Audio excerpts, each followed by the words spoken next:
Hey dreamers, welcome to Dan Jones' Sleep Stories.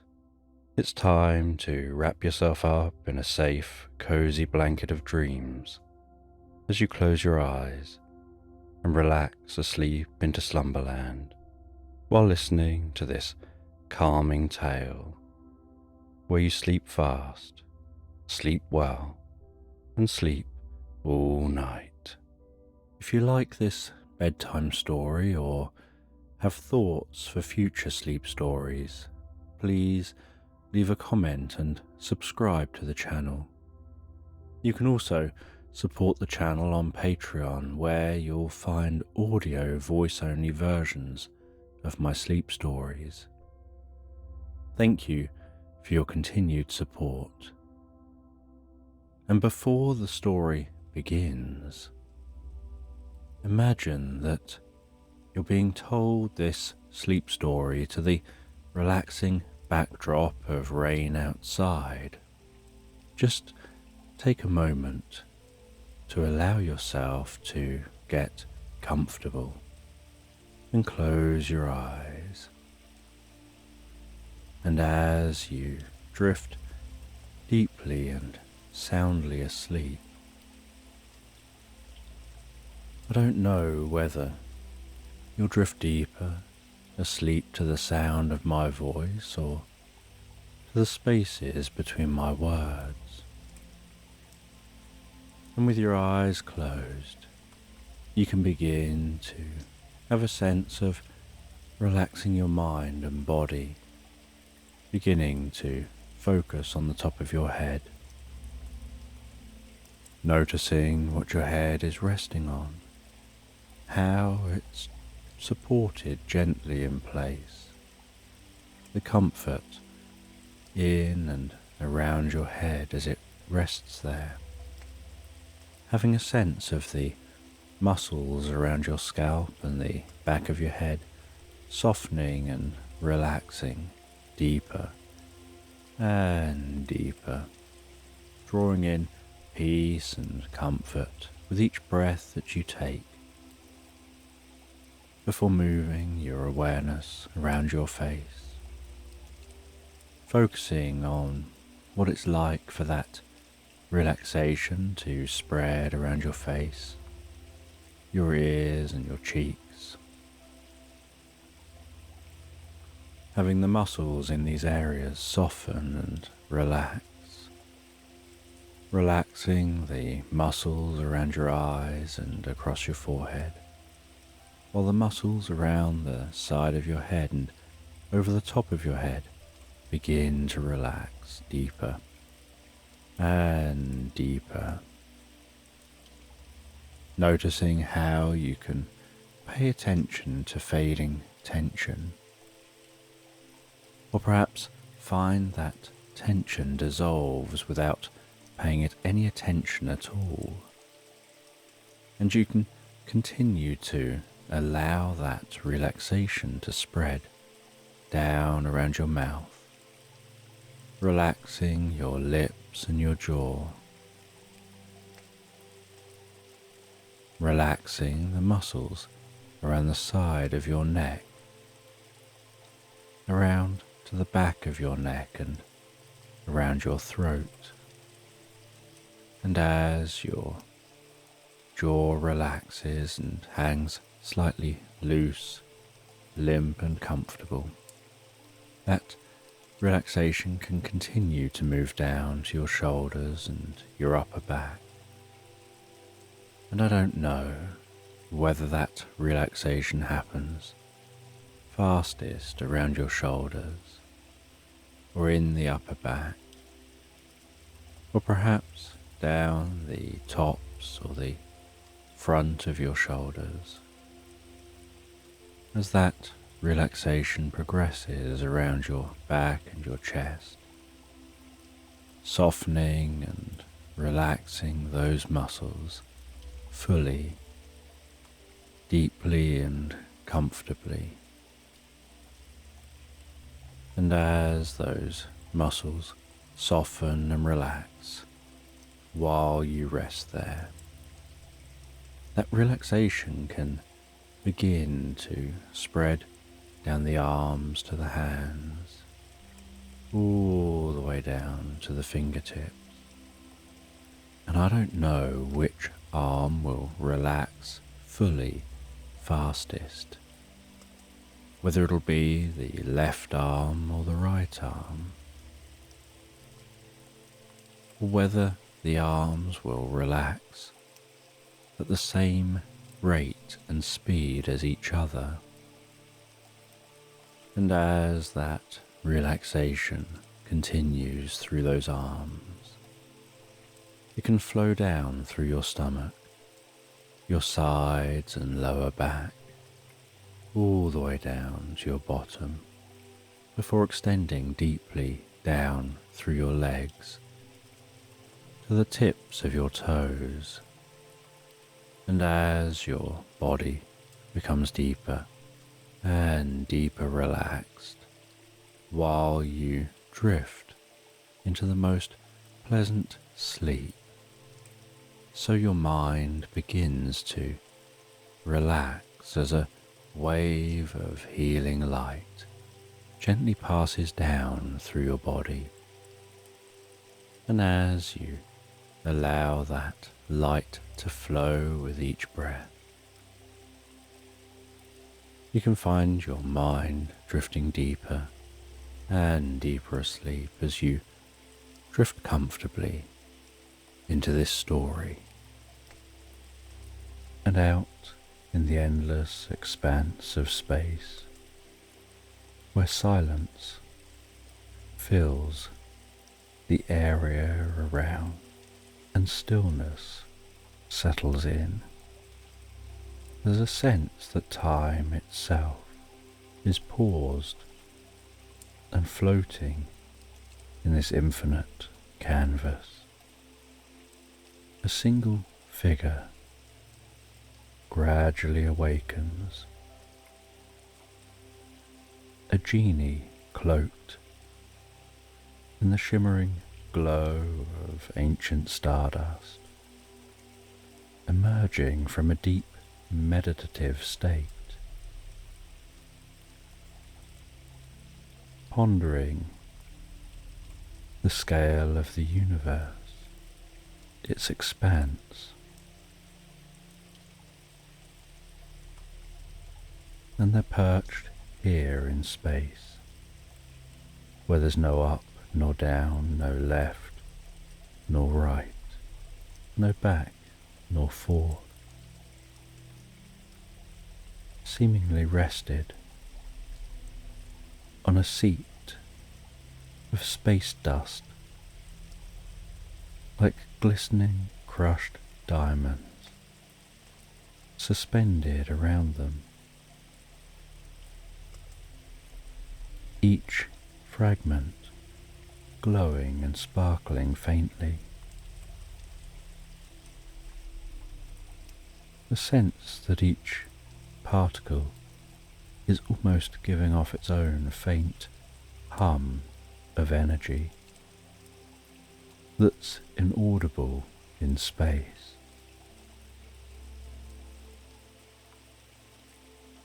And the view from here, floating in space,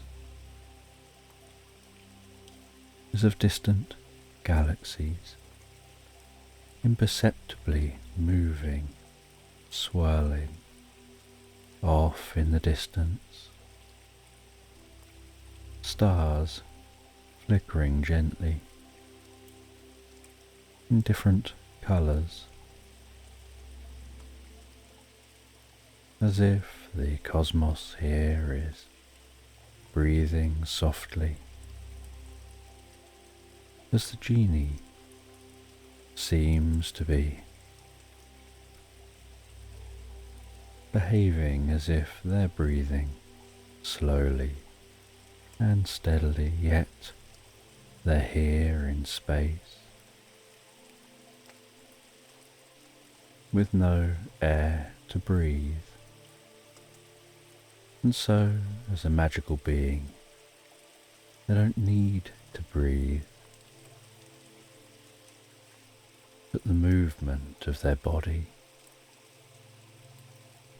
brings deeper focus and relaxation. As we all can relate to those times where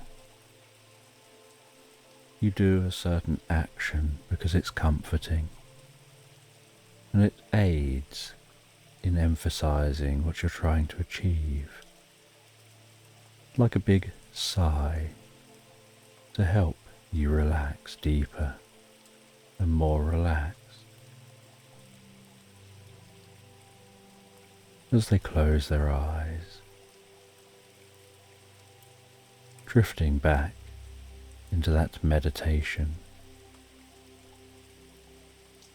feeling the pull on their consciousness,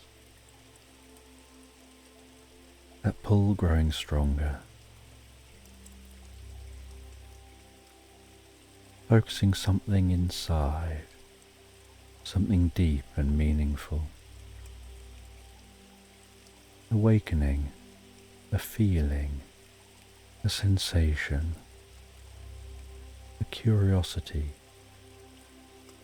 almost like receiving a cooling from somewhere far beyond current awareness,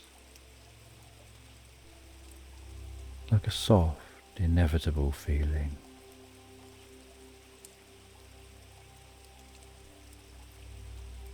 Inviting them to seek something deeper, something greater than themselves,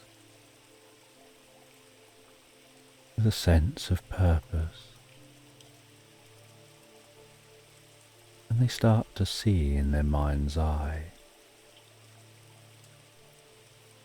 a floating bowl, and they start to have this feeling that this is a bowl of enlightenment. And as they drift deeper into this meditation, focusing on that floating bowl in their mind's eye, they become absorbed with the idea of having a deeper purpose here than just floating in space, drifting in and out of meditations, observing the universe around them in a timeless way as a timeless being. And they focus all their attention onto that bowl. And as they do, they begin to focus on the idea of manifesting the meaning of the bowl. And they start to feel different sensation around them, feeling like there's cool air on their cheeks. They're breathing in and breathing out that cool air. And as they open their eyes, they find that overhead, like the most beautiful band of ribbon waving in a breeze, are the northern lights, the greens and purples stretching across the dark sky, painting that darkness with the most beautiful light colour, shimmering and swaying, a gentle dance of light, as it seems to almost be directing a path, encouraging the genie to go seeking, And with curiosity, the genie begins to search, and they don't walk through the landscape. They kind of hover and float easily and effortlessly, moving in the most delicate way, with a gentle rhythm, the blanket of stars overhead, bringing peace and comfort as the genie continues through the landscape. And while they drift through this landscape, following the most tentative directions from the northern lights, they see in the distance an enormous structure, and it's the most unusual structure. As they approach initially, it's just a shadow on the horizon, blocking a patch of stars, only visible due to the absence of light behind it, and closing in. It turns out it's an unusual giant celestial water slide, only instead of water, gleaming streams of light cascade gently through this slide, curling and looping so gracefully, glowing with ethereal light, like ribbons of silk floating from the land effortlessly into space. And the genie ascends the slide before descending the far side, picking up speed as they go, travelling on the beams of light, feeling almost like they're experiencing the pull of gravity, and yet they're actually travelling beyond the planet and out into space. A nebula around them burst with colour, the sky around them, the stars, distant structures seem to almost hum with energy and seem to twinkle like a billion bells, and different worlds flash by around them before the slide splashes down into a celestial lake, and this celestial lake stretches out in all directions, surrounded by the infinite universe. And in this celestial lake, which seems almost as clear as crystal and as deep as thought, the genie finds that there's something deep in this lake, shimmering, shining. And so the genie swims down to that shimmering, shining something, and discovers it seems to be a village deep down here in this lake, in space. And the structures of the village are overgrown with luminous coral, fish swimming around it, almost like they're deep in a dream, and they swim around the quiet streets of this village deep here under the water. And as they continue swimming, so they seem to pass through a portal in the heart of this village. And the sky they're familiar with, the stars they recognize, the galaxies, shimmer, shift and change as they come out the other side, and their view is of a very different sky, and they can see a planet in that sky, and they travel to the planet, flying through space and time. And on this planet are creatures similar to ants, with shells shimmering like molten metal under a strange, unusual sun.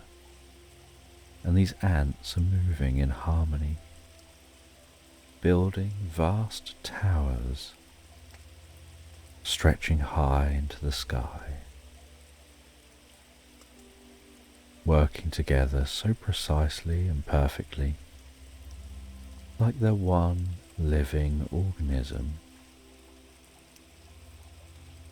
And they explore this planet with curiosity, watching these ant-like creatures. And they can see how this civilization works together in harmony. And then in the heart of this planet, they find another portal, and they pass through that portal, and they find themselves in another unusual world. A world that seems to be carved out of clockwork. A world of intricate gears ticking away, working with each other. The whole surface seems to be a giant clockwork object. Some small gears turning rapidly, some large gears moving almost imperceptibly. As the time on this planet ticks itself along, with the sounds of the movement, metallic sounds of clinking metal on metal,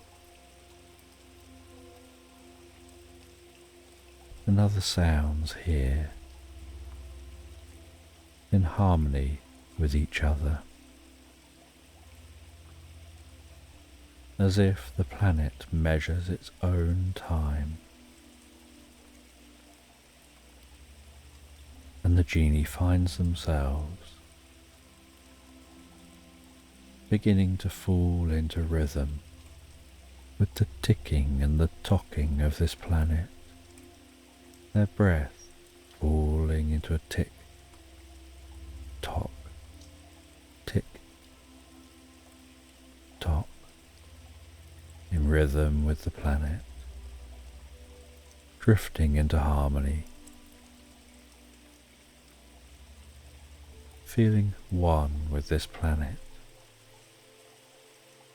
And as they explore the planet, so they find a river with the most clear water running around the planet, almost seeming out of place with all these gears and cogs.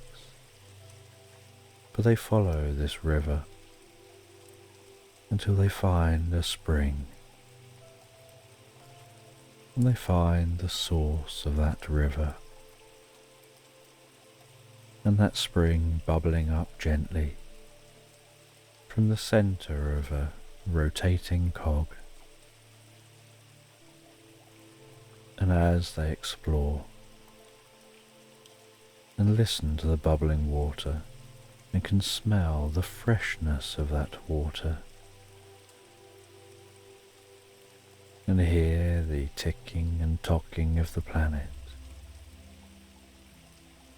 they see an entrance to what seems like a garden, like a clockwork hedge stretched out in both directions, and they walk through that hedge and discover themselves standing in a clockwork maze, the maze where the walls move with time, but everything has its rhythm, its harmony. And so they just take their time to navigate around this maze, navigating at a speed slightly quicker than the ticking and the tocking changes the maze. And so they navigate. They make a turn here, a turn there, as the walls behind them shift and change while they walk. And in the center of the maze is a grand old tree with thick gnarled roots enmeshed into the ground. And this tree seems to hum with energy and glow with the faintest light. And hanging on one of the branches of the tree is a golden key glistening and gleaming in the sunlight. And on the key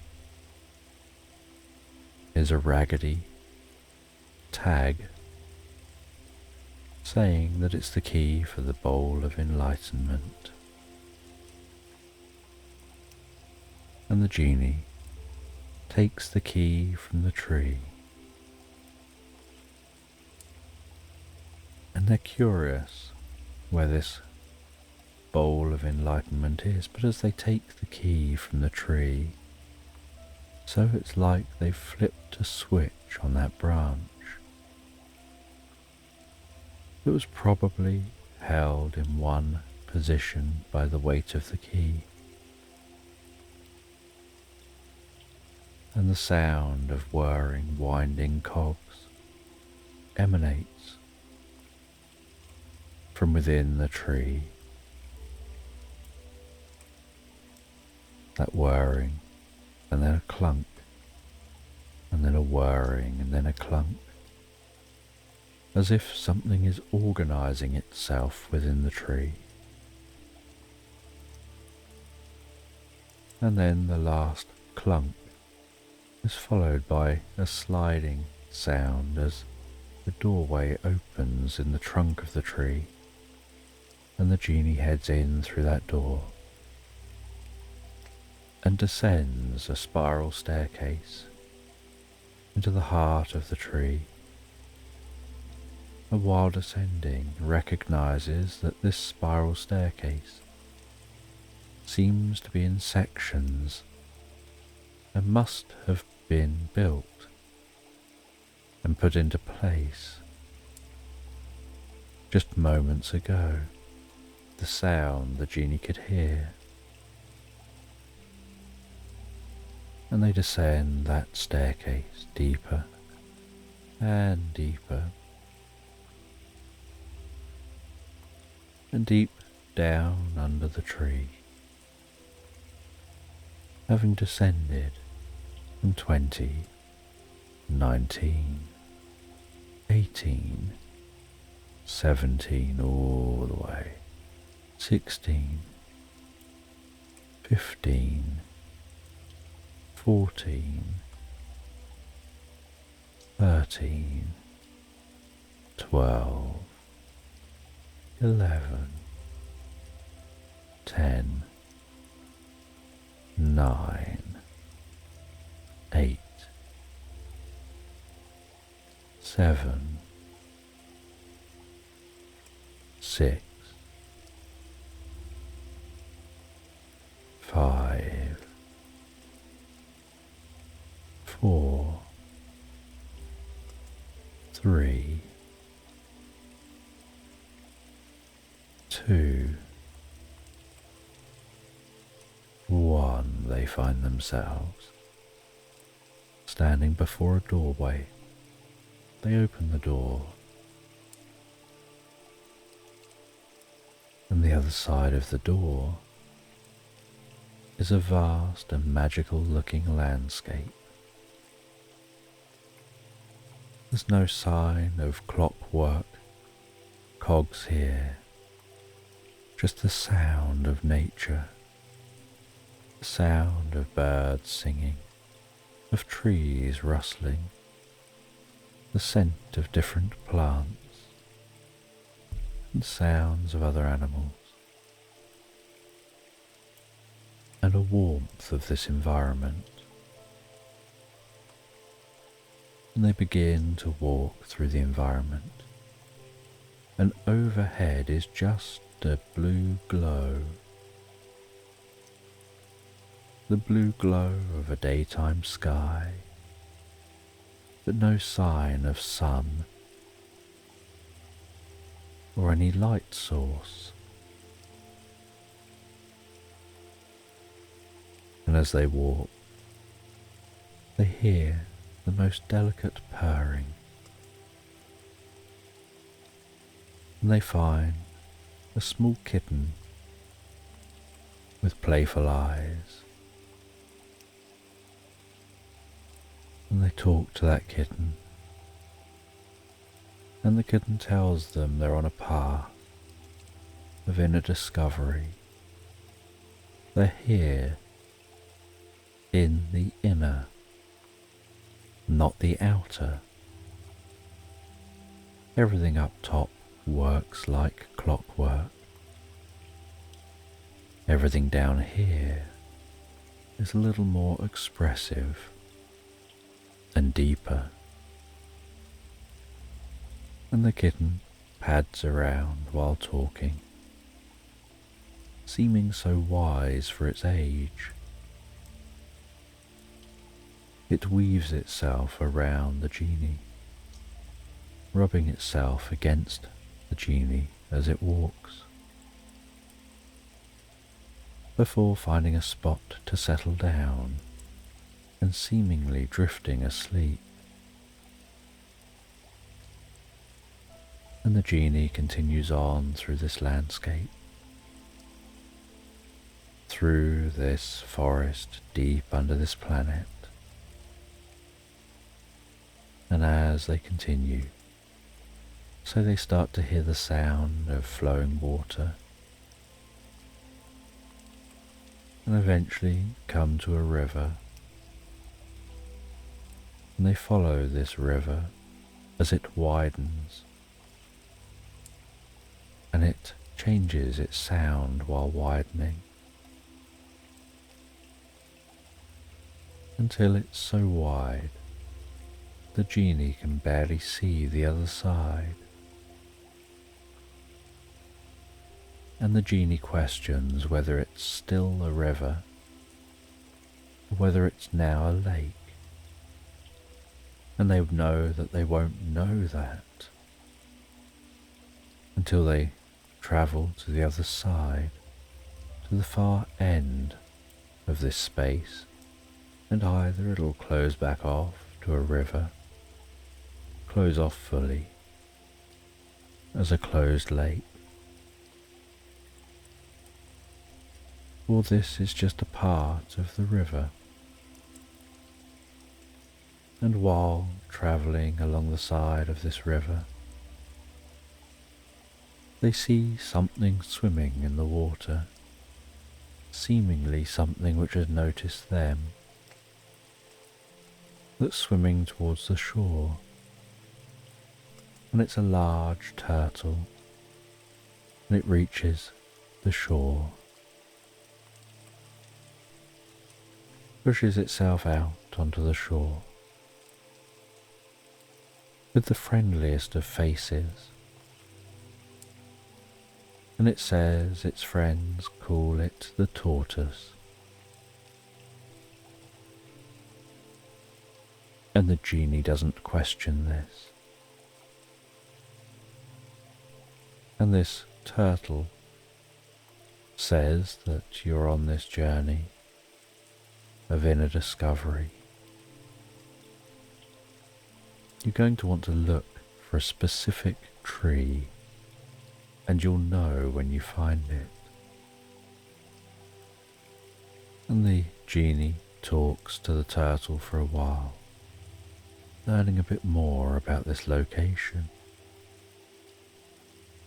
before the turtle heads back into the water, and the genie continues their journey. And eventually the river begins to narrow again, but only very gradually. But off in the distance, the genie can hear the gentle rumbling of the ocean, and as the river narrows, so some more tributaries seem to be sprouting from this river, heading in their own directions, but the genie continues to follow the main river. And the sky overhead begins to darken, but it's like a blue having its light turned down.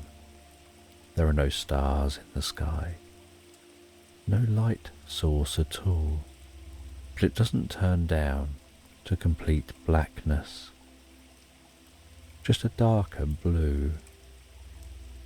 There seems to be still the slightest glow,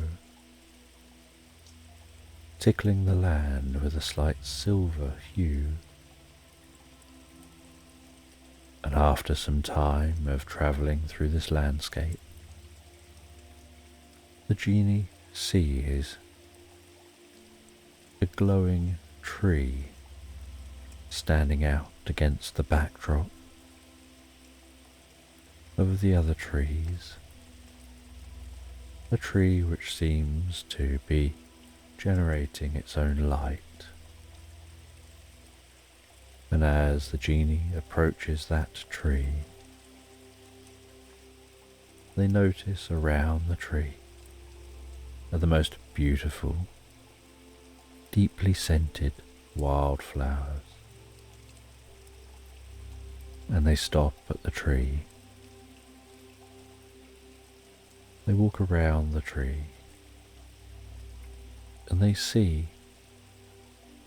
what looks like a keyhole in the tree. They take their key, place it into that hole, twist the key, and with a clunk, the door unlocks, and they walk through that door, descending more steps, and at the base of these steps is another door, and they pass through that door, and in the centre of a chamber deep under the tree is a glowing, pulsating portal. And they head to the portal and pass through that portal and come out into a landscape where there's a vast lake. And in the center of this lake, hovering above the surface of the water, bobbing up and down gently on a cushion of air, is the bowl of enlightenment,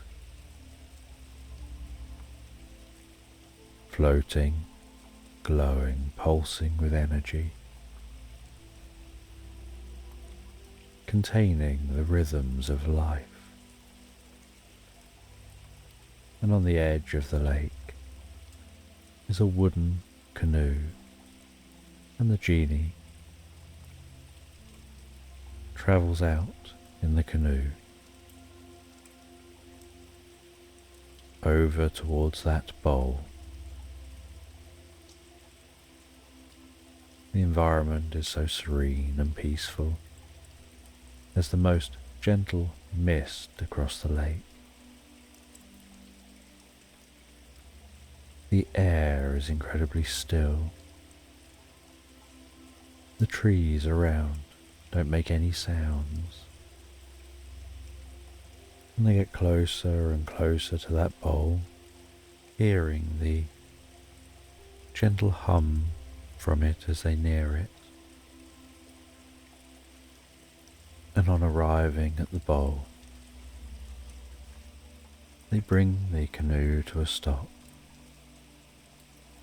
They reach up and they take that bowl. They see that within the bowl is an electric blue liquid. They drink some of that liquid and instantly feel the coolness of the liquid spread down through their body, out through their limbs, reaching up to the top of their head, filling them with peace and calm, and a deep sense of curiosity and wonder. And this is followed by suddenly feeling a connection to this landscape, feeling and deeply understanding the water, the air, the trees, plants and animals, closing their eyes and having a sense in their mind of a connection, a thread, like a golden thread through all those portals, connecting each portal together and seeming to almost step outside of themselves and the experience, to see the broader web of connections of multiverses, the way everything is interconnected, with these portals being bridges between worlds, and seeing worlds and stars connected, galaxies connected, entire universes interconnected, and then those universes connected to other universes, like a vast multiverse web, where one change has an effect on everything else. And they gain this deeper understanding, not just of one location and the world there, but of the entire multiverse, of what is in that multiverse, of all the living beings, the consciousness that permeates the multiverse, carried as the energy through each of the universes in the multiverse, and feeling and seeing the different paths from one universe to another that help to bridge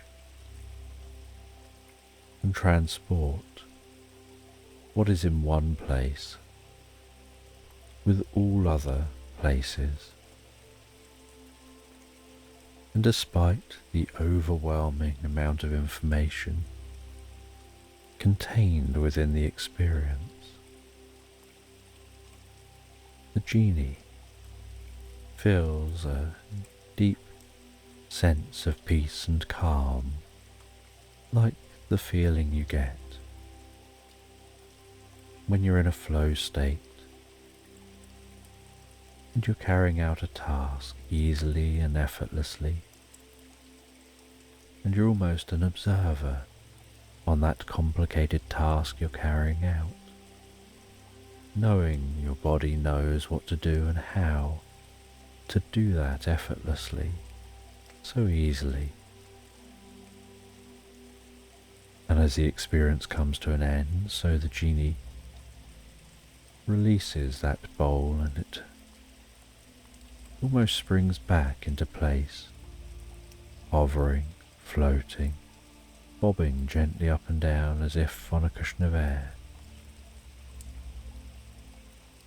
And the experience integrates deeply with the genie as they begin to find their way back through from one universe to the next,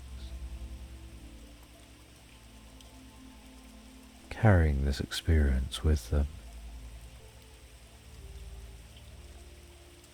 until eventually they find themselves back where they started,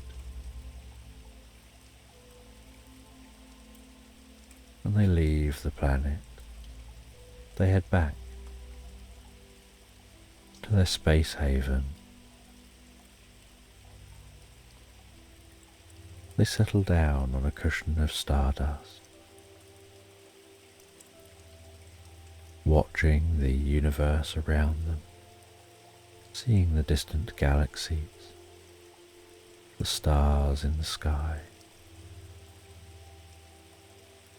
But now, being able to close their eyes and drift inside, center themselves on the perception they want to have, open their eyes again and see the interconnected nature of all things, like seeing the interdimensional cosmic web. As they take time to close their eyes, and in their own way, in their own understanding, drifting and floating, peacefully asleep into Slumberland.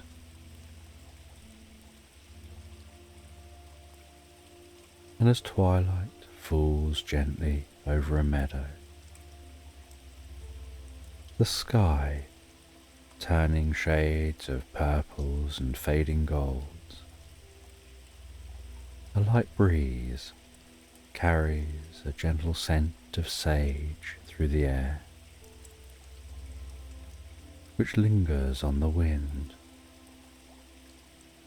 and a small mouse named Milo, with fur the colour of autumn leaves, stands at the edge of a meadow, his eyes curiously fixed on a windmill ahead. And the windmill stands so tall and ancient, its stone body weathered by time and the seasons, yet its blades are turning steadily in the breeze, creaking softly with each rotation. There's something almost hypnotic about the rhythm of its turning, as if this windmill is caught in an endless, peaceful dance with the wind. And Milo has seen this windmill many times, but tonight it feels different, as if something about this windmill is beckoning him closer His whiskers twitch as he takes in some deep breaths, the evening air filling his lungs, that rich scent of damp soil, the sweetness of wild flowers. There seems to be an energy floating in the air tonight, something making his fur tingle with anticipation. He knows that something awaits him at the windmill, something hidden beyond the surface of the ordinary world that he knows.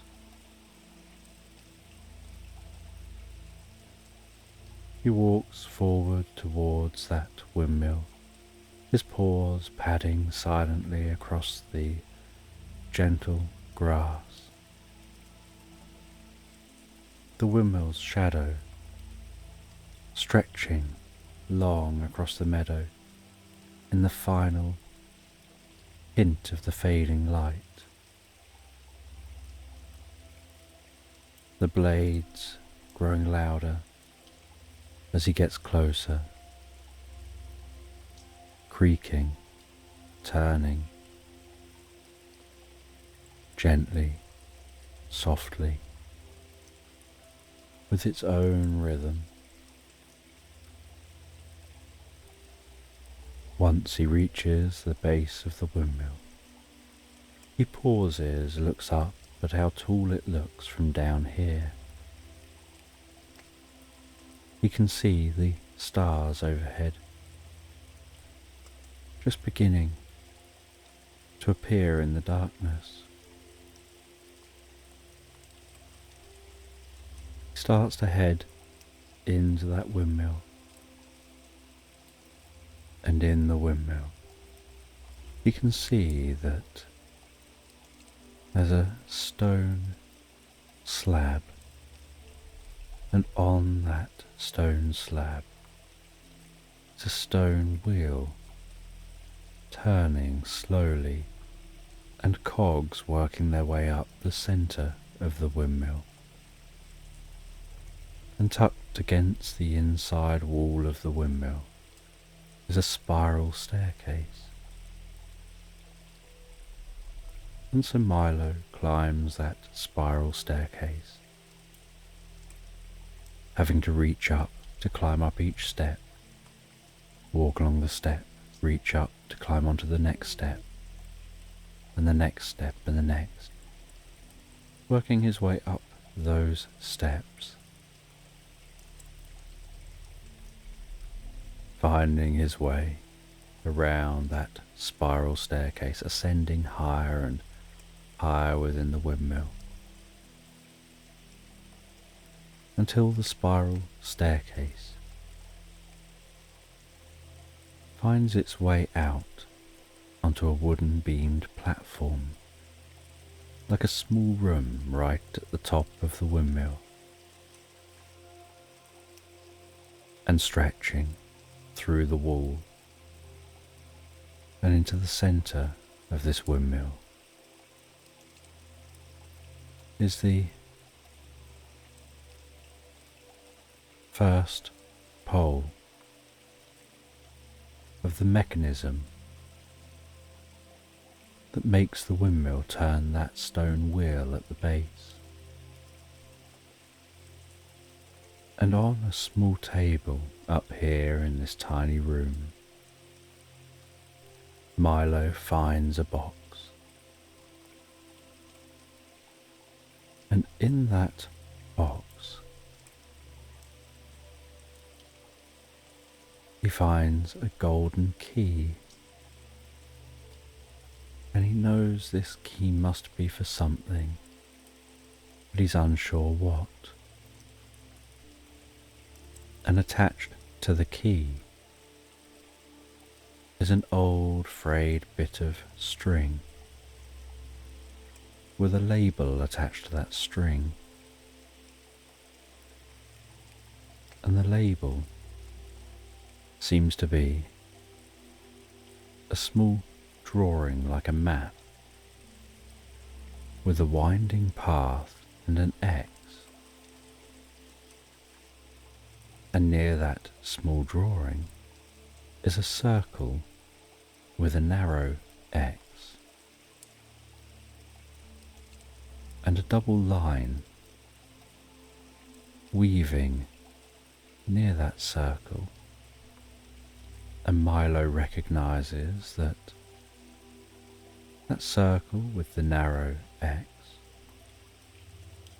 must be the windmill, because the double line and the way it weaves resembles the path of the nearby river, and the line drawn leading to that X that marks the spot of something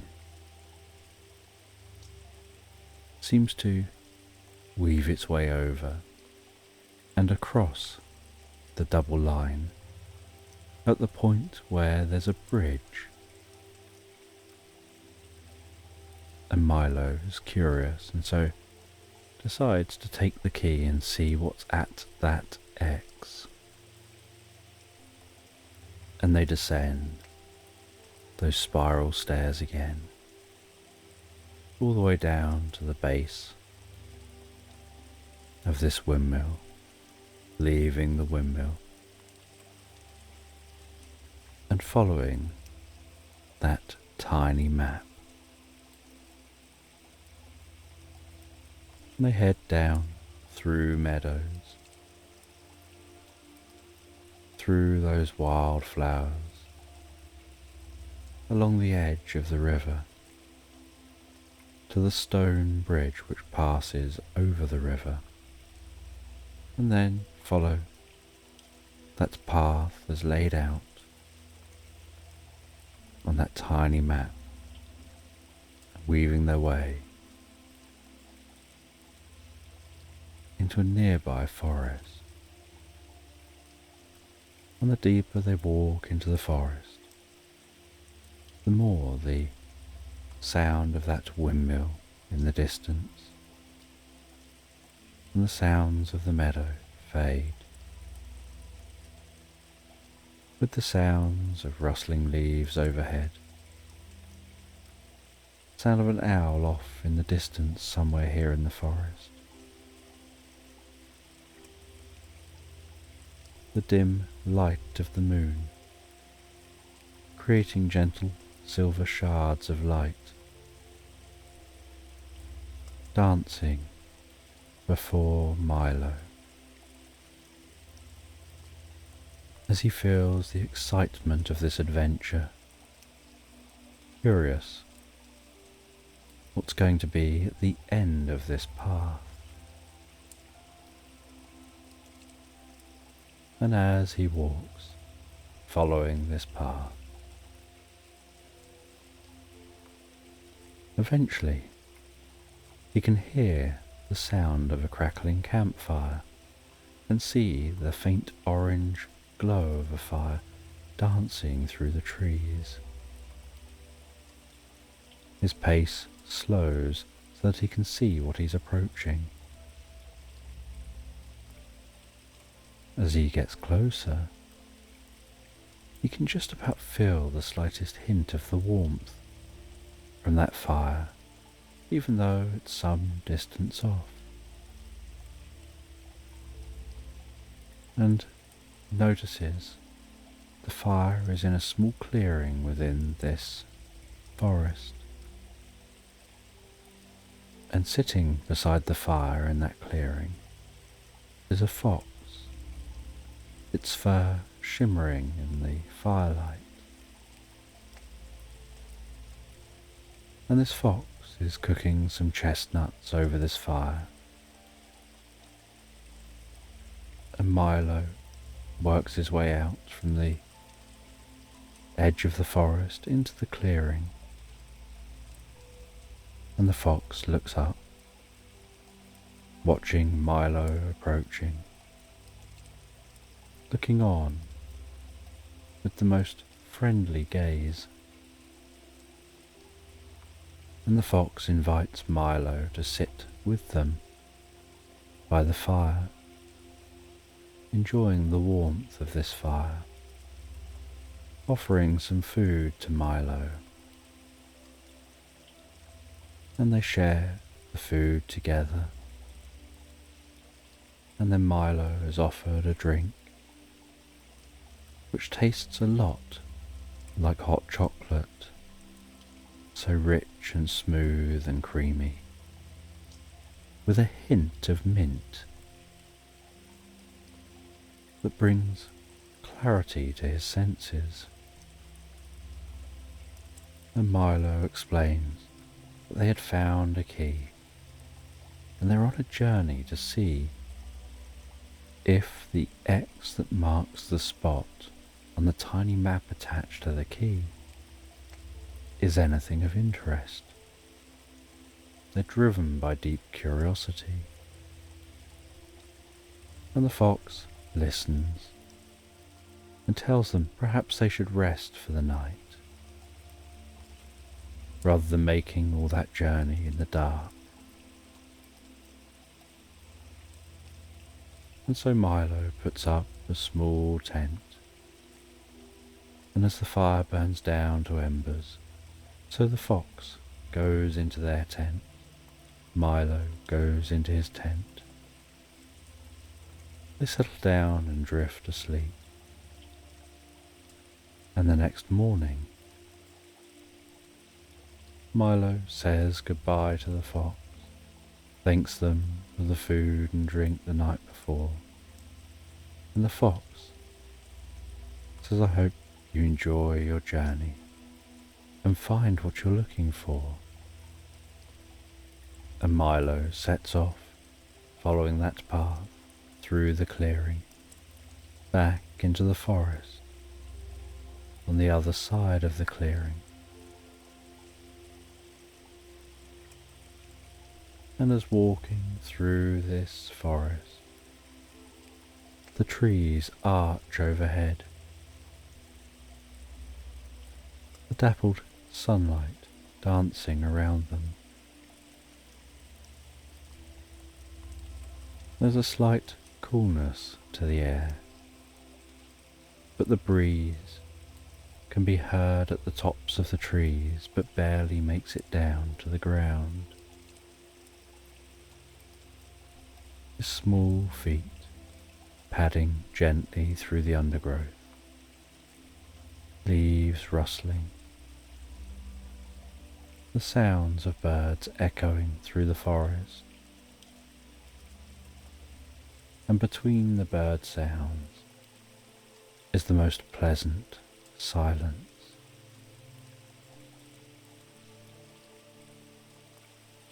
And he continues through this forest following that small map, and is walking so long he has to stop to take a break, have something to eat, and then carries on walking.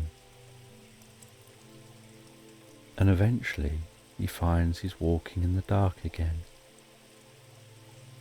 as the next night sets in, and the journey turns out to be longer than he'd expected. And as he walks and night sets in, so he sees small glowing dots moving around him, weaving through the trees. The sight of flickering fireflies, and what looks like some glowing orbs. And he continues on, deeper and deeper into this forest, aware he'll have to stop for the night again soon. And as he continues, he comes across an ancient oak tree. And this oak, with its roots tangled and thick, its trunk gnarled and rough, feels like this tree contains some wisdom and Milo climbs up onto the trunk of the tree, walks around the trunk of the tree, and then finds nestled among the roots around the base of the tree a small wooden door that seemed to be almost hidden. And he knocks on the door, doesn't get any answer, and so he gently pushes that door open with curiosity.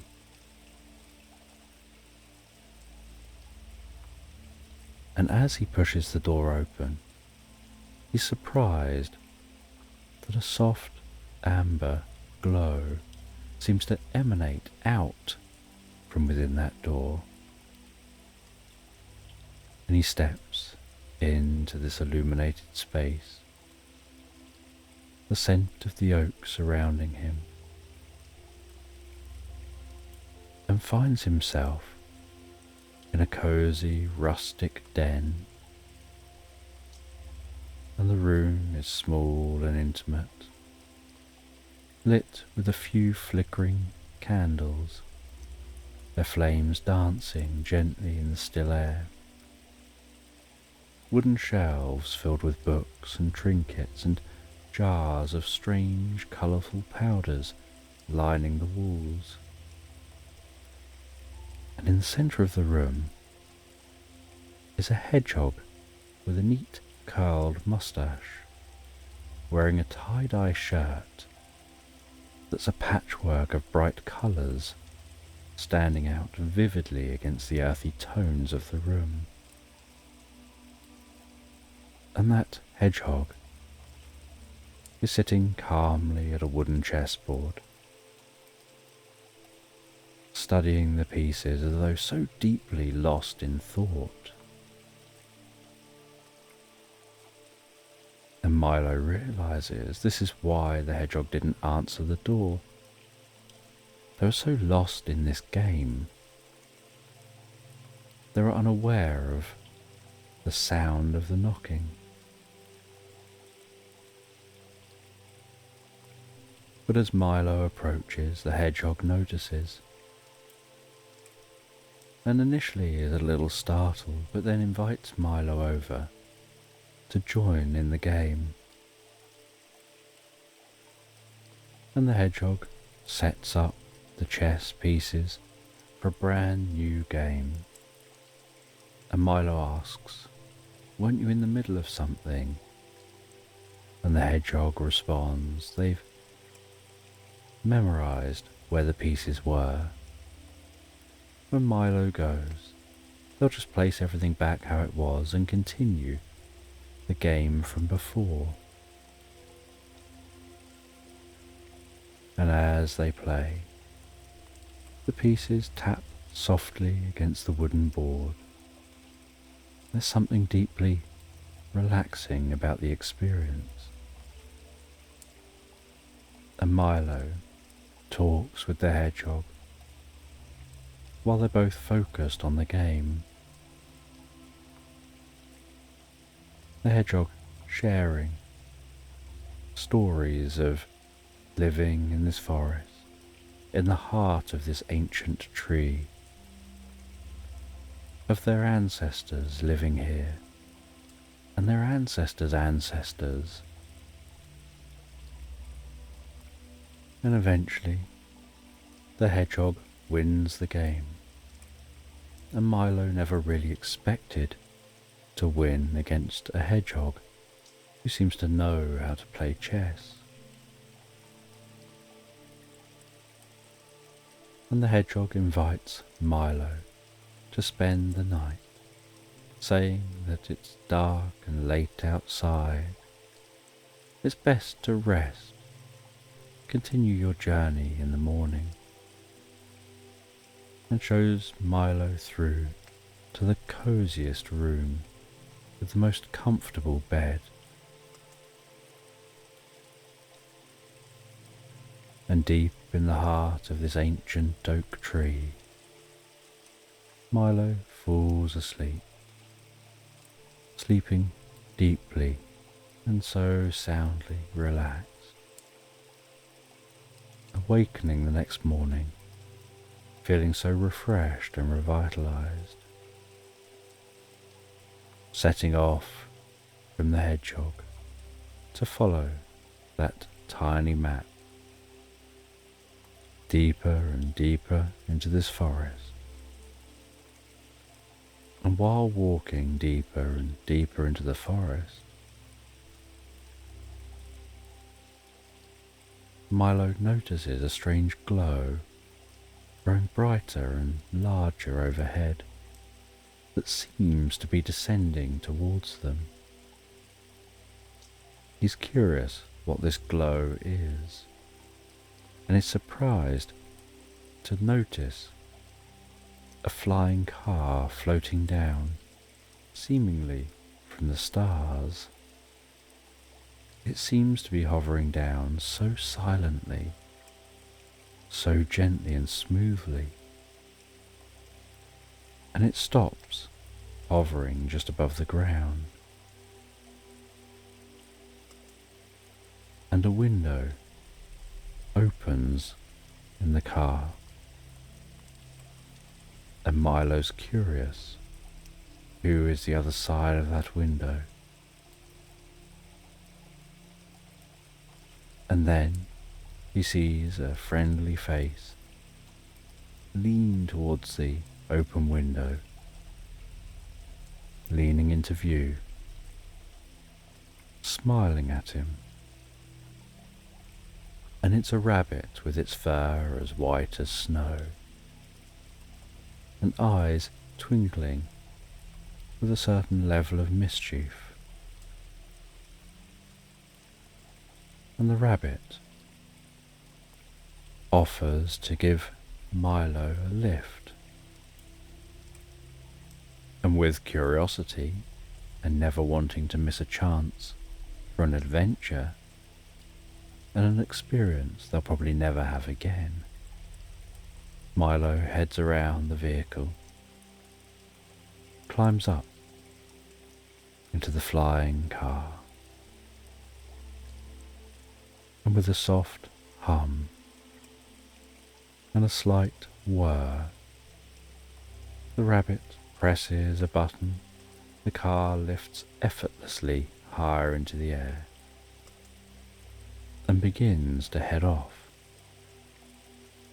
above the forest. And from up here, for the first time ever, Milo gets to see what the landscape looks like from overhead. You can see in the distance that far off windmill, the weaving river, the forest he's travelling through. He explains to the rabbit he's trying to find his way to the end of this path shown on this map. And the rabbit says, "I'll take you all the way there if you'd like." And so the rabbit glances at the map and takes Milo all the way to that destination.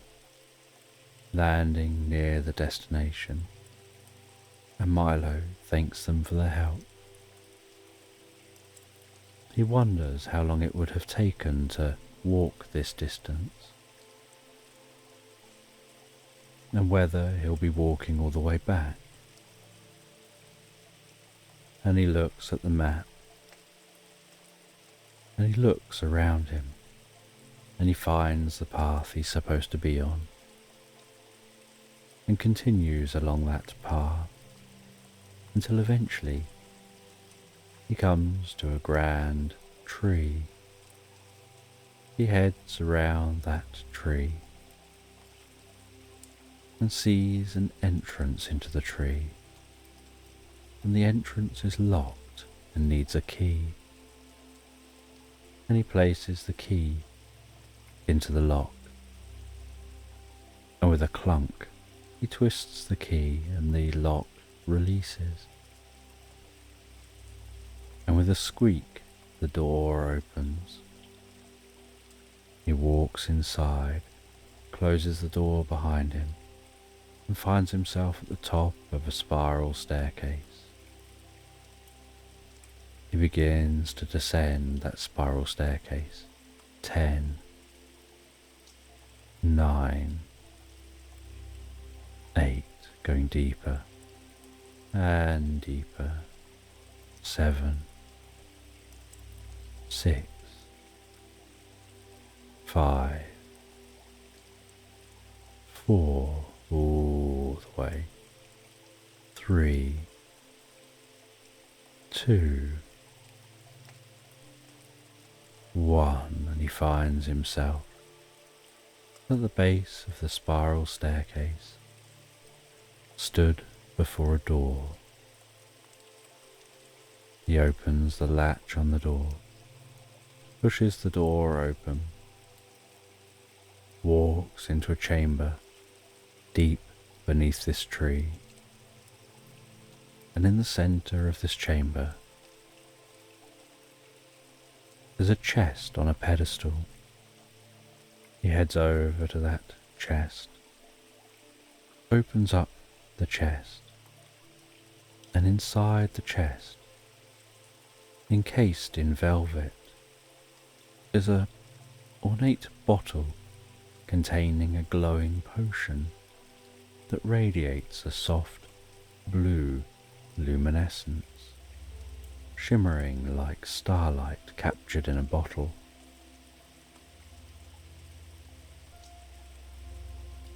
The note on the bottle says, "Drink me." He doesn't hesitate for long before popping the cork on the bottle, bringing that drink to his lips, having a small sip of that cool, smooth liquid as it flows so pleasantly down his throat. And almost instantly he discovers the world around him shifting, as if the air has become lighter, as if everything around him becomes weightless. The ground beneath his feet gives way for something softer, almost like he stood on the surface of a cloud. Everything around him begins to blur, and the landscape begins to transform, slowly at first, as if the reality is bending, reshaping, changing into something else.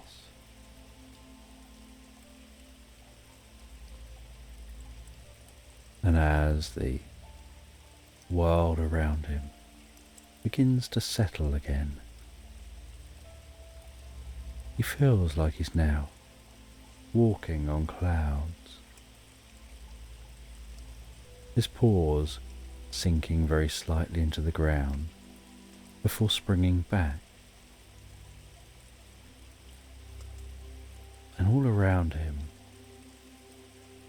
he finds he's in an environment where he can see mythical creatures wandering peacefully through this strange, new, dreamlike realm. He can see unicorn grazing on dewy emerald grass, their silvery coats shimmering under a surreal sky. They seem to almost glow with an inner light, their peaceful presence adding to the sense of magic filling the air. It's as if he stepped into the heart of a dream, where anything is possible and everything is gentle and serene. The air seems to hum with the most wonderful melody. like a sound of distant wind chimes, moving softly in a breeze. And that sound seems to come from everywhere and nowhere at once, helping Milo feel like they're drifting deeper and deeper into a reverie. Time seems to be stretching and bending, each moment flowing and moving differently to how they've experienced it before. And Milo explores this landscape for a while and discovers a lantern hanging in a tree. He lights a fire in the base of the lantern and watches as it floats from the tree up high into the sky, drifting so lazily through the air. He follows that lantern as it floats, curious where it's leading him. He can see dragons flying in the distance. He sees a phoenix rising from some ashes, and a griffin lands before him and offers to show him around this land. And he climbs up onto that griffin, struggles up onto its back as it takes off, flies around, soaring over the landscape, which looks so different to anything Milo is used to.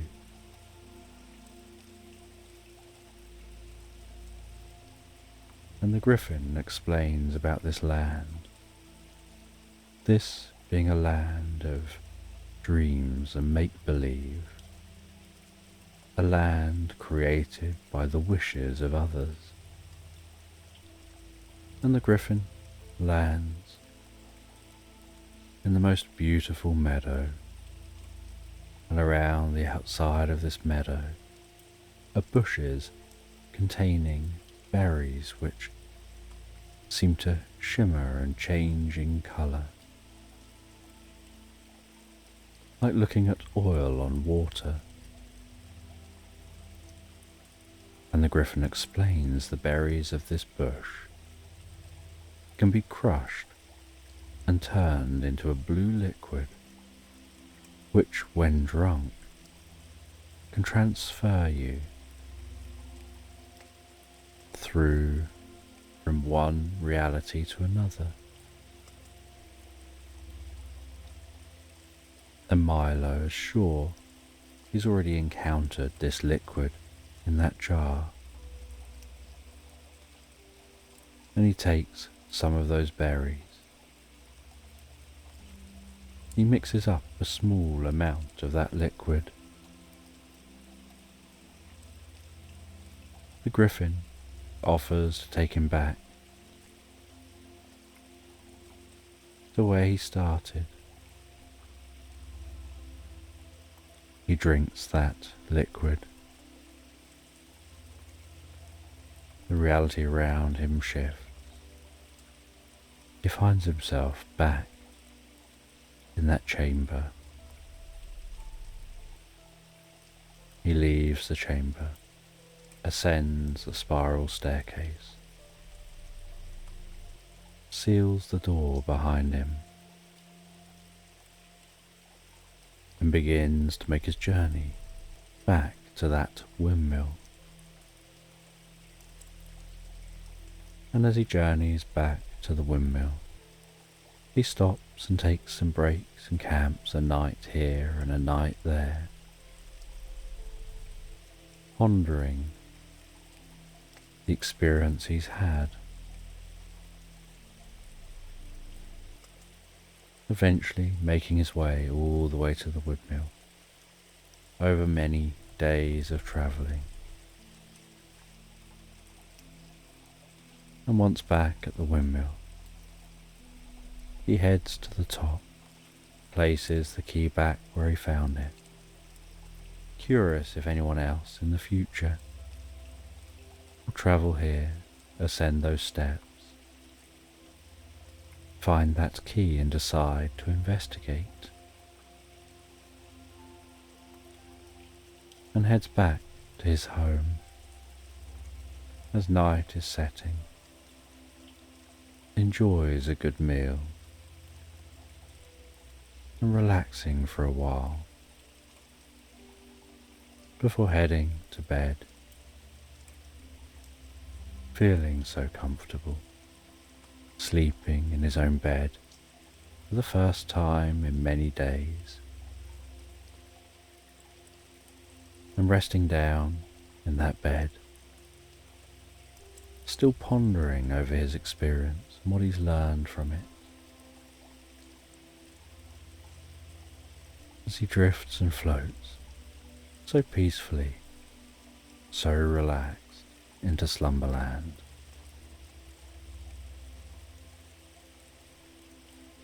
And it's about an hour just before dawn, where the world seems to be holding its breath, waiting with anticipation for that light to return. And you stand on the edge of a river, gazing out at the mist gently rolling over the surface of that river, barely being able to see it in the very dim light. As the sky begins to softly change colour, as the sun carefully starts to rise, and you can feel the coolness of the air against your skin. You can breathe in that refreshing morning air. Here by the water, breathing in the freshness, the scent of that water, the water seeming almost unnaturally calm.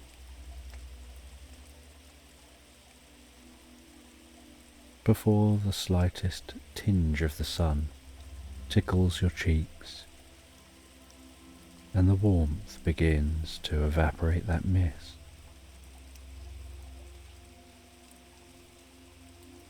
And you carefully place your kayak in the water, and then climb into that kayak, taking hold of the paddle, feeling the kayak with the weight of you in it, touching the bottom this close to the shore, and pushing off the shore with the paddle, while bouncing your body ever so slightly, just to help the kayak move away from the shore, to be floating comfortably on this river. And then, with this sound of each stroke with the paddle, the feeling of the paddle as it moves through the water, and the smoothness of the kayak almost cutting its way through this water, you begin to travel along this river, the world around you so still, so calm, the water only being disturbed by the paddle and the ripples spreading out as you continue to move through this water, and those ripples spreading out, making reeds by the shore wave gently, as if there's a breeze, falling into an almost hypnotic rhythm of paddling one side, then the other, one side, then the other, pushing the paddle through one side, then pushing the paddle through the water on the other,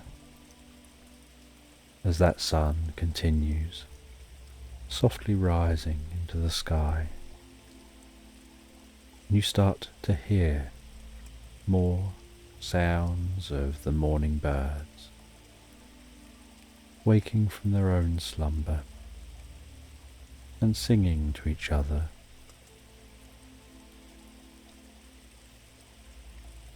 being able to continue breathing in that fresh, clean air, the coolness of each breath, feeling a deep sense of peace and calm and serenity as you travel deeper and deeper into the woodland, following this river.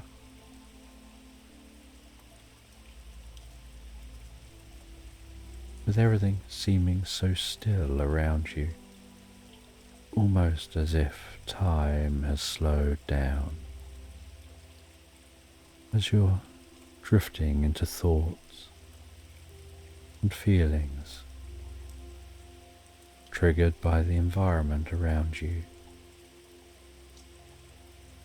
just enjoying the morning light, the way that light reflects on the surface of the water, still almost taken aback by the profound stillness of the water before you. A kind of feeling like you're drifting through a different realm, a strange reality. And you find that rowing down this river in this kayak is so easy and effortless. You manage to continue on throughout the day,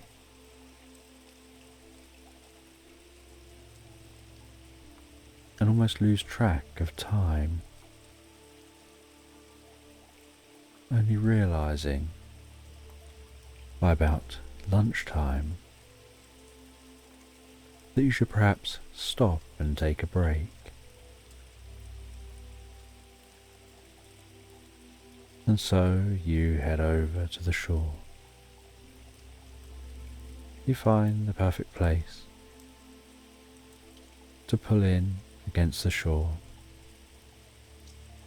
to disembark from your kayak, pull the kayak up onto those stones and then up further onto the grass, placing your oar down near the kayak,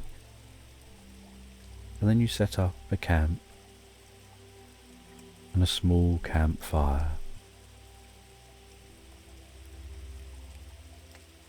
And you make yourself some lunch and have your mind drifting so peacefully, almost into a reverie, as you just take in and enjoy this experience of being so relaxed.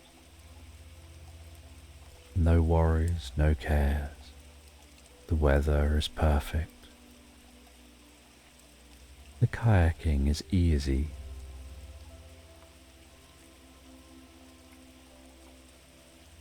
There is nothing to worry about, just enjoying the experience,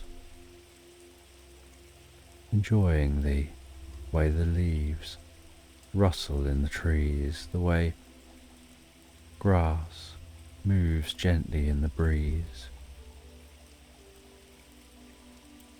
the way sunlight dances around you.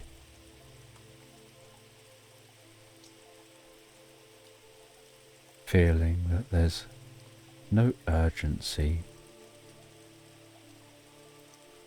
It's just an experience to enjoy and to be a part of.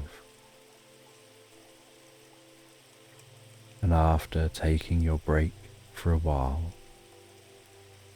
you pack everything away, clear everything up. You put out the campfire and bury that campfire, dousing it with a little water, before heading back to the river's edge, moving the kayak into the water once more, climbing into the kayak and once again pushing off from the shore to continue your journey down this river, each stroke so slow and deliberate, feeling the water through your hands, the way the pressure pushes on the paddle, the sensation of that against the hands holding the paddle, the way the water falls off of the paddle as it exits, as the other paddle then pushes into the water, and you continue your journey along the river,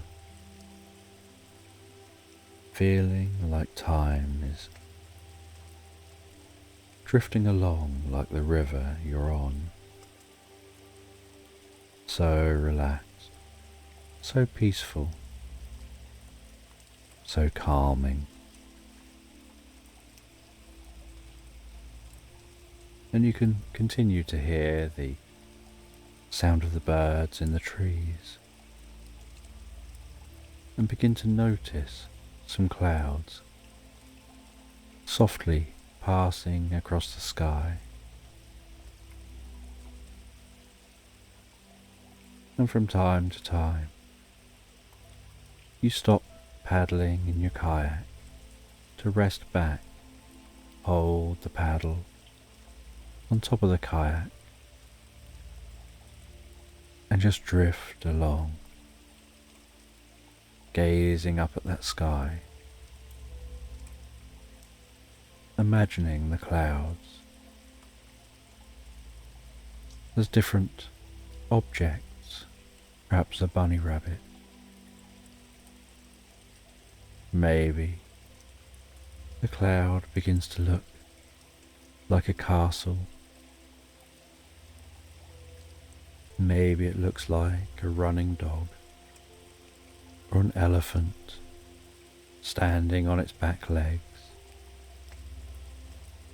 The water now lapping so gently on the underside of the kayak as you continue to just allow the kayak to drift with the gentle current,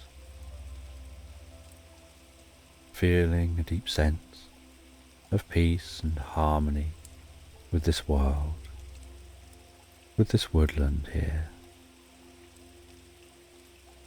before continuing on paddling a little bit more, each push shunting your kayak further along the river,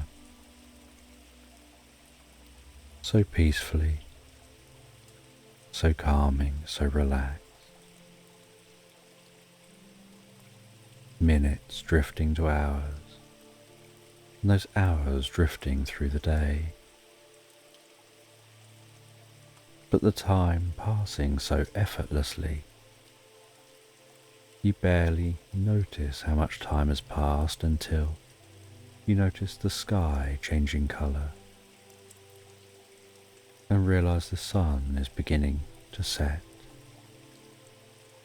which almost brings you out of a reverie, out of being absorbed in the moment of the experience, To be aware, you need to pull yourself back over to the side of the river to set up the camp once more. And so you pull over to the side, exit the kayak, drag the kayak up onto the shore once more.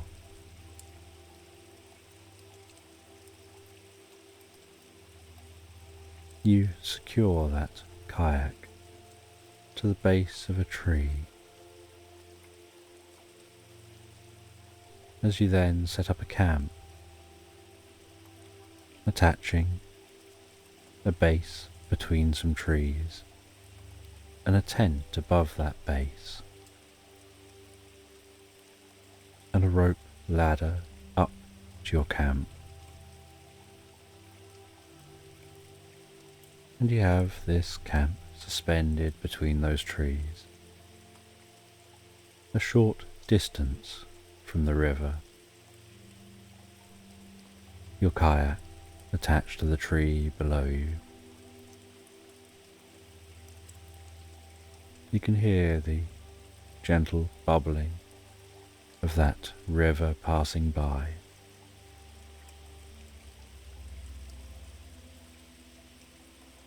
The camp sways ever so slightly to the top of the trees swaying in the breeze, and that motion, almost meditative, passing down through the top of the trees down to the base of the trees, moving that camp so gently, so softly.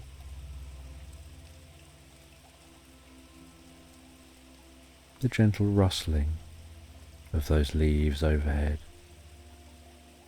the distant hoot of an owl as twilight sets in, creatures finding their homes for the night.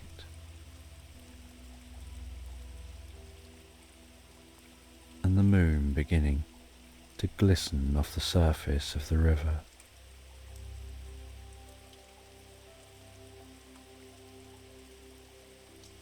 And as the night sets in, so you descend your camp.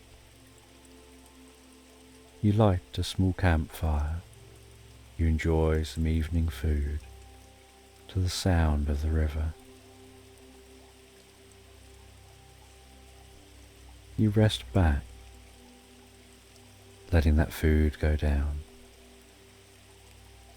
letting the campfire burn down to embers.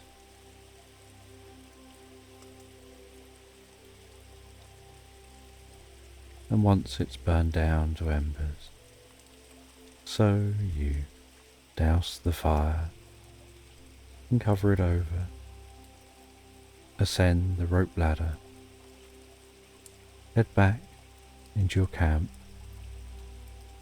and to that gentle rocking. You're lulled softly asleep, and you can hear as you fall asleep the sound of crickets outside, the occasional rustling of creatures jumping from branch to branch through the leaves of the trees. Your breathing deepening and relaxing as you fall asleep deeper and deeper into the experience. And while you drift and float so peacefully, so calmly asleep, so you imagine what it'd be like to be travelling down a river in a very different type of location, beginning to have a dream, as if kayaking down a river on a different planet with a different sky, perhaps a different natural hue to the sky, maybe more red or purple, through a very magical looking forest, where the trees hum the sound of the breeze, where the leaves tinkle like tiny bells, where light emanates from the movement of branches, and glowing lights fill the environment with bioluminescent plants and fungi and insects and other animals. And the water of this river on this magical, alien world sounds different and feels thicker,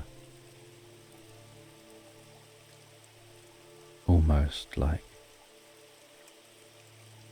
kayaking through honey, with the nature around giving such a sweet scent, and the stars overhead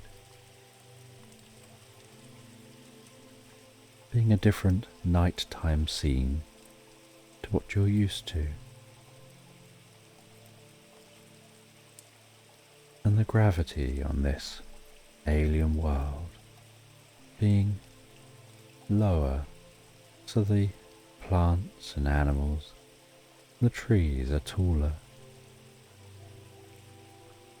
and the paddling through the river is more effortless, despite the river being thicker, and you continue to be absorbed in this experience, enjoying this fantasy magical forest on a strange alien world, before drifting from dreaming sleep, deeper and deeper, progressing into deep recuperative sleep as your body recuperates and recovers from the exercise of the day, from that kayaking, rocked so gently asleep in that tree camp. And then, after a number of hours of sleep, sleeping so soundly through the night, you begin to awaken to the light illuminating the fabric of the sides of your camp, and an awareness of that gentle rocking, the cool scent of the morning air creeping its way into your camp, and you exit the camp. You have yourself some breakfast. You walk over to the water's edge, splash some of that cool water on your face. You prepare yourself for another day of kayaking. You pack up the camp and kayak deeper and deeper into this woodland, following this river, and by around the middle of the day, you arrive at your destination, a location to pull that kayak into the land. You tie the kayak to the base of a tree and set off from this point on foot, and you walk further into the woodland, now getting out a map to follow this last part of your journey. And you walk your way through ancient paths laid down by years of animals treading these routes. You hear the crunching of the twigs and ground underfoot, climbing over roots, weaving around branches, walking through the dappled light ahead. And while you continue walking, so the trees seem to be older than previous, as if you're walking into a more ancient part of this woodland. The trees seeming more craggly, the moss seeming more bouncy. You start to have this feeling like you can hear or deeply feel within you a soft, deep and gentle humming, like a musical note, hitting the perfect frequency that brings deep comfort and calmness. You start to notice that the moss underfoot glows with each footstep.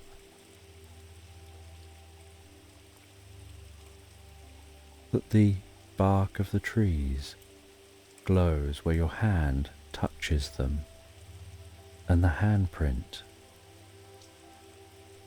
fades over a few seconds after you remove your hand.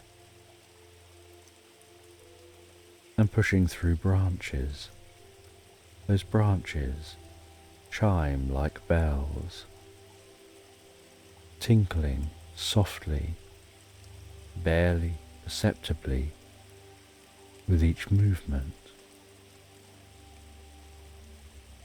You have this sense that this area of ancient woodland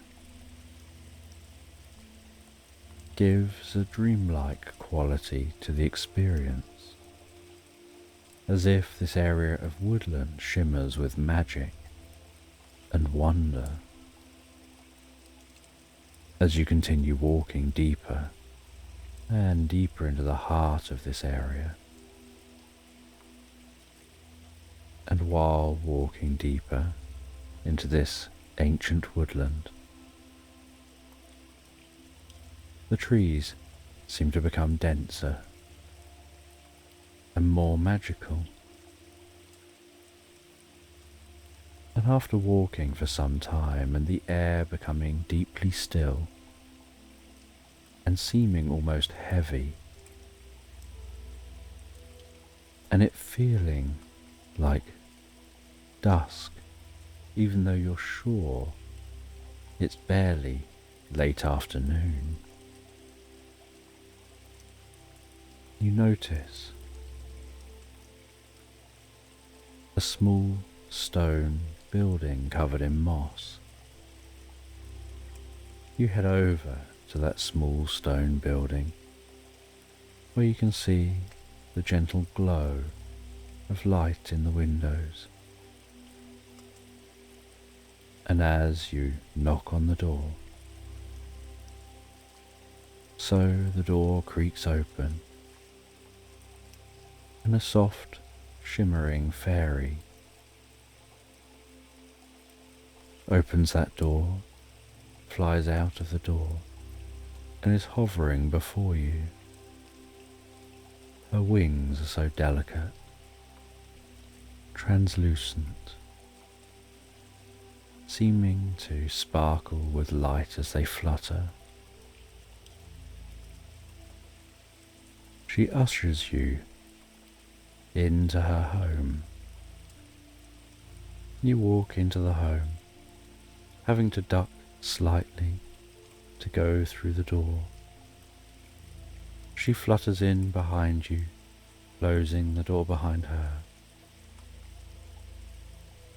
and she begins to make a drink for you, mixing in some mushrooms, mixing in some herbs and other bits and pieces from this woodland, adding in the hot water, staring at it all together. She hands you this drink and tells you to drink that drink,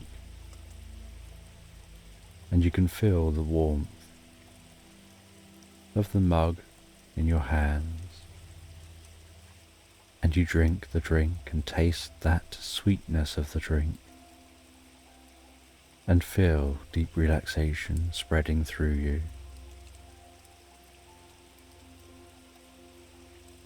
And feel a connection growing with the world around you. And she tells you that there's magic that flows through this ancient woodland. Everything here is connected. The trees, the plants, the animals. It all works in harmony. She tells you this drink you're drinking will help you to be able to have that connection with this world around you, to be able to experience this deep connection. And if you're willing and able, you can connect and internalize that connection, so that long after you leave this forest, you'll carry that connection to all things within you. It'll continue to flow through you. On some level deep within you, you'll be in harmony with the world around you. And she shares wisdom with you, knowledge unknown to outsiders. She shares some secret magic with you.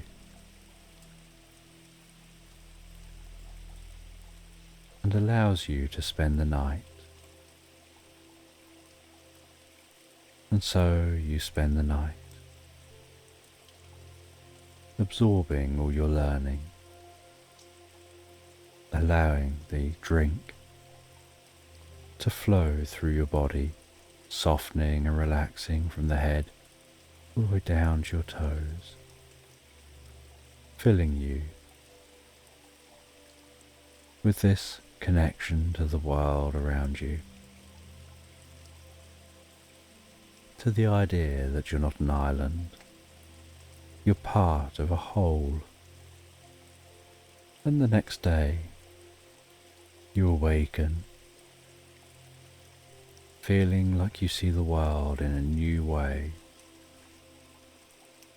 The fairy bids you goodbye. You head back off the way you came.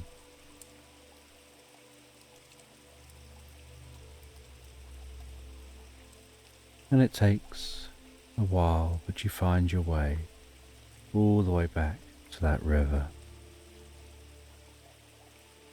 And as you travel back along that river,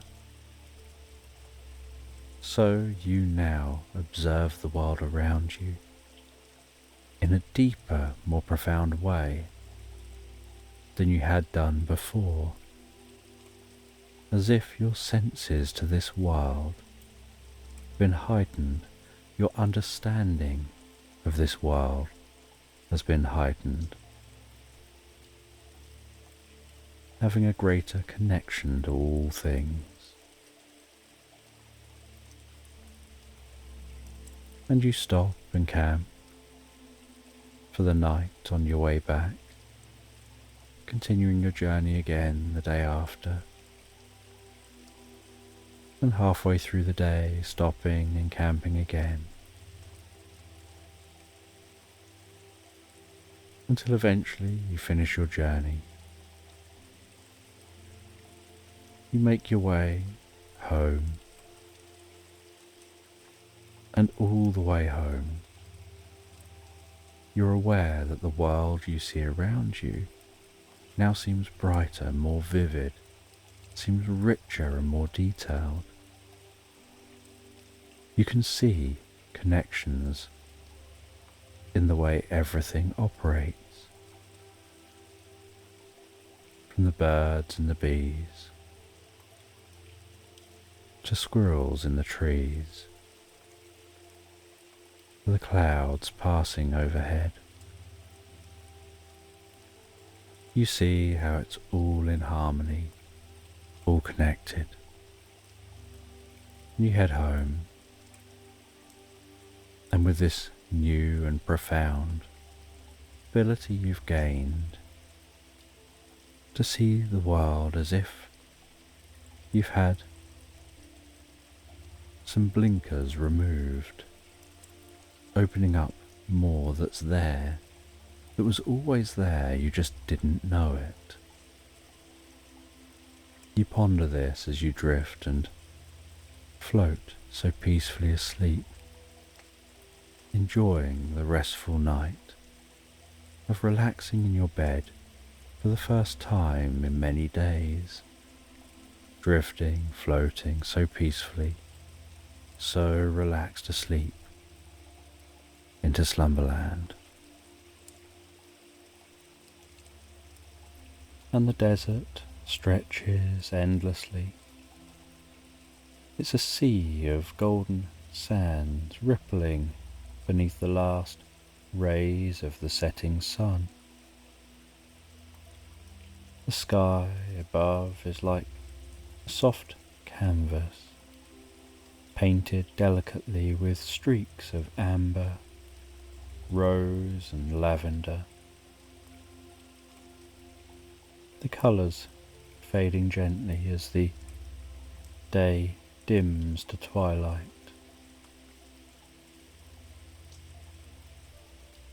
And a small, kind and curious goblin, Grom, sits alone on a towering dune. They're watching the shifting horizon, their green skin glowing faintly in the warm light. Their wide-brimmed hat fluttering softly in the breeze. The wind sweeps across the dunes,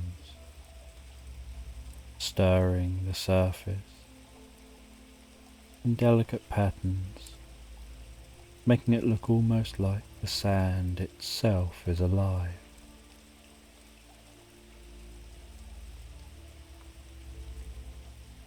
That sand twisting and turning, creating spirals dancing and shimmering in the fading sunlight, like golden whirlpools on an ocean of dust. And Grom relaxes watching these movements, dreaming of wishing that he could have some company to enjoy this experience with, feeling that this desert, though beautiful, it's vast and feels too big, too empty, too quiet. He takes out a small leather-bound journal.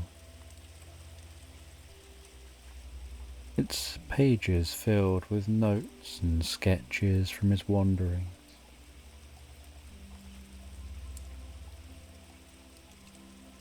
He flicks through his journal,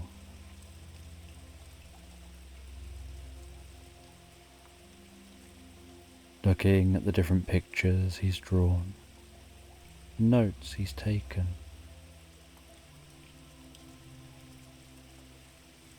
He always comes back to this one entry,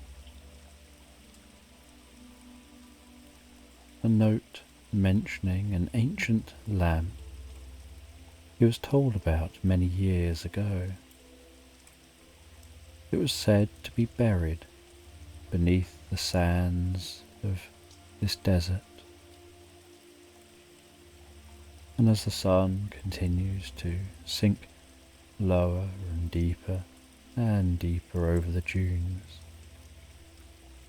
his mind drifts pleasantly into a reverie. He feels at peace, so comfortable, so calm here. And then, in the distance, he hears a sound piquing his interest. This draws his attention back to the world around him. He notices off in the distance something shimmering and glimmering. He starts to journey in that direction, pacing through the sand. As the sun's almost fully set, and after walking long into the night, he arrives at the location of the shimmering, glimmering object. An old, ornate lamp, poking ever so slightly out from the desert sand. An advantage of the sands moving over time. The dunes may look stable and like they're in a single place, but really they're like waves on the ocean, just very slowly moving from one side of the desert to the other, always gradually revealing what was just beneath the surface while covering something else. And Grom reaches down, takes that lamp, pulls it free from the sand.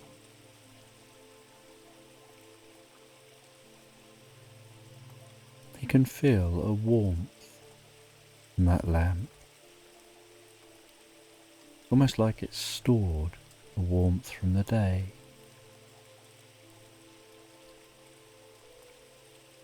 As he moves it, so it seems to glisten and sparkle,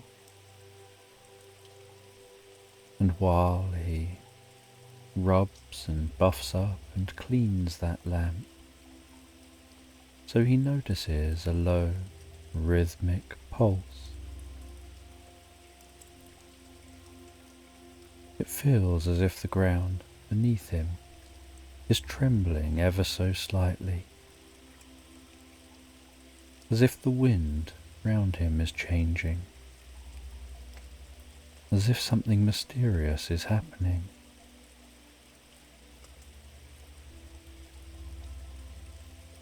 The stars overhead seem to appear to be twinkling brighter, each one twinkling more than normal.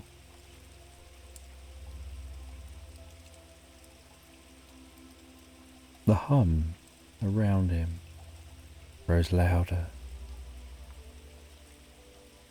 The rhythm of his heart seems to almost match the rhythm of that hum. He feels that something's stirring.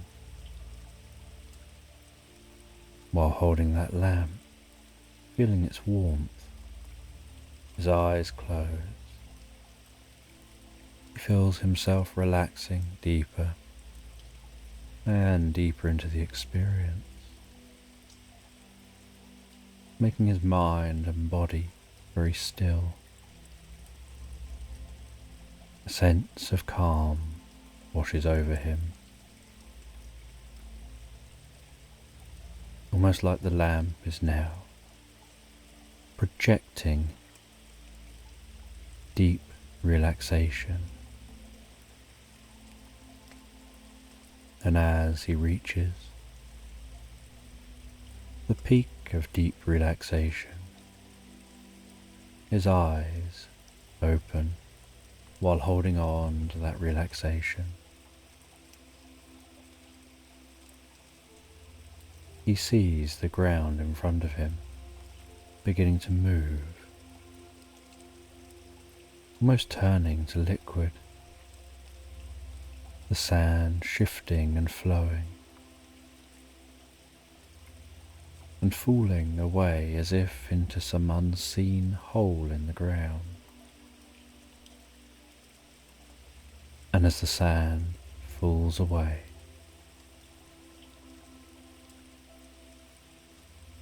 so he notices a hidden door just below the surface, carved into the earth itself. And this door has symbols etched around the outside and seems to shimmer and twist.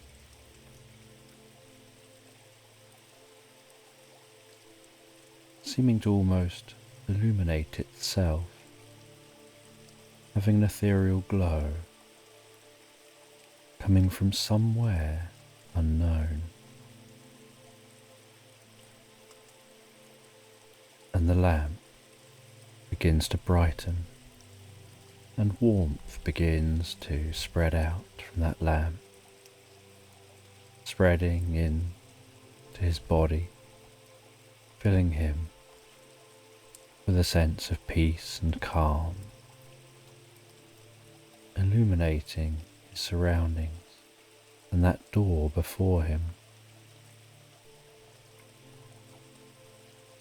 And Rom walks to that door, presses his palm gently against the stone,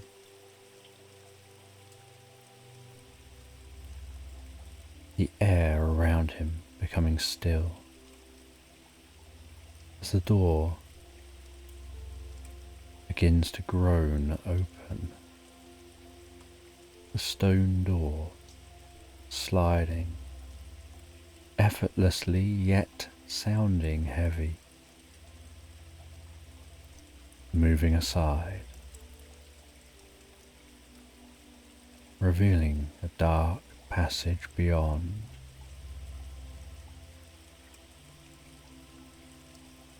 And holding that lamp, its glow intensifying, he walks into the passage, and after just a few steps,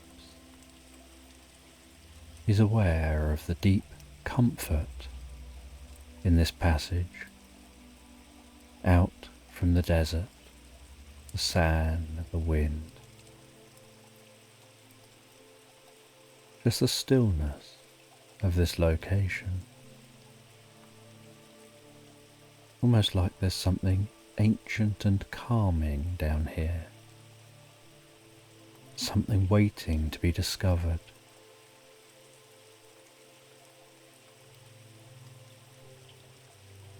And he follows that silence deeper and deeper.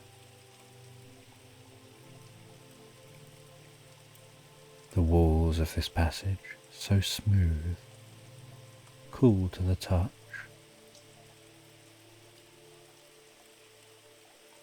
The glow of the light and the lamp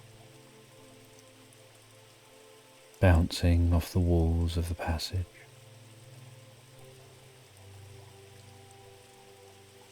Recognizing the deeper he goes into this passage, the more the walls seem to be studded with crystals and sparkling stones, as if to help spread that light beyond where it should reach, filling the passage ahead with the most beautiful dancing colours, moving, dancing, changing with every step he takes. And still in the distance is a low hum.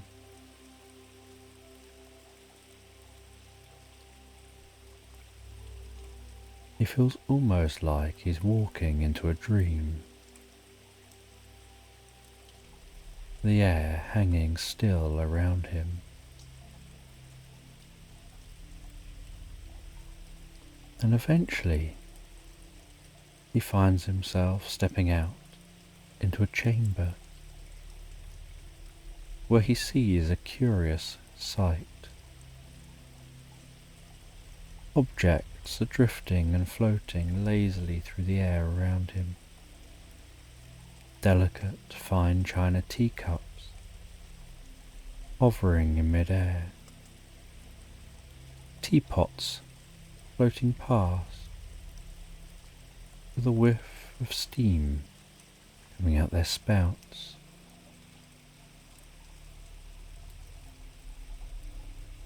Orbs floating by with the grace of jellyfish through water. The translucent forms shimmering in the most beautiful soft hues of blues and violets, seeming to almost glide with purpose. And then in the centre of the chamber is a pedestal which seems to be carved from the same stone as the walls, so smooth and polished. And sitting on the pedestal is a clockwork mechanism with its gears and cogs turning slowly, ticking away in such a soft and rhythmic way. Like the beat of a heart, so steady, comforting.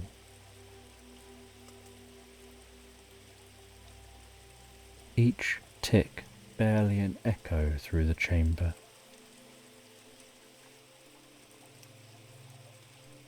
The pulse, lulling Grom deeper into relaxation. With curiosity, he moves closer to the device, looking at the gears, listening to the sound of the ticking, aware of those objects still just floating around him. It's as if this area has no gravity, and yet he's able to stand and walk here.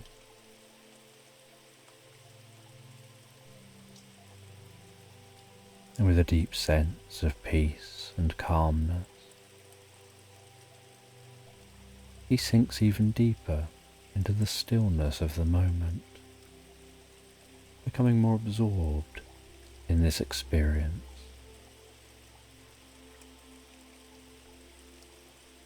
As if there's some deeper meaning here. The wisps of thoughts entering his mind share that this seems like a place out of time, a space where dreams and reality intertwine, where the past and the present are in perfect harmony. He closes his eyes for a moment, letting the feelings, the rhythm of the room, sounds around him wash over him, absorbing him deeper and deeper, hoping to be so deeply absorbed his mind can uncover the meaning of this place, and out of the stillness, it's almost as if dreams begin to flow. And as those dreams begin to flow, his eyes gently open, and he can see at the far side of the chamber is a flickering light beginning to form. And at first it's like just a soft light flickering, casting the most delicate shadow. And then that shadow seems to take on a form, and the flickering light seems to grow.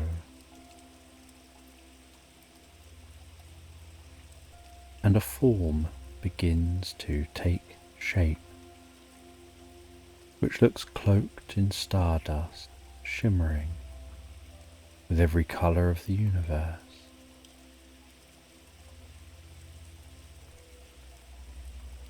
And then that figure begins to glide so silently and effortlessly as Grom feels a deep sense of peace and curiosity.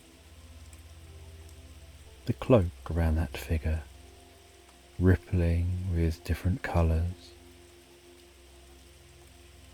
gentle flashes of light, like the cloak is the most beautiful nebula in space.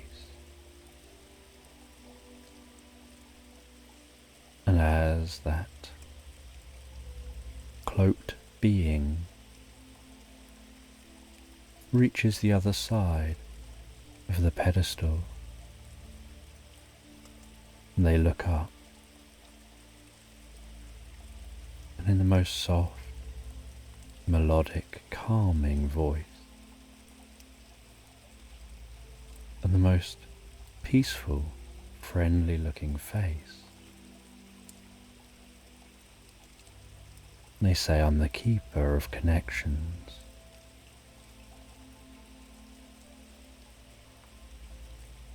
I'm the one that maintains the connection between all things,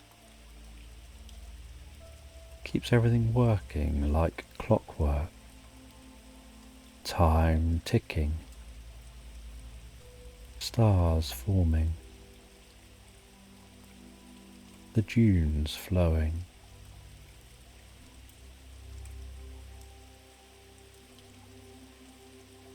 each action, each breath ripples around the world and throughout the universe.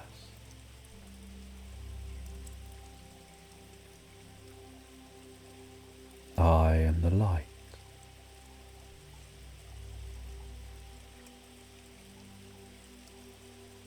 I'm in the sky, the ground. I'm in all things, and all things are connected." And as Grom listens, he feels a deeper sense of calm spread over him. And the keeper says to Grom, "You've been feeling lonely, feeling like you were alone, and yet you've never been alone. There is a connection with you and the desert, with you and the rising and setting sun,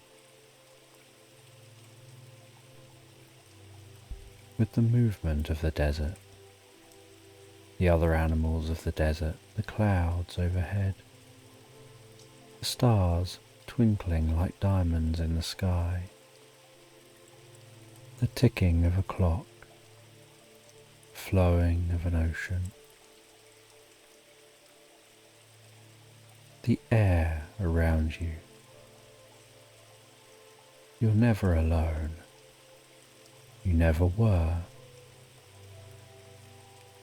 And the keeper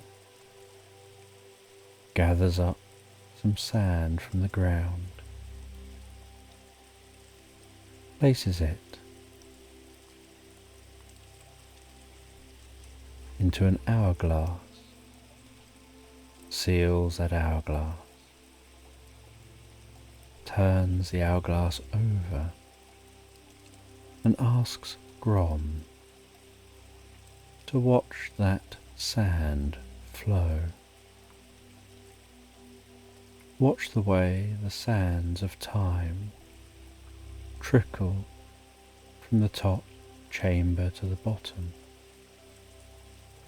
in a steady flow,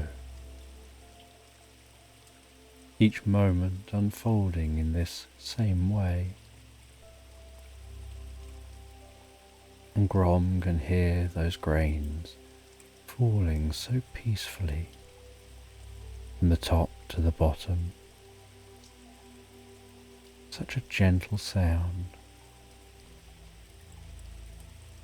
so constant. And as he watches that sand falling from the top to the bottom, his eyes following the sand, they begin to close. The sound of that moving sand filling his mind. Visions beginning to form in his mind of people, places, moments from his past, and he starts to notice a glowing thread. And this thread seems to be connecting everything he's seeing in his mind's eye, shimmering in the air between each person, each place, each moment. He can see the village he comes from, the faces of different people, each lit by a soft glow, sand dunes stretching endlessly, the wind brushing his face, voices being carried on the air. He starts to notice the fabric of the world. These are the sands of memory, the keeper says. They hold the stories of those who have walked the earth long before you, now and in the future. And your story is told here too.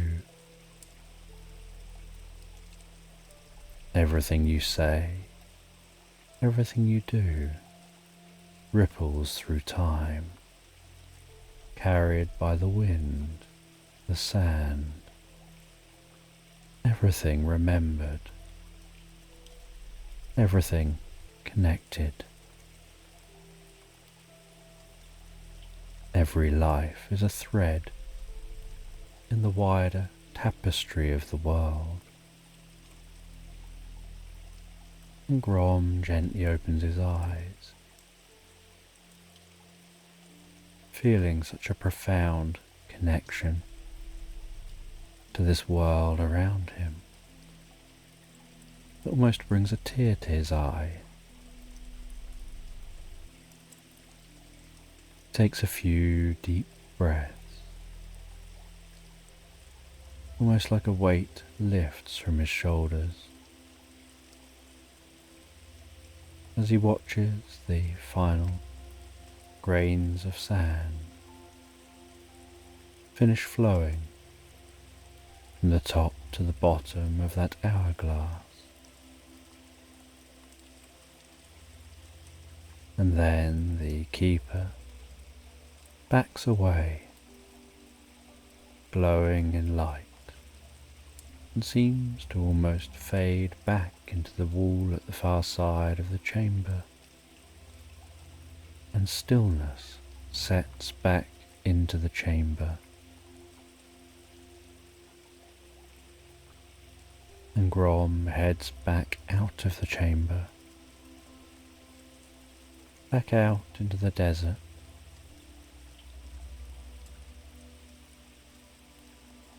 He sets up a camp in the desert, sits by a campfire for a while, gazing at the flickering flames of the fire, as he drifts and floats deeply into a reverie, wondering about the experience he's had, the meaning of the experience, the connection with others, with all things. And as the fire burns down to embers, he settles down into his camp, hearing the wind on the canvas,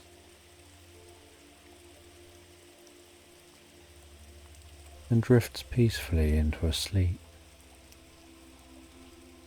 falling deeply into a dream. He dreams of finding a large egg nestled in the roots of a grand oak tree, resting on a bed of moss.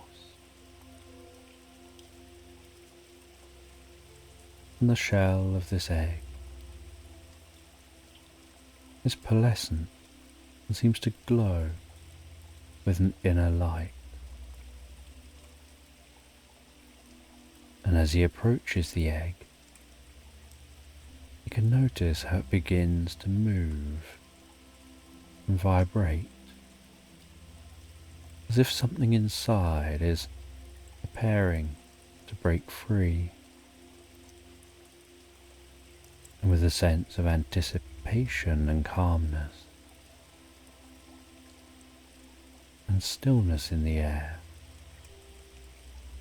he watches as that egg cracks softly and slowly, the sound barely audible, a bit like the soft tappings of raindrops on leaves. And gradually, the crack in the egg widens, and a sliver of light begins to shine through.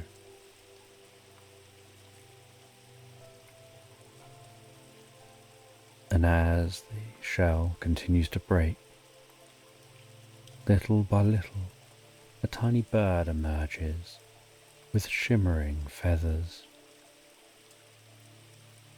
Its wings seem so delicate, its body glowing like faint moonlight, its eyes bright and curious, and the bird seems so small and fragile.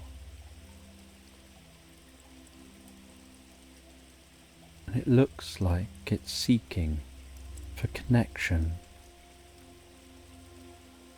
And the bird flutters its wings, manages to just lift itself a little off the ground, the glowing of its body increasing while it tries to fly. And eventually it manages to launch up into the air,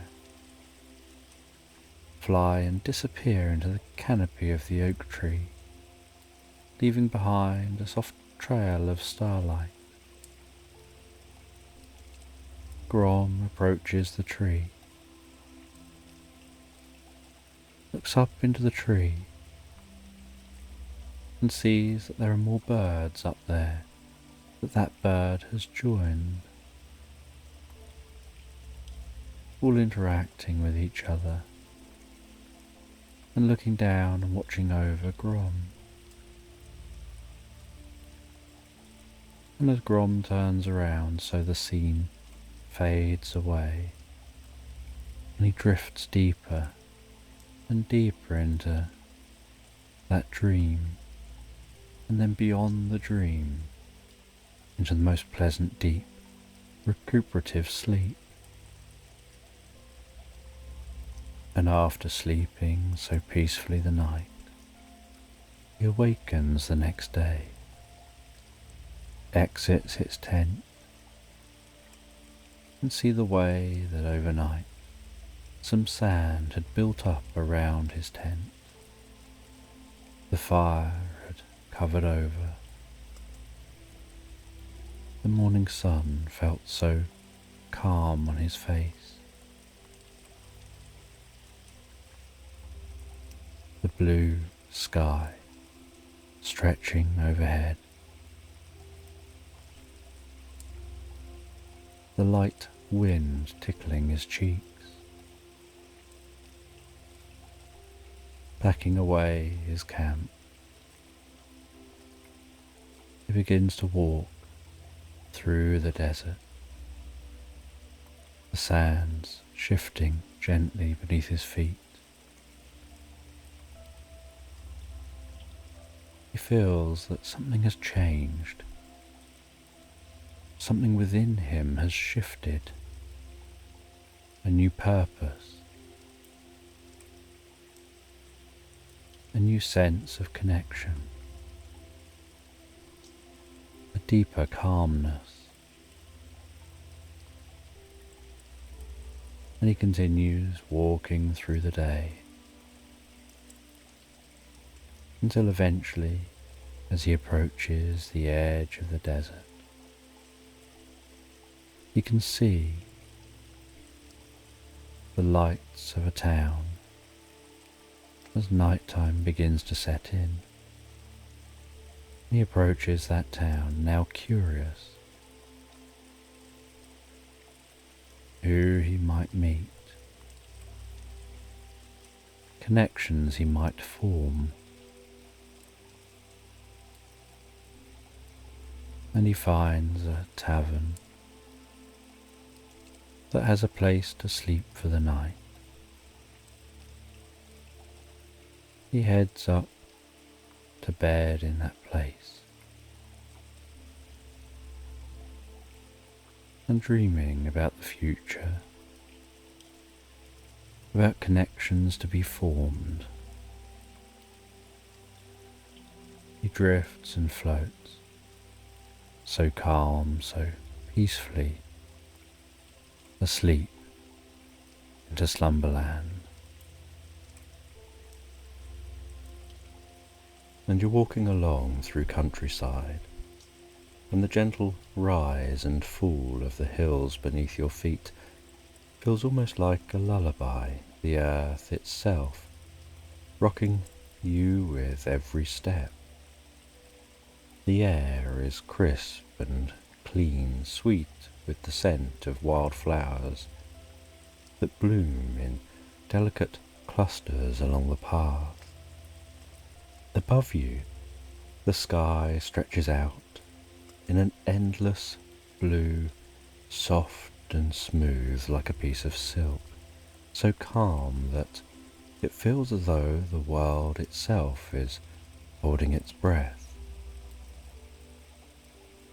The sun is warm, but not overwhelming, just a gentle golden blanket that drapes over the landscape, infusing the day with a serene glow,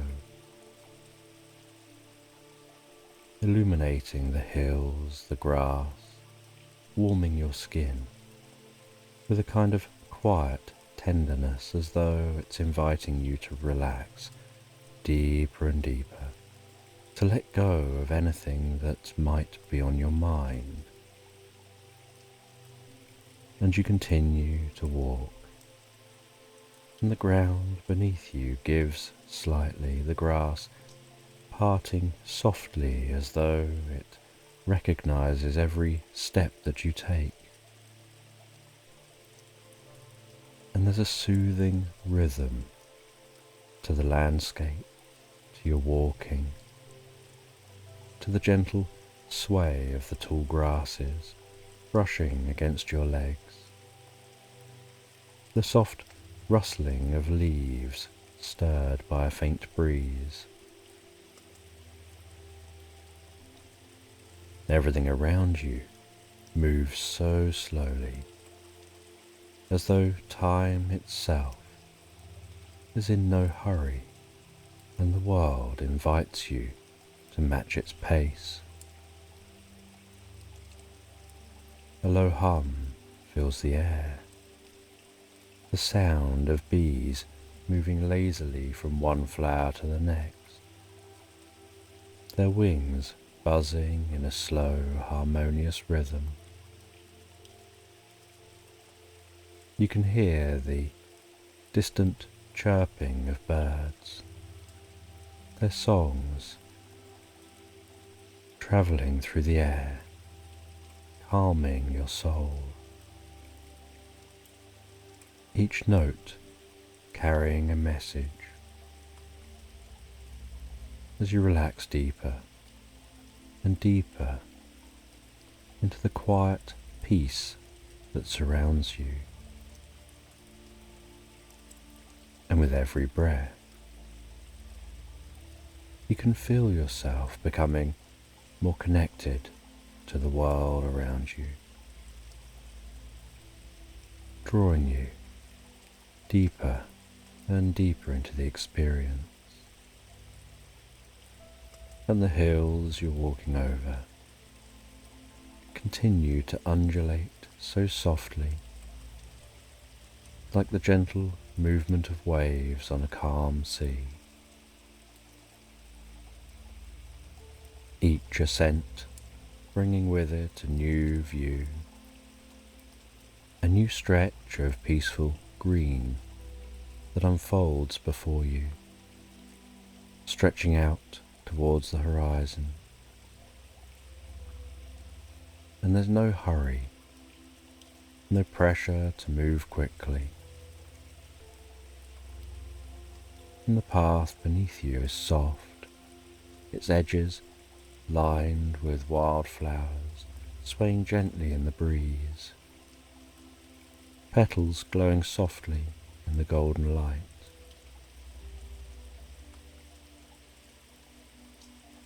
And the warmth of the sun rests on your shoulders, so soothing and gentle, radiating through your body, filling you with a soft, drowsy comfort. The air around you so fresh, carrying those scents of the earth and the flowers. Each inhalation feeling like a deep, restorative breath, guiding you deeper and deeper into relaxation, while your own footsteps merge with the natural rhythm of the world, sinking you in calmness with the environment.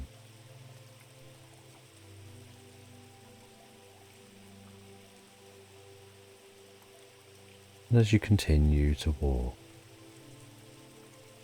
those hills stretching out before you, you continue to feel so deeply and so comfortably relaxed. And as the day begins to slip gently towards evening, the light shifts, casting long shadows, stretching across the hills. The sun hanging lower in the sky, its golden rays softening and kissing the tops of the trees ahead. As you approach the edge of a forest, its entrance marked by tall, majestic trees their branches arched overhead, and as you enter, the air changes. You start to smell the scents of the forest, and as you enter the forest, passing into the dimly lit environment, you can notice the soft crunch of leaves underfoot. The world beyond the forest grows quieter, more distant. The trees towering overhead, branches gently rustling in the breeze, occasional leaves falling to the ground.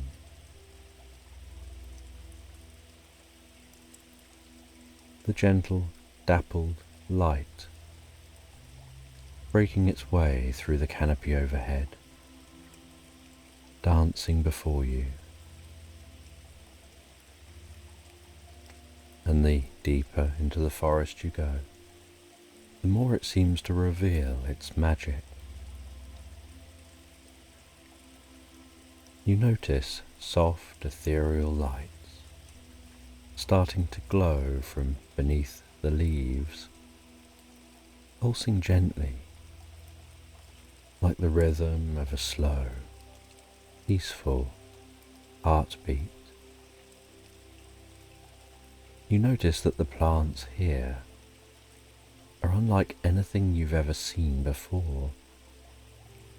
Their leaves shimmering with a faint luminescence, casting an otherworldly glow across the landscape.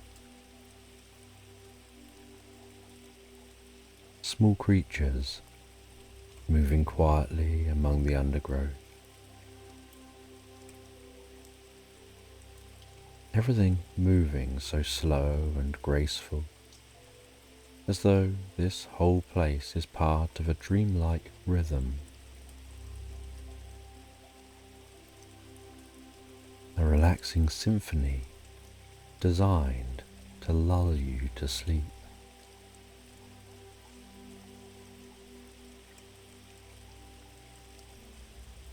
And as you continue walking, you start to hear the distant sound of water trickling over rocks, and the ground beneath you begins to feel a little softer, almost spongy.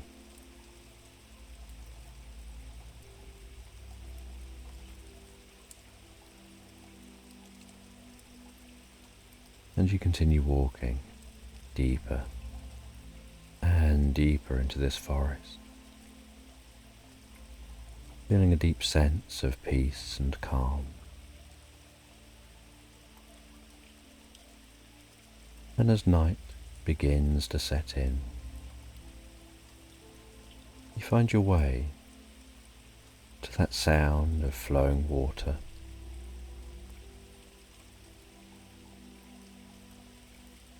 And you notice that stream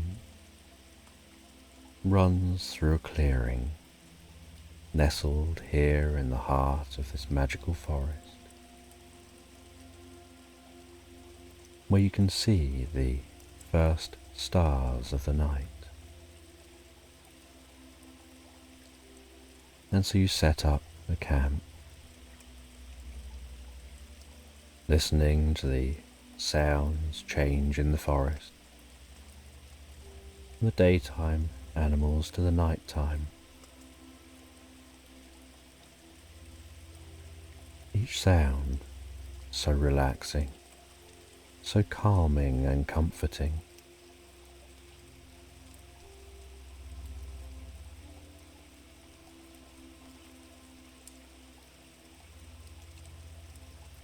You can notice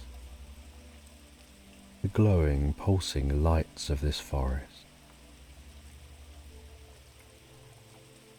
from the plants and the animals, the insects flying in the air.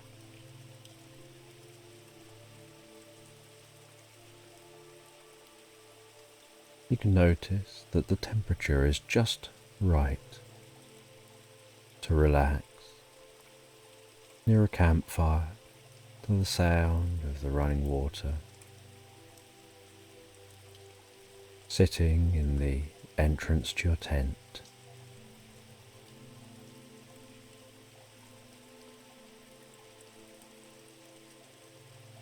You enjoy a warm cup of tea. You can smell the scent of that tea, the feeling of the cup in your hands, the warmth radiating into your palms.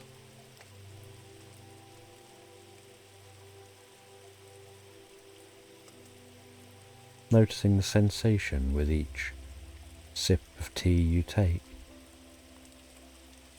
of the warm liquid passing in through your mouth and down towards your stomach, bringing in peace and calmness.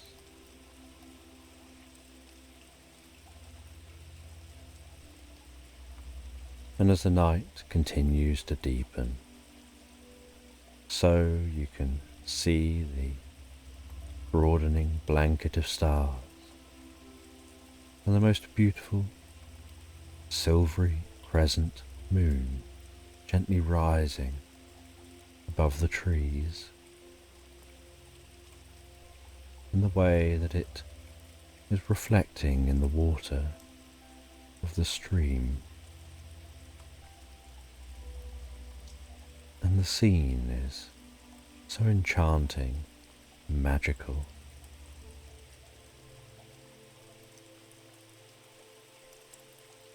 And you're aware as you gaze up at those stars, how the different constellations you can see were once ancient stories to different people.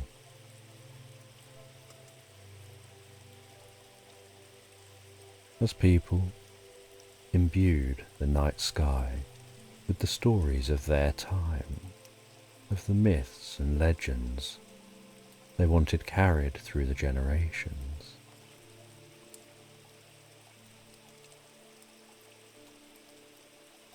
And you find as the night continues on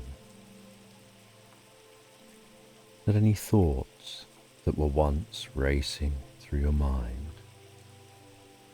begin to drift away like leaves passing down the stream, each breath relaxing you deeper and deeper into the experience, hearing those nighttime sounds calming you further, and time seems to stretch out, like every second lasting a minute.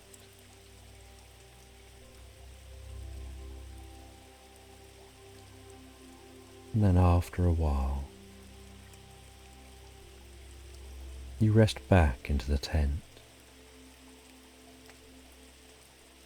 and you close your eyes to just enjoy being in the moment, letting the sounds and sensations wash over you, guiding you into the most peaceful state of stillness, relaxing you deeper and deeper.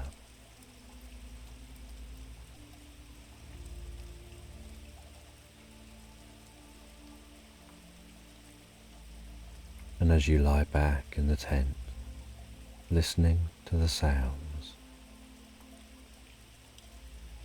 you begin to comfortably drift asleep.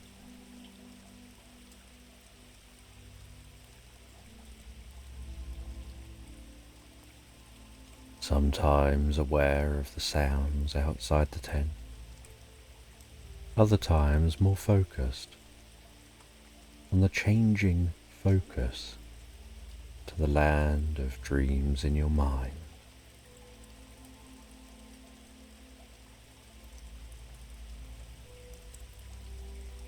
the last of the worries fading away as you rest into peaceful slumber.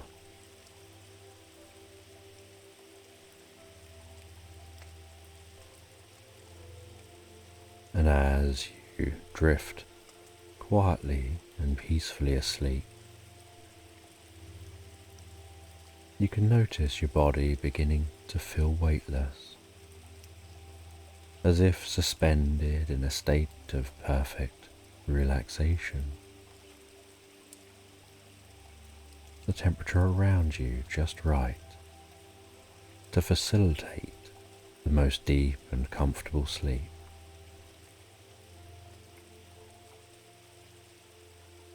And the next morning, you awaken to the light of the new day shining onto the tent, making the tent seem to almost glow with warmth. You can hear the morning sounds of the forest.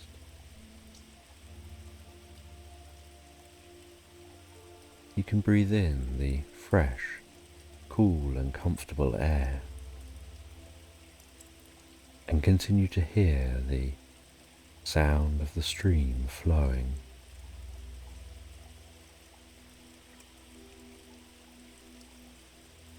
You enjoy a comfortable breakfast, looking forward to your journey ahead today. You pack up your camp and you follow that stream until the stream merges with a river.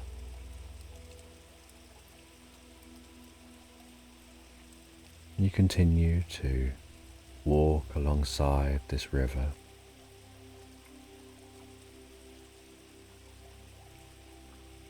walking deeper and deeper through the forest, enjoying the soothing sound of the flow of the water.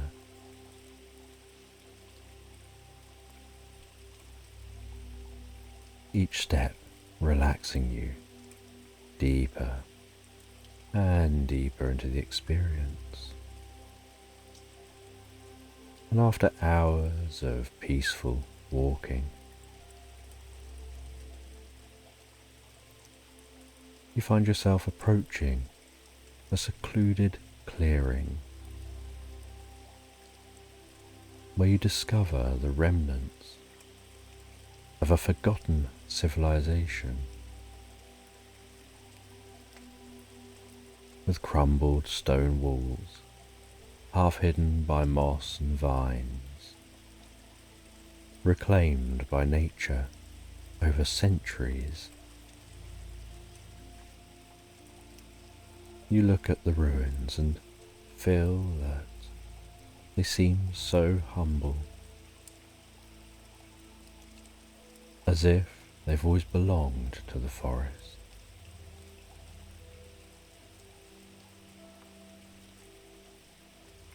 You notice the way that nature has so gently folded these ancient structures into its embrace. You walk among the ruins.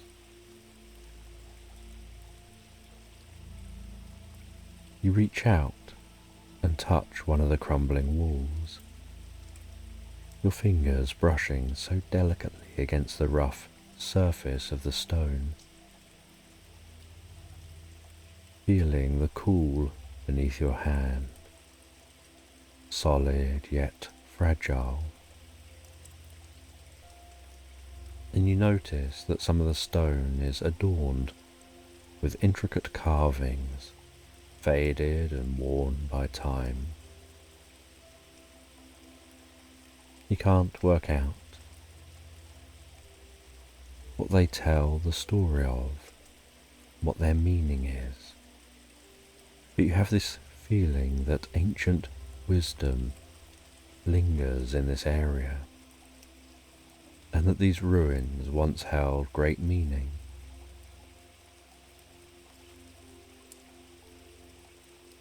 And this area feels so still, so contemplative, so relaxing. And as you walk around these ancient ruins, you discover an entrance to what appears to be an underground chamber. And the stones framing the entrance are larger and more ornate, yet still deeply weathered by time.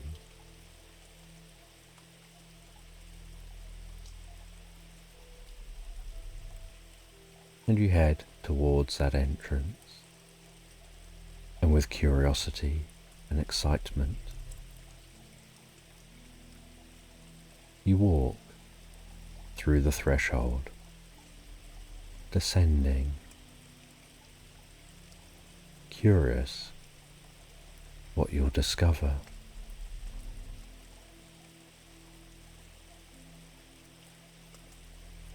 And as you descend,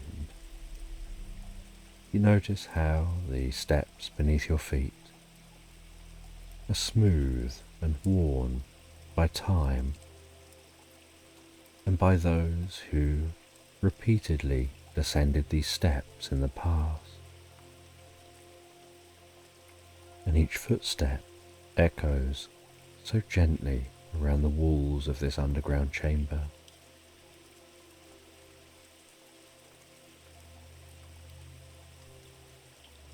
And once down in the chamber,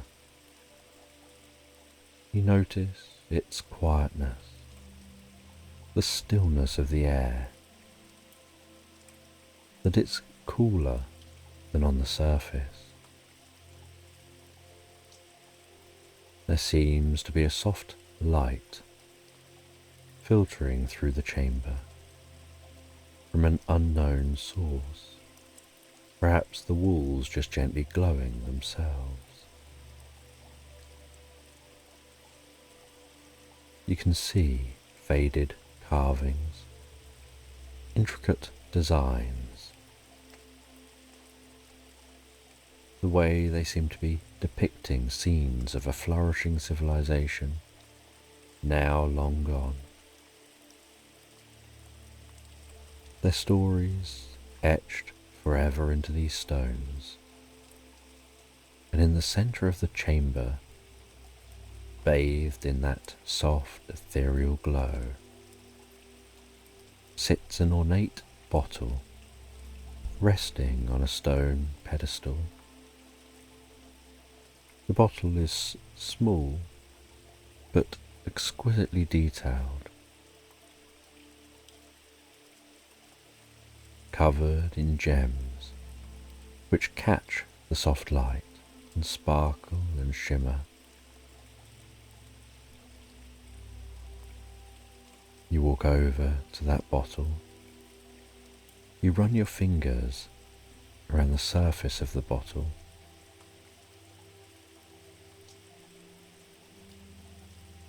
With a deep breath, you lift the bottle off of the pedestal,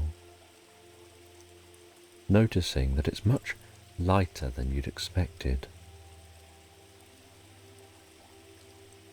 You take a look around the whole bottle while holding it. You carefully reach for the cork and pull that cork from the top of the bottle. And with a gentle sigh, as if the bottle itself is releasing a long-held breath, a pastel pink mist begins to pour out, swirling delicately in the air. The mist moves with grace, as if it's sentient, expanding and unfurling with a soft, fluid motion, spiraling upward, forming shapes that drift and twirl like tendrils of a dream, light and airy yet full of presence. The cloud seems to dance in the air, its soft pastel hues glowing faintly in the dim light.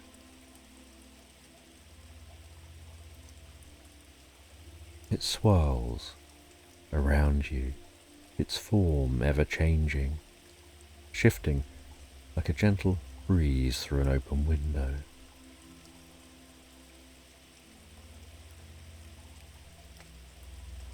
As it floats gently around you, the cloud's delicate movements feel soothing, almost hypnotic.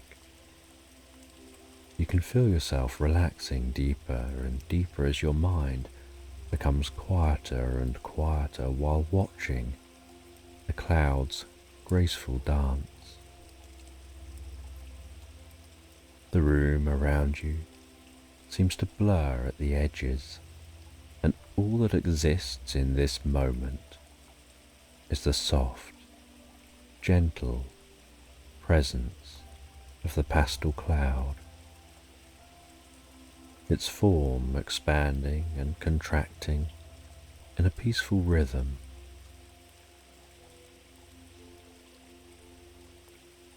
The cloud moves closer, and you feel its cool, light presence brushing against your skin. It carries with it a faint, sweet scent, like the first breath of spring flowers blooming after a long winter. The soft air stirs gently around you, and with it comes a sense of freedom, of release, as though the weight of time itself is melting away. The cloud's presence is light, airy, and yet it feels deeply comforting, like being wrapped in a soft, invisible blanket that brings with it a profound sense of peace. And the pastel pink cloud hovers gently before you, its form shifting as if it's considering something, preparing to speak. Then from the center of the cloud, a soft, melodic voice begins to emerge, a gentle, soothing sound, filling the chamber with peace and kindness. "Thank you," the cloud begins. "You've released me from the confines of my bottle. For centuries, I was trapped within, waiting for someone to find me, to set me free.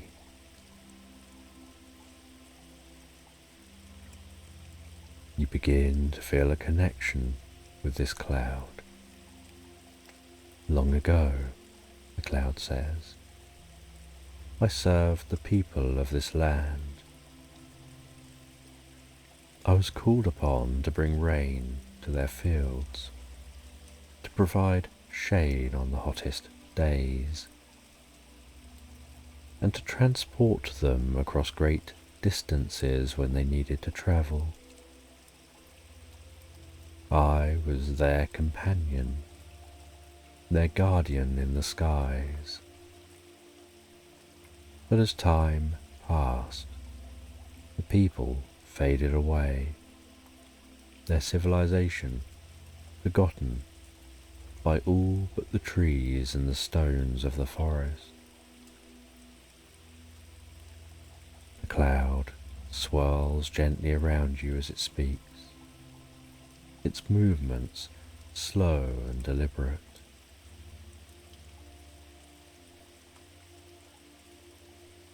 When the people were gone, no one remained to call me from the bottle,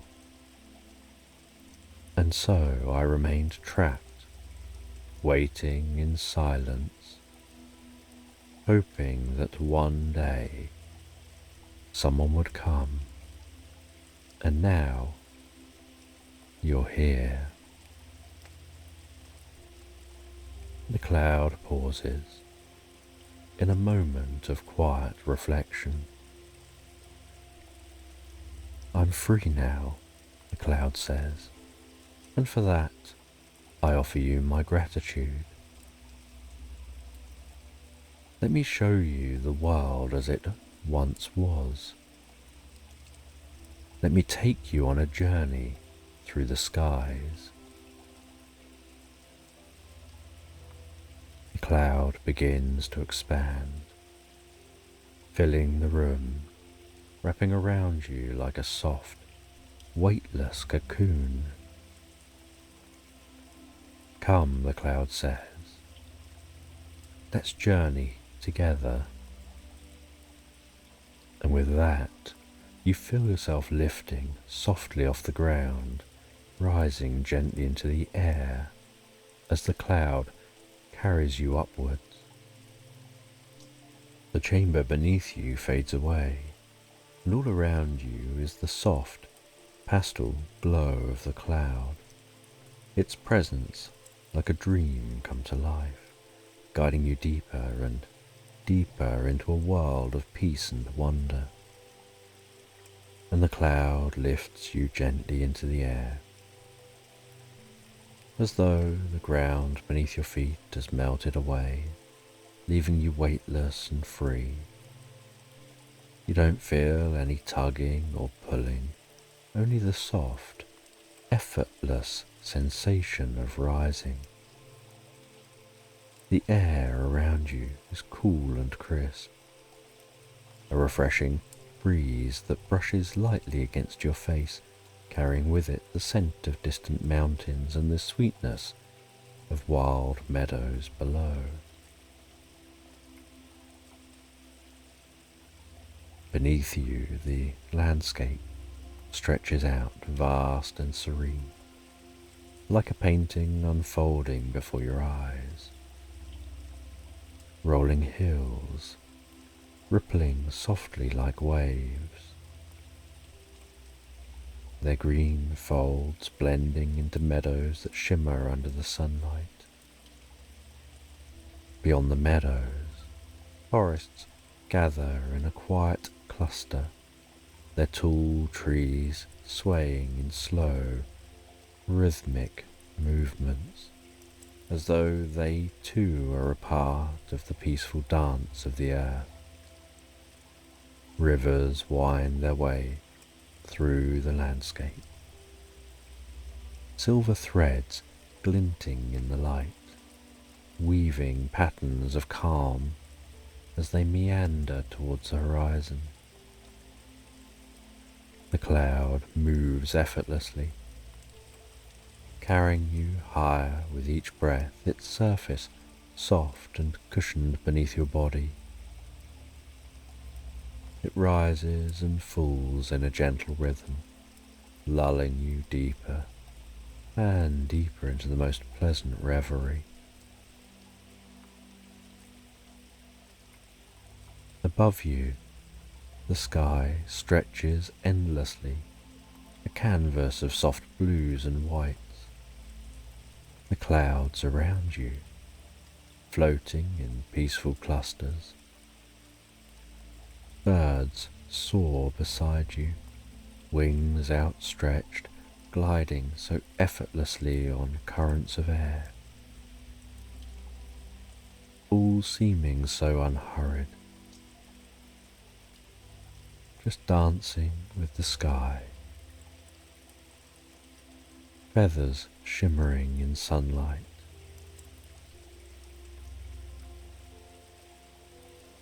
The air is pure and fresh, filling your lungs with each deep breath, bringing with it a sense of renewal and new beginnings. The cloud carrying you higher as you sink deeper into the most peaceful relaxation. And as you approach the mountains, you can notice their snow-capped peaks, sparkling like a million diamonds in those mountains. You begin to have this sense of how everything is connected, all the parts of the landscape, the flora and fauna,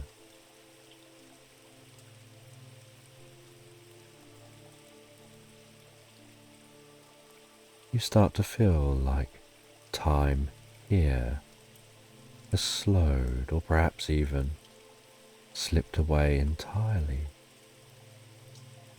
leaving you suspended in this moment of pure stillness.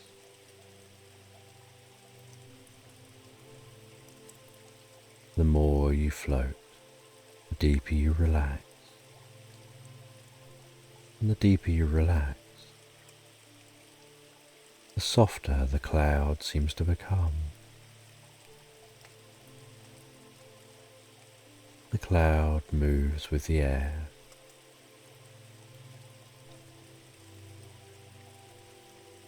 the landscape rolling past below, and after what feels like the most peaceful eternity of drifting in the sky, seeing what this world once looked like, the cloud descends again, heading back to the chamber.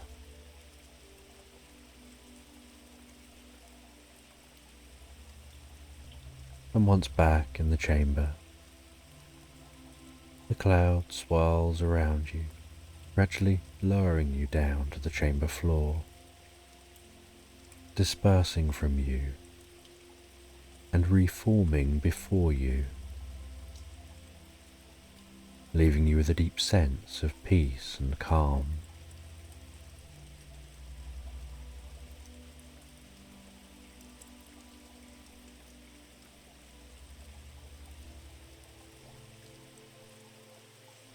The cloud hovering before you says that the artifact which was here in this chamber was never really a reference to the bottle. It was a reference to them.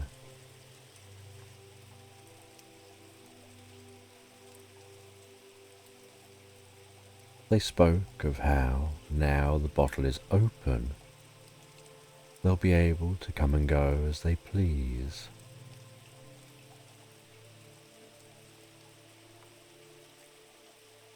People sought the bottle, thinking the bottle held magic, but the magic was actually the cloud. The cloud thanks you once more for freeing it.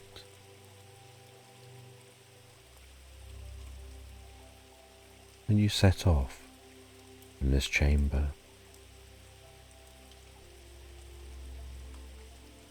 You make the journey back the way you came.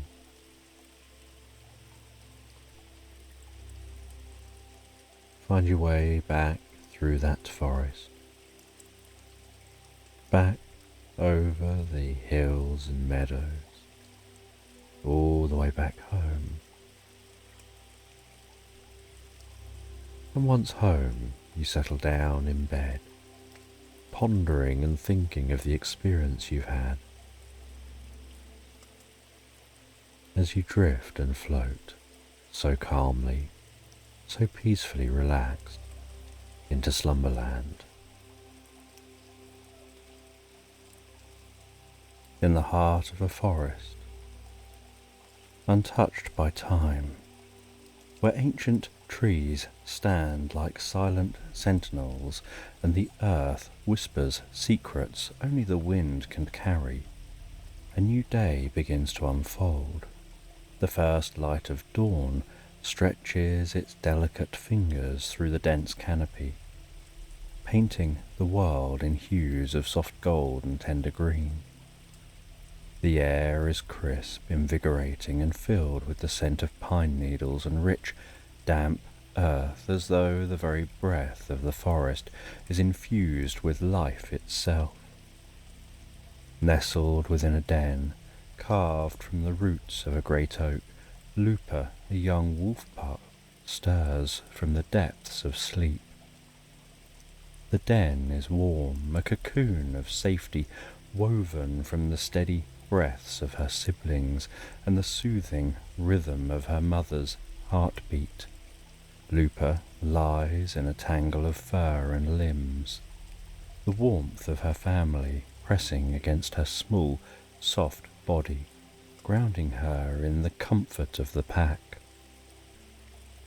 But even as she dozes, the world beyond the den tugs at her awareness, like a distant melody carried on the wind. In her dreams she runs, her paws pound the earth, firm and sure, as the wind rushes through her fur, lifting her spirits and filling her with a wild, untamed joy. The forest spreads out before her, vast and full of wonder, each tree a towering giant, each shadow a mystery waiting to be explored. The freedom of the wild calls to her, a voice as old as the mountains, as compelling as the moon. As the dream lingers, her eyelids flutter and she wakes, blinking in the dim light of the den. The vividness of the dream clings to her mind, like the echo of a far-off howl. She breathes in deeply, savouring the familiar scents of home, the earthy scent of the den, the sweet musk of her siblings, and the comforting aroma of her mother. But beneath it all, she detects something more, the scent of dawn, fresh and full of promise, seeping into the den, beckoning her outside. Lupa's heart quickens with anticipation. She stretches her small, lithe body, feeling the slight resistance of her muscles as they wake from their slumber. Around her the den is filled with the soft sounds of her pack stirring, the gentle rustle of fur against the earth, the quiet snuffling as they prepare to greet the day. The light filtering into the den is soft, a promise of warmth and light beyond the confines of their shelter. Her mother, the alpha female, stirs beside her, her presence a reassuring constant. The older wolves rise first, their movements deliberate and calm, a well-practiced routine honed by years of survival in the wild. Lupa watches them, her young heart swelling with admiration and the desire to prove herself worthy of the pack. But more than anything, she feels the call of the wild, pulling her towards the unknown, towards the adventure that lies beyond the den's entrance. With a final glance at her siblings, still nestled in sleep's embrace, Lupa rises on her small paws.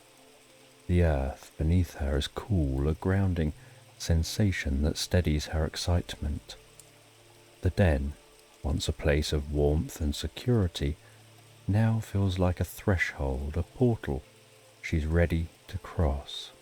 The world outside beckons, and with youthful energy and boundless curiosity, she steps forward, eager to greet the day. As she emerges into the open air, the world greets her like an old friend. The forest stretches out before her, every leaf and blade of grass illuminated by the soft, golden light of dawn. The birds are already awake, their songs filling the air with a chorus of life. Lupa pauses, her senses overwhelmed by the beauty of the moment. The cool breeze ruffles her fur, a gentle caress that carries the scents of pine, earth, and distant rain. The sky above is a canvas of pastel hues, promising a day full of possibilities. She breathes in deeply, filling her lungs with the fresh morning air, and feels the thrill of the wild coursing through her veins.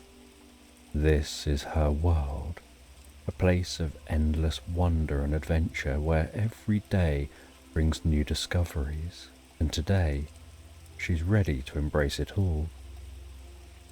The pack gathers around her, their presence a comforting reminder that she's never alone.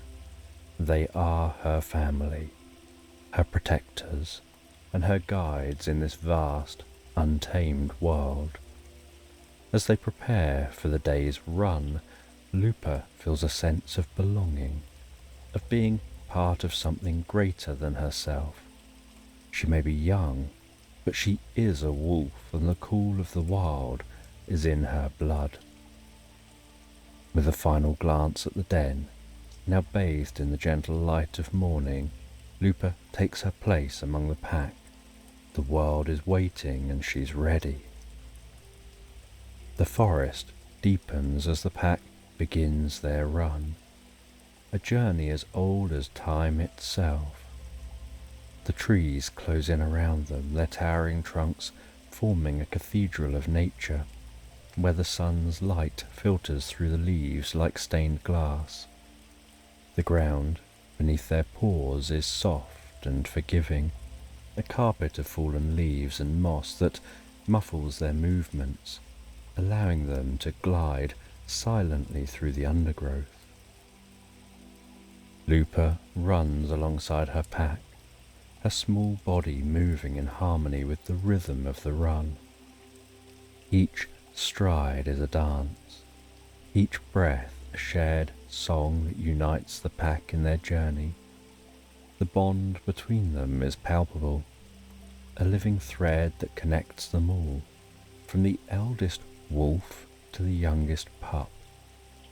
In this moment, Lupa feels the power of the pack, the strength that comes from unity, and the freedom that comes from the wild. The forest responds to their presence, its ancient heart beating in time with theirs. Birds take flight as they pass, their wings a flurry of colour against the green backdrop of the trees. A deer, grazing in a clearing, lifts its head, its large, dark eyes watching the pack with cautious curiosity, before it bounds away into the shadows. The wind, as if guided by the pack's movement, whispers through the trees, carrying the scents of pine, earth, and that distant rain. Lupa's senses are alive, each one attuned to the world around her. The sound of paws against the earth is a steady rhythm, like the heartbeat of the forest itself. The rustling leaves creating a symphony of sound. The scent of distant rain lingering in the air, while cool, fresh air fills her lungs, invigorating her with every breath. As she runs, Lupa becomes absorbed in the rhythm of the pack. Her thoughts, once a jumble of excitement and curiosity, now flow like a gentle stream, carrying her deeper into the heart of the forest. This is her reverie, a place where time seems to slow, and the world around her becomes a blur of green and gold. Every step brings her closer to the earth, every breath a connection to something greater, something ancient and wise. For a moment, she stumbles, her attention caught by a fluttering leaf or a glimmer of light dancing through the trees. The world around her seems to shift, the edges of her vision softening as if she's stepping into a dream. But before fear can take hold, an older wolf nudges her gently, guiding her back into the rhythm of the run. The touch is reassuring, a reminder that she's not alone, that the pack is always there to guide and protect her. Lupa recovers quickly, her youthful energy propelling her forward. The distraction fades and she once again becomes part of the pack, her thoughts flowing in harmony with their movement. The forest, once a place of mystery and wonder, now feels like home, a place where she belongs.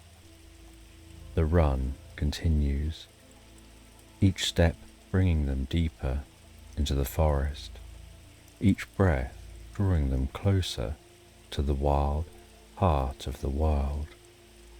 Lupa loses herself in the rhythm, her thoughts drifting like leaves on a gentle breeze, the forest around her becoming a dreamscape, a place where reality and reverie merge into one. She feels the earth beneath her paws, solid and real, yet somehow ethereal, as if she's running on the very fabric of a dream. As the pack moves deeper into the forest, the light begins to change.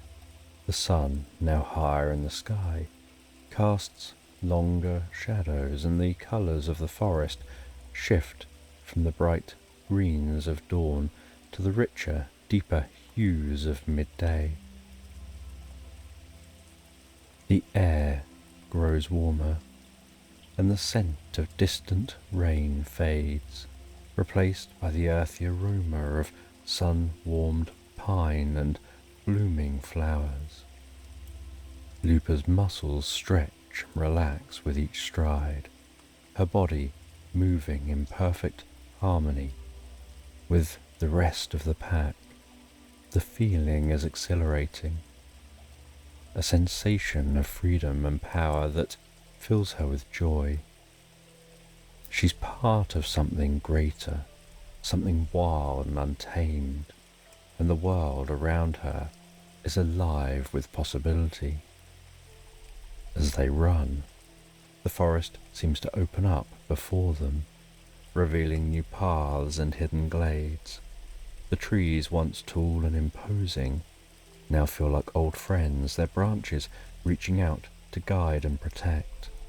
The world is a place of beauty and wonder, a place where every shadow holds a secret, every breeze a whispered story.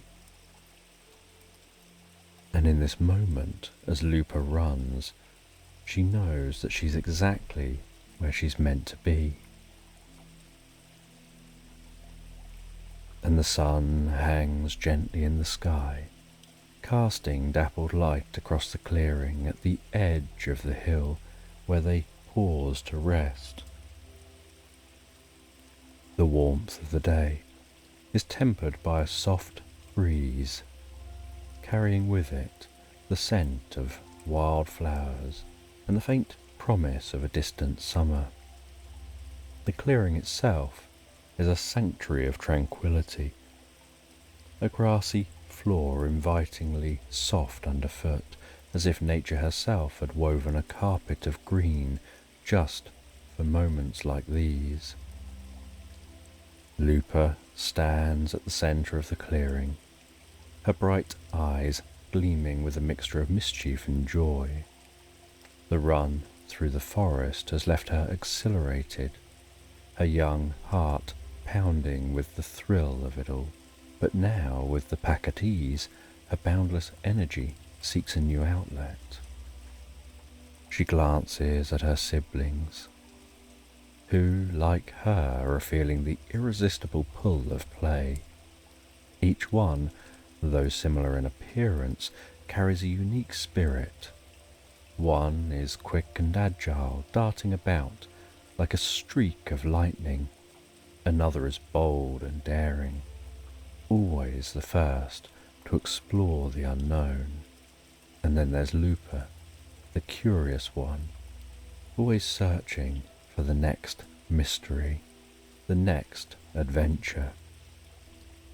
With a playful bark, Looper charges at her closest sibling, initiating a game of chase that sends the pups into a joyful frenzy. The sound of their laughter, soft yips and delighted barks fill the clearing, echoing off the surrounding trees and carrying on the breeze.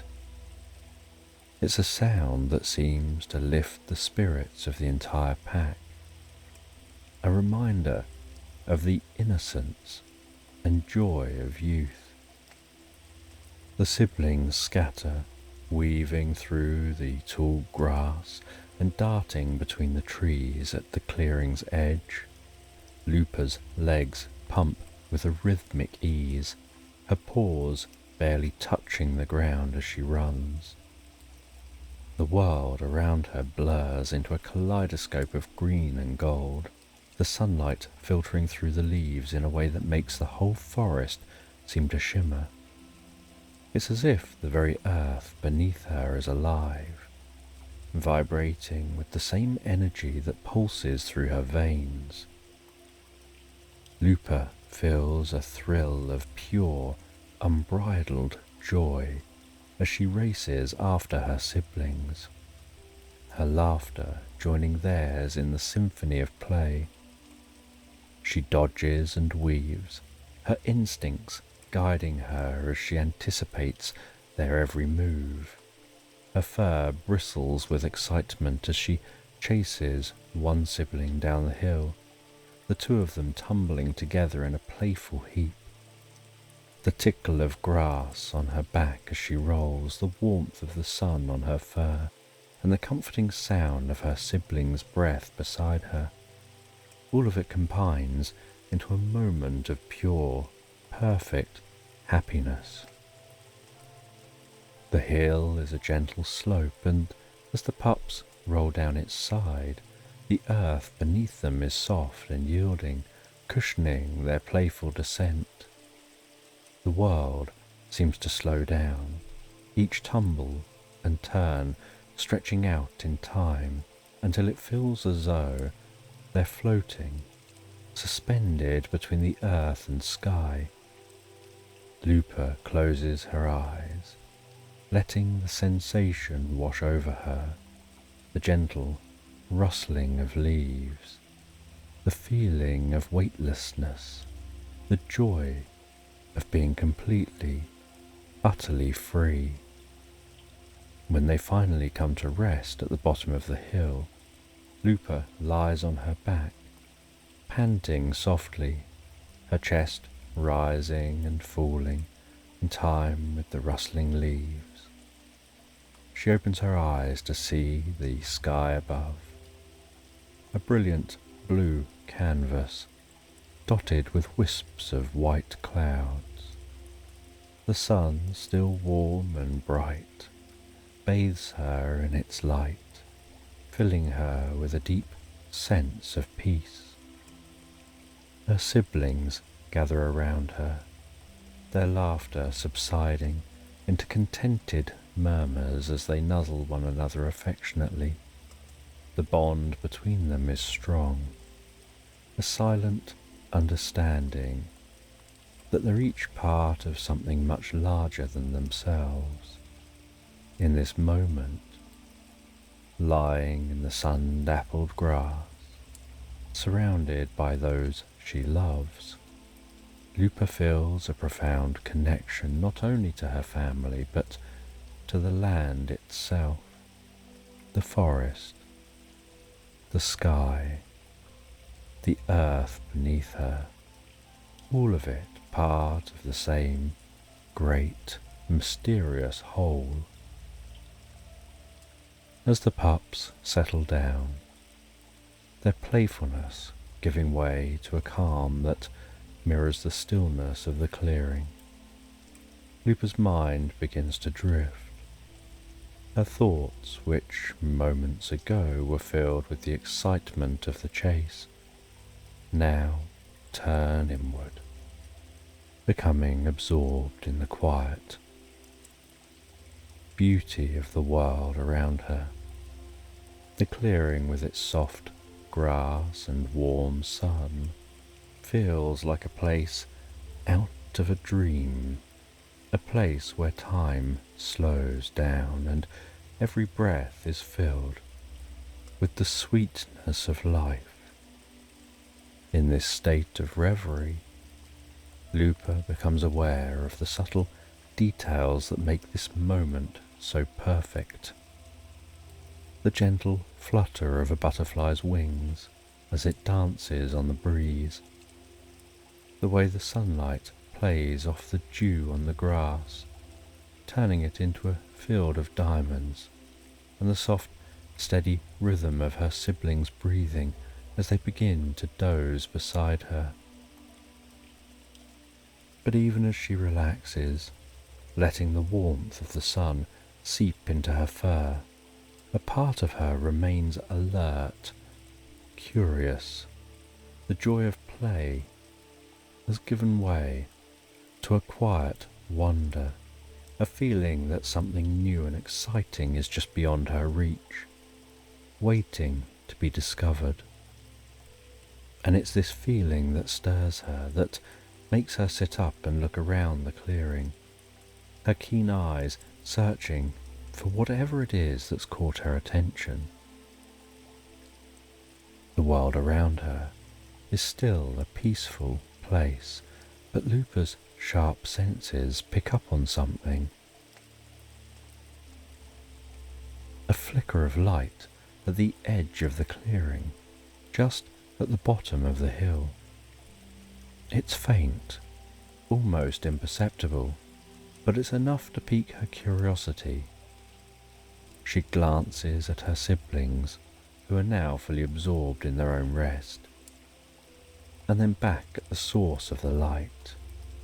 The pull of discovery is too strong to resist, and with a final, reassuring nuzzle to her siblings, she rises to her paws and trots off towards the edge of the clearing.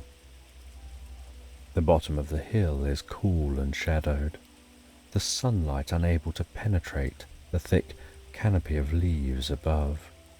Here, the air is different, damp and slightly musty, with the scent of earth and stone mingling with the fresh green of the forest.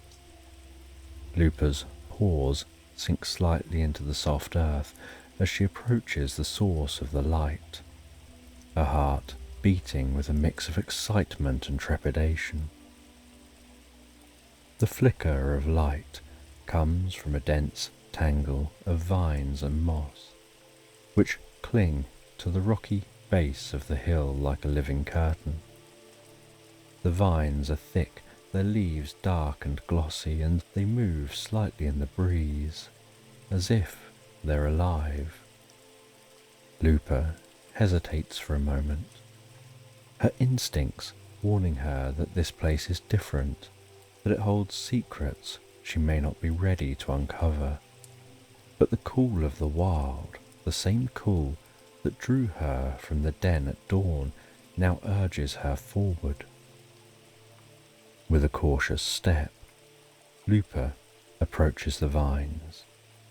The light flickers again, just behind them, and she nudges the leaves aside with her nose, her curiosity overpowering her caution.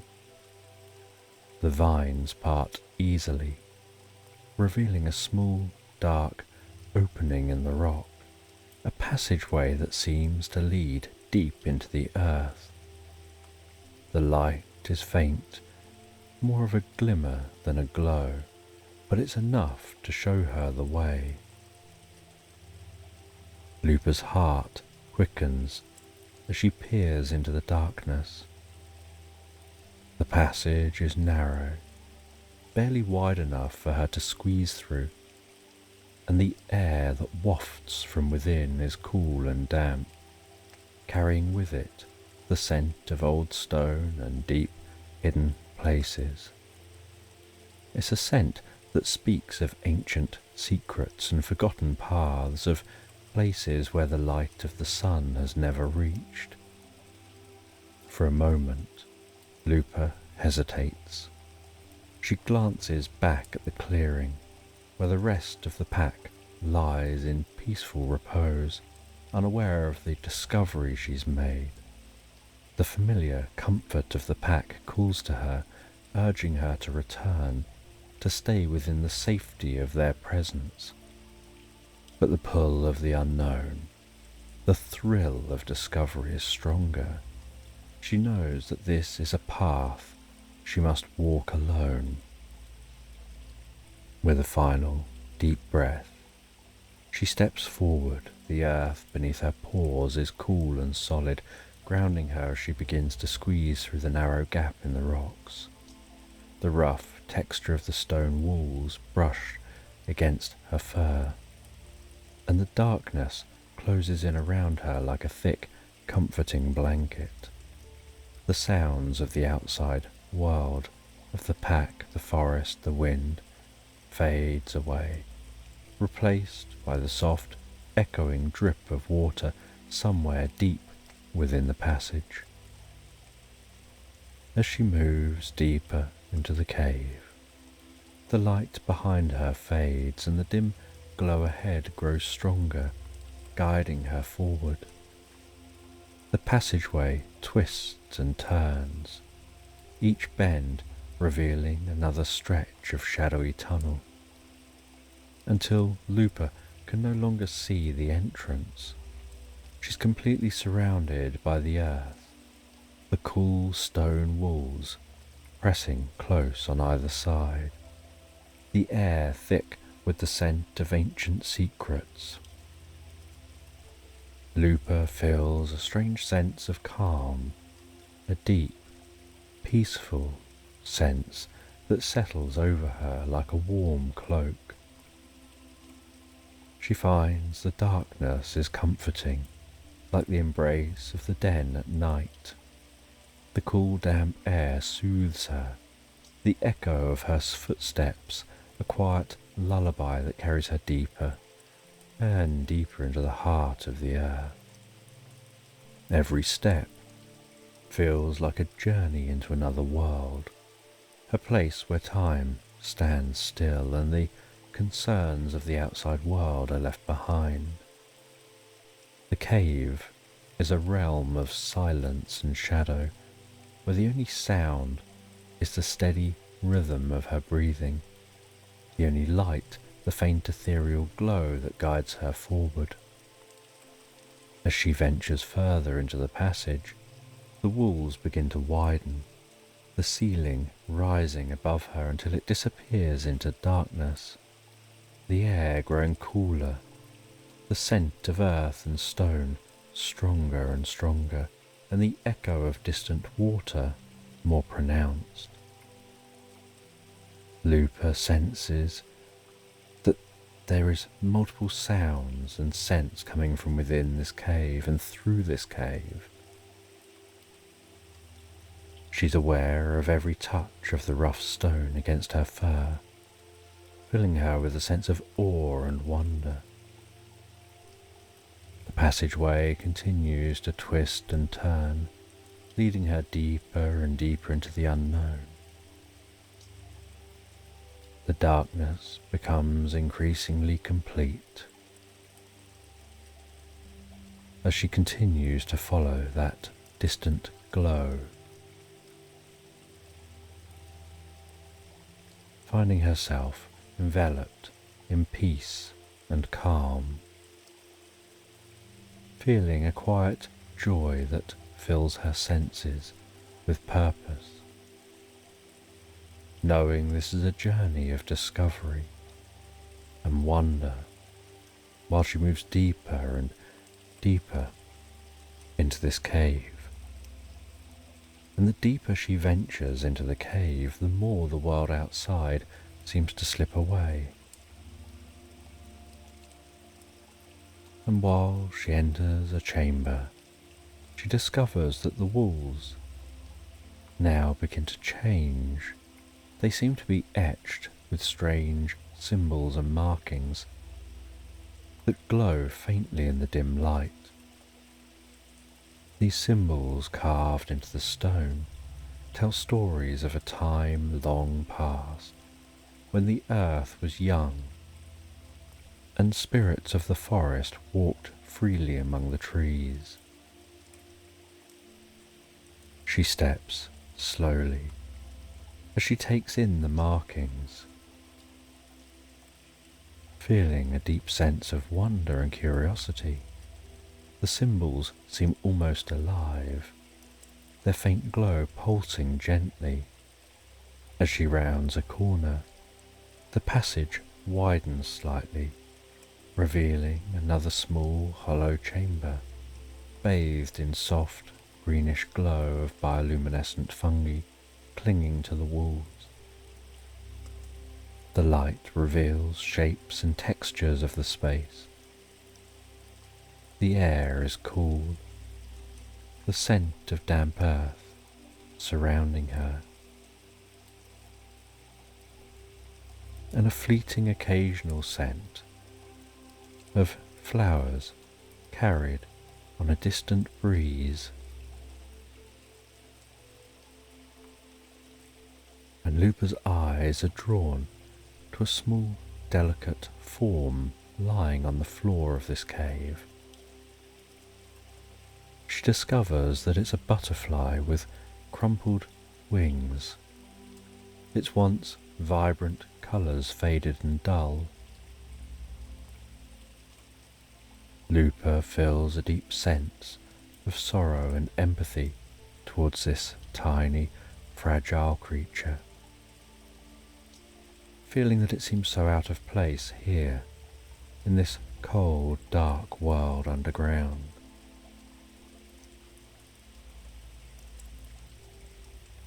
She approaches that butterfly, lowers her head, a warm breath washing over the butterfly, and a soft, comforting feeling, and the butterfly's wings flutter weakly in response.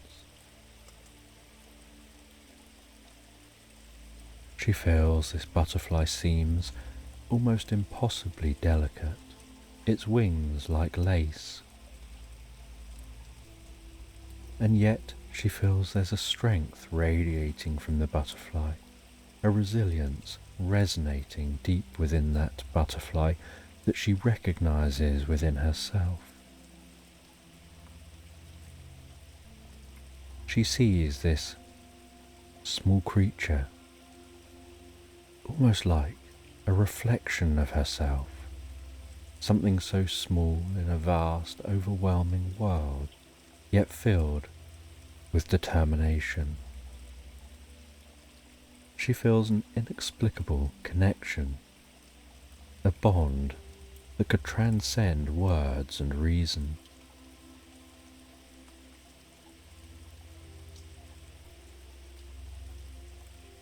She started to sense that this cave was beginning to feel more like a sanctuary, a place where time slows down and the rest of the world fades away.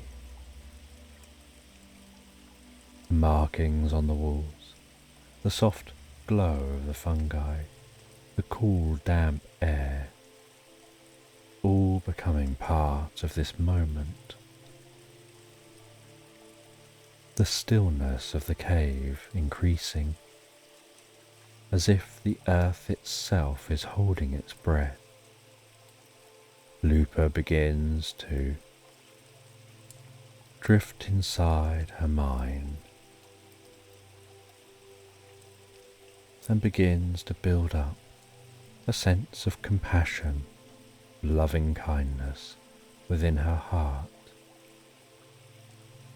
and begins to project out that compassion and loving kindness with each breath, with each beat of her heart.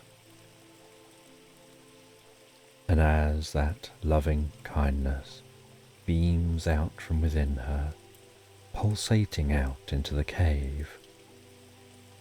She starts to hear the distant drip of water echoing through the cave. She starts to feel a deeper sense of calm, a sense that her breathing is beginning to match the rhythm of that dripping water. The butterfly begins to glow with a quiet light.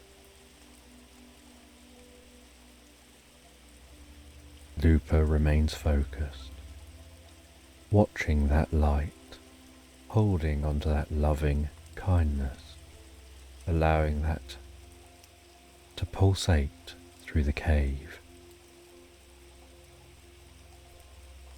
She notices the butterfly's wings beginning to mend, and the more they mend, the deeper Lupa's sense of peace and calm. The butterfly seems to be infusing with an otherworldly light. There seems to be a hum of energy vibrating through the cave, resonating through the stone and the very air they're breathing.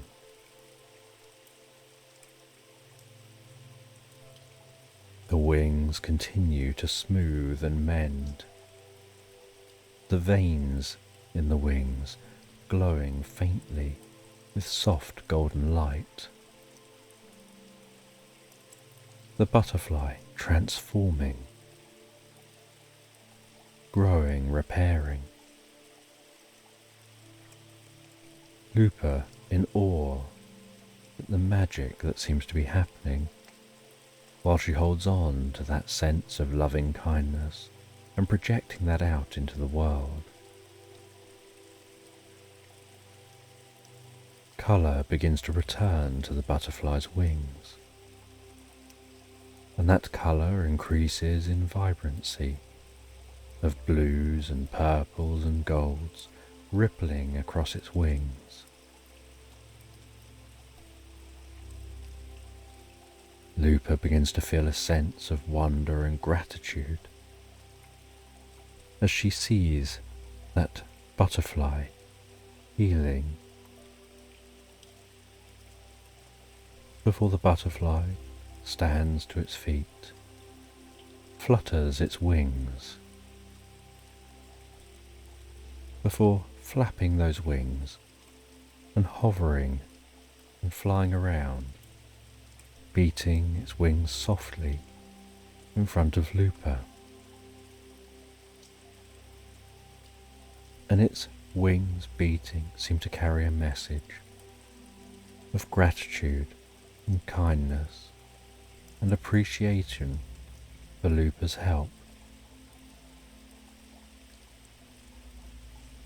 She learns that this butterfly is a spirit of the forest, a guardian of the natural world, and because of Lupa's kindness, they give her a gift, a token of gratitude for the compassion that she showed.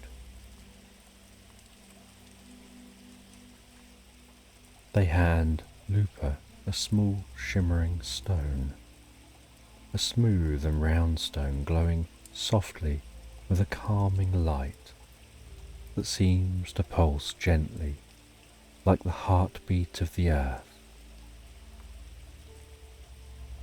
Lupa takes that stone and can instantly feel the power of it passing through her, filling her with a deep sense of peace and calm. And through its fluttering wings, the butterfly communicates that the stone will guide her through the rest of her journey and be there for her whenever she needs it, offering her guidance and calm and connection where she can communicate with the forest and its spirits.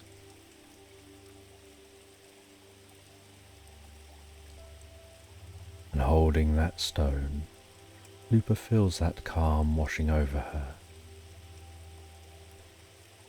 a calm which resonates to the core of her being, easing any fears she might have, soothing any worries she might have, and filling her with strength and wisdom. And then the butterfly flies off down the cave, and Lupa watches as it flies along that cave, illuminating the walls around it with its soft, warm glow, before disappearing out of sight. As Lupa herself now heads through the cave, finds her way back through that cave and back into the forest, back into that air of the forest which seems so much thicker than the air in the chamber. She feels a different connection to this forest, different understanding of the forest than she had when she entered this place.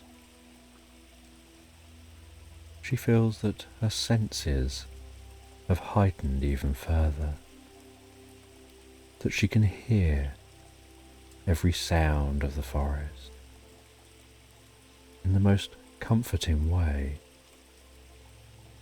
that she feels a deeper sense of beauty in the forest than she'd felt before, that she can be aware of the energy of all living things in the forest and how interconnected everything is. She explores the forest, once familiar, now seemingly different, with a different perspective, almost like it's being seen through new eyes. And yet it's the same old forest. She finds her way to a river stretching through the forest, and this river seems alive, its powerful current weaving and cutting its way through the forest like a vein of liquid.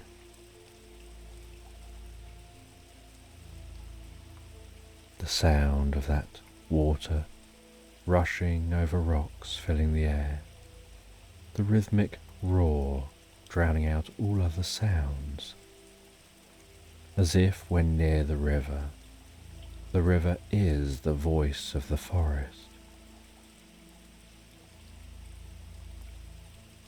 She can smell the air around the river and how different that is to the scents that she can smell in the forest. She spends some time walking along the edge of the bank of this river,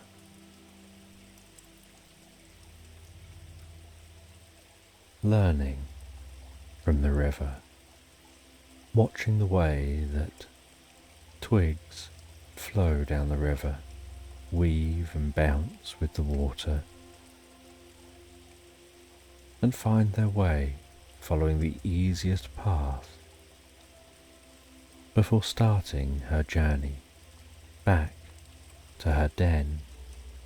And as she journeys away from the river and the roar of that river fades,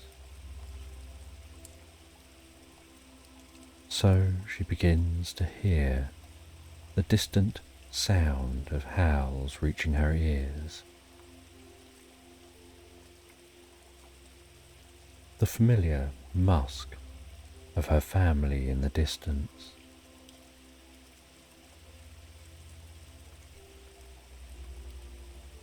And she heads towards the sound of the howls, following the scent of that musk,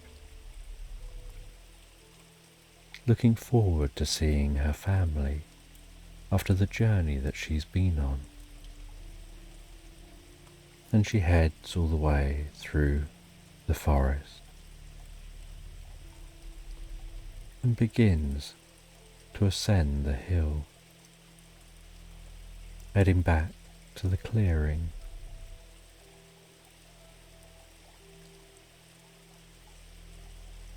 And back in the clearing, she sees the pack, their bodies outlined against the setting evening sun. She approaches her family. They greet her with wagging tails, shining eyes. They smell the different scents on her from her journey, and she excitedly tells them of her experiences. And they nuzzle together. They play. They rest. Before heading back into the den,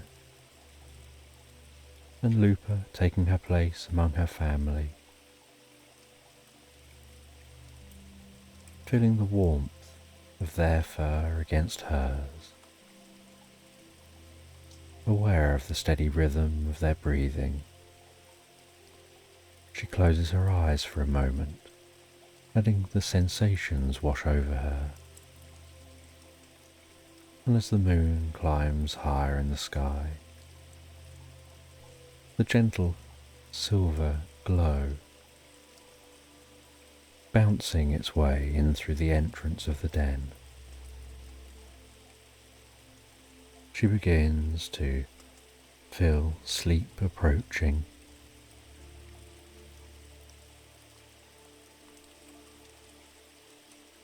And one by one, the wolf pack drift asleep until Lupa's eyes get heavier and heavier, before finally closing, and with a deep sense of warmth and comfort, and an even deeper connection to the world around her, she drifts and floats peacefully, relaxed asleep, into Slumberland. And in the soft, dim light of early dawn, the cocoon hangs suspended like a delicate lantern, swaying ever so gently in the breeze. For days, weeks, perhaps even lifetimes, the butterfly has been cradled within its silken walls, wrapped in a warm, velvety darkness that feels both comforting and mysterious. Inside, the world is peaceful, a place where time moves, not in moments, but in slow, gentle waves that carry the butterfly deeper and deeper into the realm of dreams. Memories of the past float through the butterfly's mind like fragments of a forgotten melody. There was a time long ago when it was something different, something small, earthbound and simple.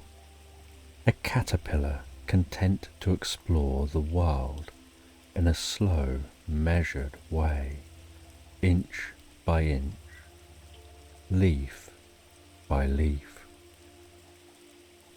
But even then, there was a longing, a deep, unspoken yearning for something more, a desire to rise above, to see beyond the edges of the leaves and the limits of the earth.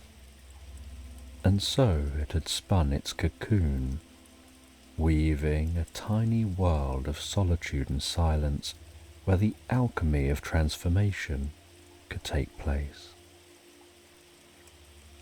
Within the cocoon, the butterfly's body began to change, slowly at first, like the shifting of shadows at twilight. The once familiar form dissolved, melting into a fluid state where nothing was certain and everything was possible. There were moments of fear, of confusion, as if the butterfly were lost in a maze of its own making. But there were also moments of peace, where the darkness felt like a gentle embrace, holding the butterfly safe as it surrendered to the process of becoming. Now, as the first light of dawn filters through the delicate walls of the cocoon, the butterfly feels a stirring within, a soft, insistent urge to break free, to emerge into the world beyond. The cocoon, once a sanctuary, now feels confining, like a shell that no longer fits. With a slow, deliberate movement, the butterfly pushes against the walls, feeling them give way beneath its touch. The silken threads part easily, and a tiny crack of light appears, growing wider and brighter with each passing moment.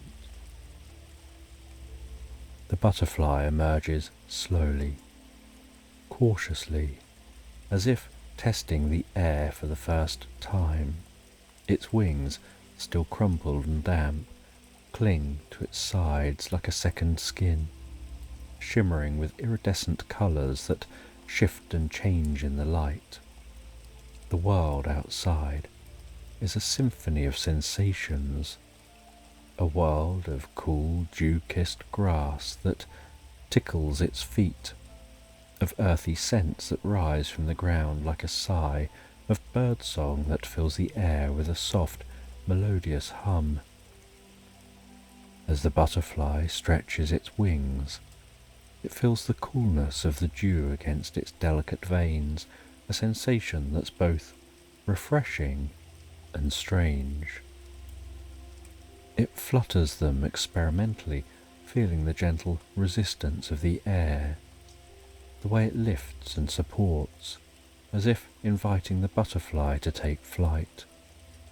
But the wings are still heavy, weighed down by the last traces of the cocoon's moisture, and the butterfly knows that it must be patient, that it must wait for the sun's warmth to dry them fully. The meadow around the butterfly is bathed in the soft, golden light of dawn. The sun, still low on the horizon, casts long shadows across the grass, turning each blade into a tiny prism that refracts the light in 1,000 different hues. The air is cool and crisp, carrying the scent of wild flowers and the promise of a new day. Everything is fresh, untouched, as if the world itself is waking up for the first time. As the butterfly gazes out across the meadow, its eyes are drawn to a distant hill where an old, weathered monastery stands in quiet solitude.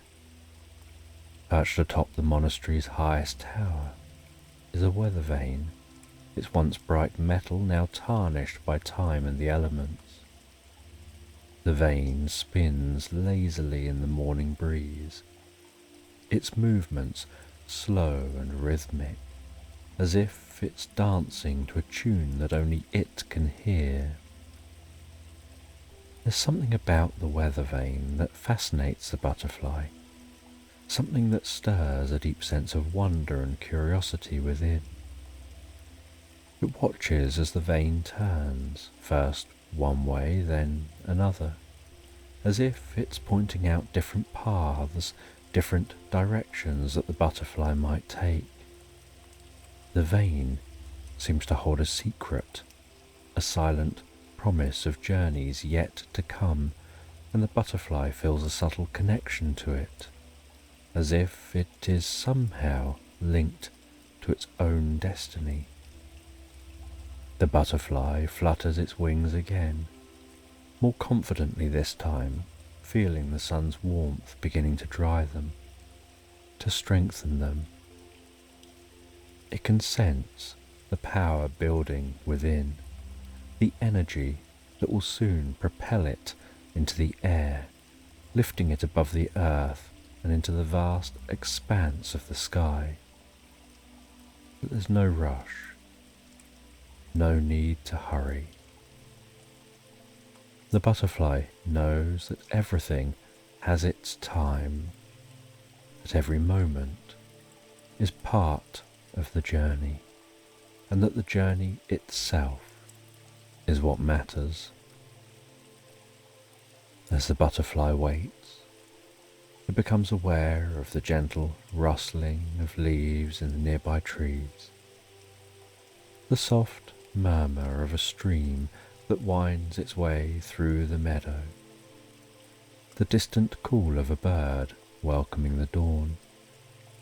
The world is alive with sound, with movement, yet there's a deep sense of peace that pervades everything, a quiet stillness that invites the butterfly to relax, to let go, to become fully absorbed in the present moment. And finally, the butterfly feels that it's ready. With a final stretch, it opens its wings fully, feeling them catch the light, the colours shimmering like the surface of a still pond at sunset. It flutters them once, twice, and then with a gentle push, it lifts off the ground, rising slowly, gracefully into the air. The sensation is exhilarating, like stepping into a dream where the laws of gravity no longer apply, where the sky is a vast ocean and the butterfly is a tiny ship sailing into the unknown. As it ascends, the butterfly feels the wind beneath its wings, lifting it higher and higher, carrying it above the meadow, above the trees, towards the distant monastery and the spinning weather vane. The world below shrinks away, becoming a patchwork of green and gold, a quilt of fields and forests that stretch out as far as the eye can see. The butterfly feels a sense of liberation, of freedom, as if it's finally broken free of all constraints, of all the things that once held it back. And yet there's also a sense of purpose, a feeling that this journey is not just about flight, but about discovery, about finding something that lies beyond the horizon, beyond the limits of sight and sound. The butterfly feels a deep curiosity, a need to explore, to seek out the secrets that the world holds, to learn from the experiences that await. Guided by an unseen compass within, the butterfly flies on, leaving the meadow behind, its wings carrying it ever further into the vast unknown world. The butterfly flutters gently through the cool morning air, the soft hum of its wings blending with the distant melody of the waking forest. The world is a patchwork of light and shadow as the sun begins its slow ascent, casting golden beams that dance across the leaves. Each shaft of light feels like a bridge between realms, connecting the earth below with the vast sky above, and the butterfly moves through them as though passing between worlds, growing ever deeper and deeper into the heart of the forest. The trees here are ancient, their gnarled roots burrowing deep into the earth, their branches stretching high into the heavens, interlacing to form a canopy so thick that the sunlight filters through in only the faintest of whispers. The deeper the butterfly ventures, the more the light begins to fade, replaced by the gentle silvery glow of the moon, which hangs like a guardian in the sky, its light filtered through the leaves in a soft, dappled pattern. In this dreamlike world where night and day intertwine, the butterfly feels a sense of calm wash over it, a deep, soothing reverie that slows its thoughts and stills its wings. The air is cool and filled with the scent of moss and damp earth, a rich, grounding aroma that seems to draw the butterfly closer to the forest floor. There, among the shadows and the moonbeams, it spots the source of the calm, a wise owl perched high in the branches of a towering oak. The owl's eyes are large and luminous, reflecting the light of the moon as though they hold the entire night sky within them. Its feathers are soft and silent, blending seamlessly with the bark of the tree, as if the owl itself is part of the forest, an ancient guardian that has watched over this place for countless ages. The butterfly feels a pull towards the owl, as if drawn by an invisible thread, and it gently flutters upwards, coming to rest on a nearby branch. The owl blinks slowly, its gaze settling on the butterfly with a quiet intensity that holds no malice, only wisdom and a deep, abiding calm. When it speaks, its voice is like the rustling of leaves in a gentle breeze, soft and soothing, carrying with it the weight of countless seasons and the wisdom of the forest. "Welcome, little one," the owl murmurs, its words flowing like a lullaby, each syllable a gentle stroke that eases the butterfly's heart. "You've come far, but your journey has only just begun." Here time moves differently. The past and the future dance together beneath the canopy, and all things are possible. The butterfly listens, feeling each word resonate deep within, as though the owl is not just speaking, but is projecting the very essence of being. The forest seems to hold its breath, as if listening along to the owl as well. "You'll encounter many things," the owl says. "Some will be pleasant, others will offer some challenges. But the journey isn't about reaching a destination. It's about the experiences, the lessons, the moments of stillness along the way. In patience, you'll find the answers you seek." The butterfly finds the owl's presence comforting and relaxing. To rush is to miss the beauty of the world. The owl continues. "Take your time, let the world reveal itself to you in its own way, at its own pace." The butterfly feels a deep sense of peace settle over it. The forest around them seems to agree with that sense of peace.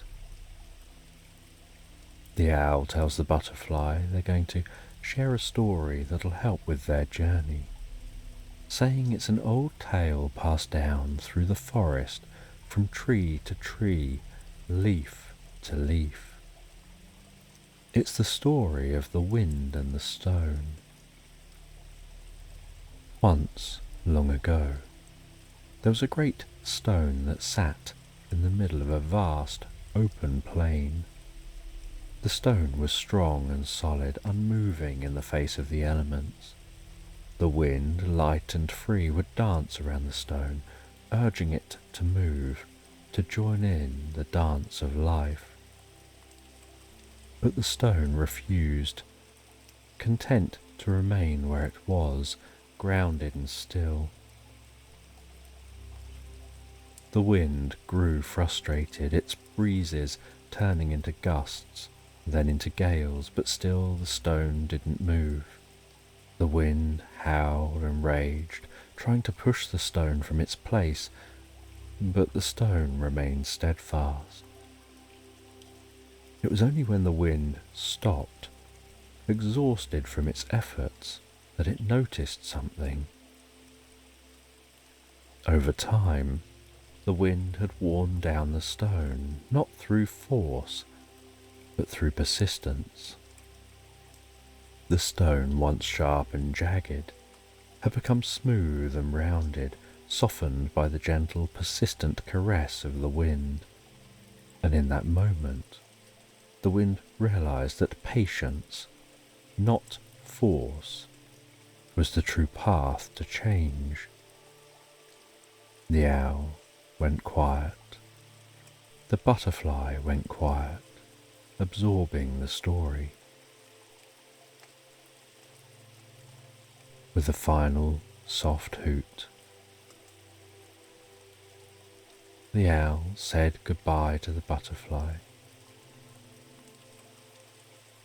trusting they'd learned what they needed from the conversation. The butterfly fluttered its wings and set off. It carried with it the wisdom from the owl as it continued its journey. The butterfly drifted through the forest, still thinking about what the owl said.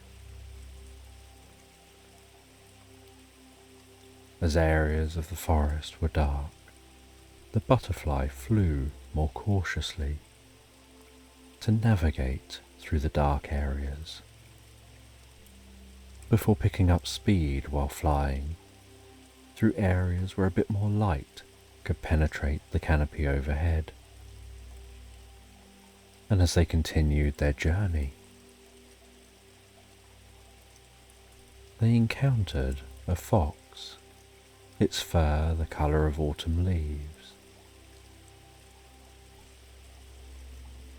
The fox walked almost hypnotically, so silently through the forest floor, and the fox, in a very friendly voice,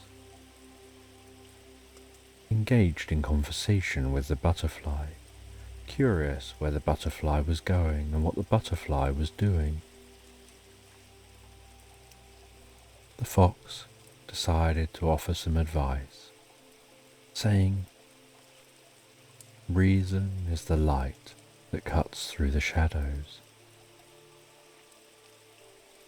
It's the sharp edge that divides truth from illusion, the steady hand that guides you when all else is chaos. But reason alone isn't enough. You must also know when to be aware of your instincts, when to trust that quiet voice within that speaks not with words but with feelings, imposing a subtle current to the heart. You need to have an awareness of balance, of harmony. In all things, seek balance. Listen to your heart while letting reason guide you, and trust your own strength."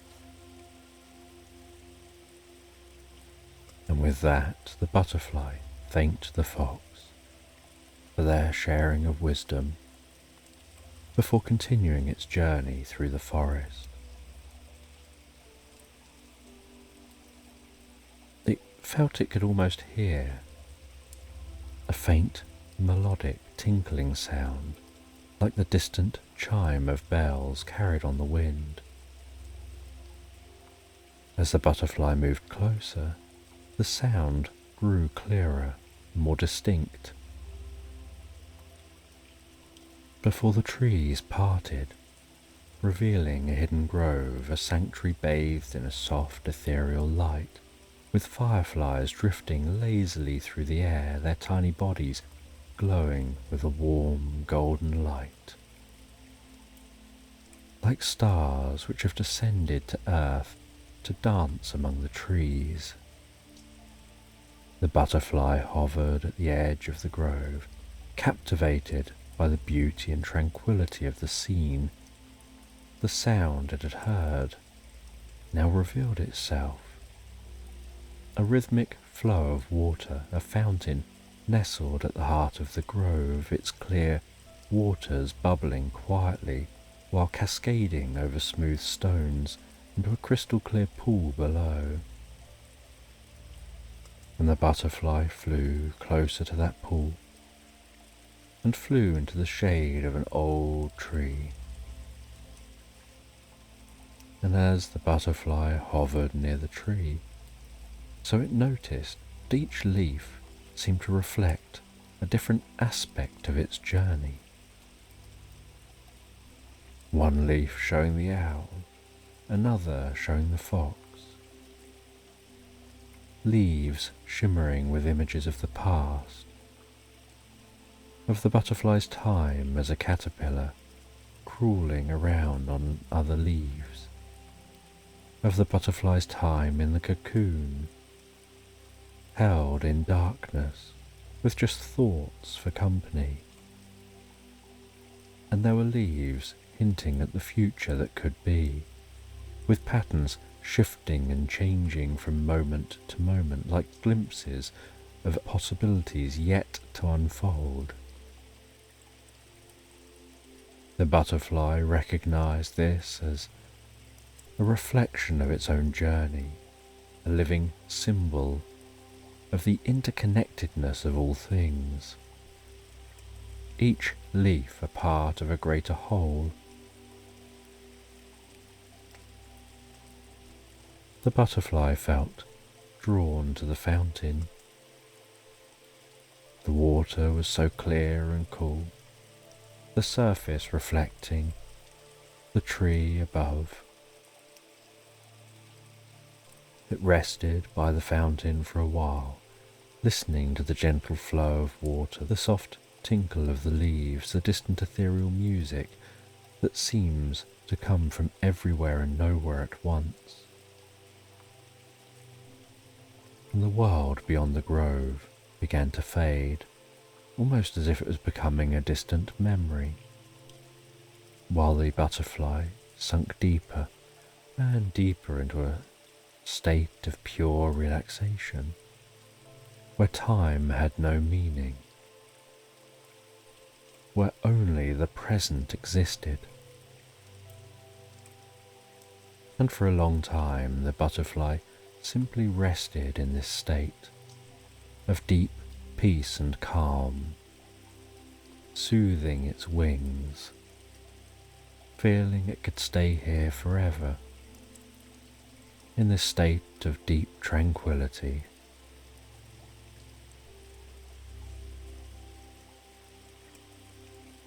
But eventually the butterfly was aware it had to move on, so with a gentle flutter of its wings, it rose from the fountain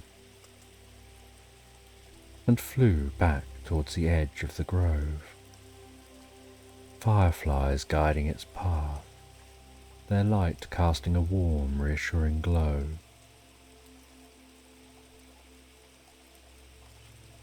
And as it continued on, so the butterfly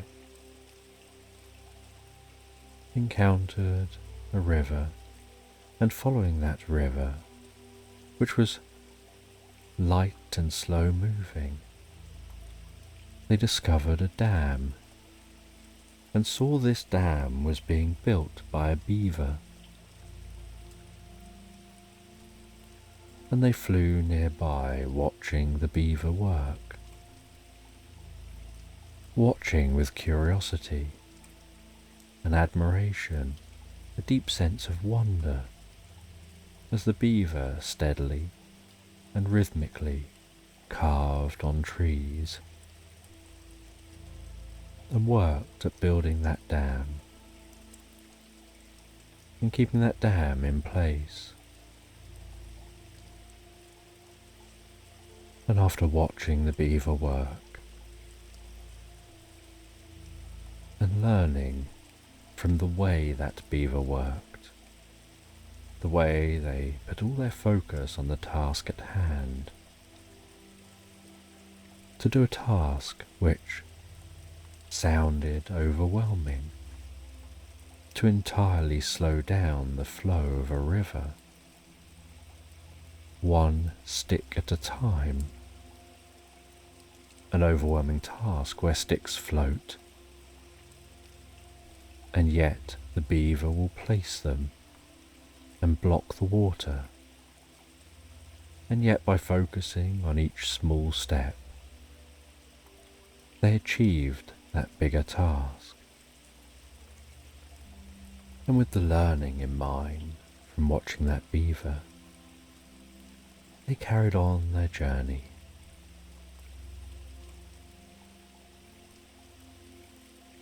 And as they carried on, day moved to night, the moon hanging low in the sky, silvery light bathing the landscape with a soft ethereal glow.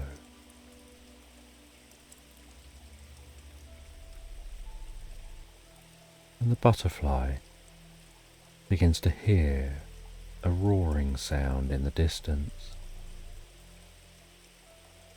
And as they get closer to that roaring sound, so they discover it's an ocean of water pounding on the shore. They see the most beautiful sandy beach, the glistening diamonds on the surface of the water,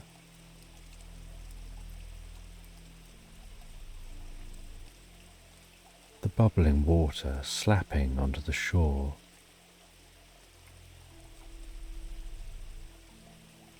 And while watching this water and smelling how this water is different to the water at the fountain or the water at the river, this water has a salty smell. They encounter a seagull, and the seagull explains that the sea is an exciting place of endless exploration. It's a vast expanse, ever changing, yet always the same. Both a mirror and a mystery, a reflection of the world above, and a gateway to the unknown world below.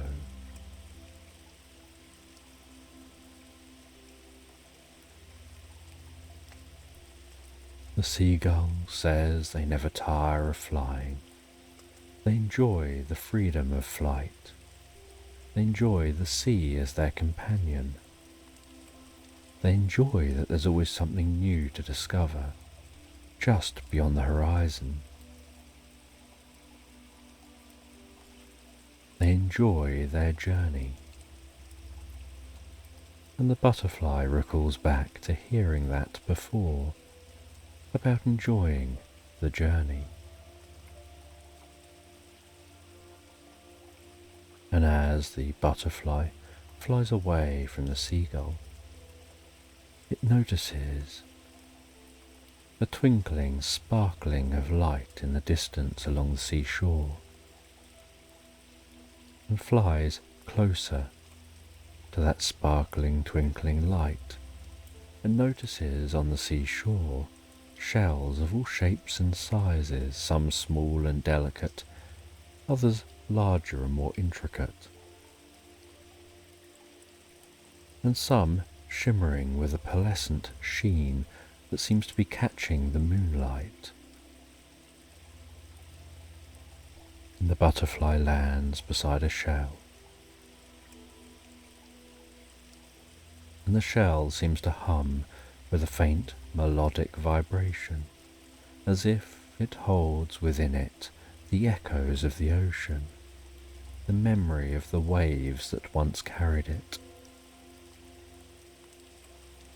The butterfly feels a deep sense of wonder, as if it stumbled upon a treasure trove of ancient stories, each shell a chapter, a verse, a song that tells of the sea's endless journey. They press a tiny ear against the shell and are immediately enveloped by the sound of the ocean, the gentle roar of the waves, the distant call of seabirds, the soft whisper of the wind. The sound is so soothing, almost hypnotic, and the butterfly feels itself drawn deeper and deeper into the shell's embrace. Each shell seems so unique and different from the last. The butterfly moves from one to the next, each time feeling a new emotion, a new sensation. One shell hums with the energy of a storm, the crash of waves against rocks, the howl of the wind as it tears through the sky. Another shell sings of calm waters, of a gentle breeze that caresses the sea's surface, of the warmth of the sun as it sets, casting the world in a golden light.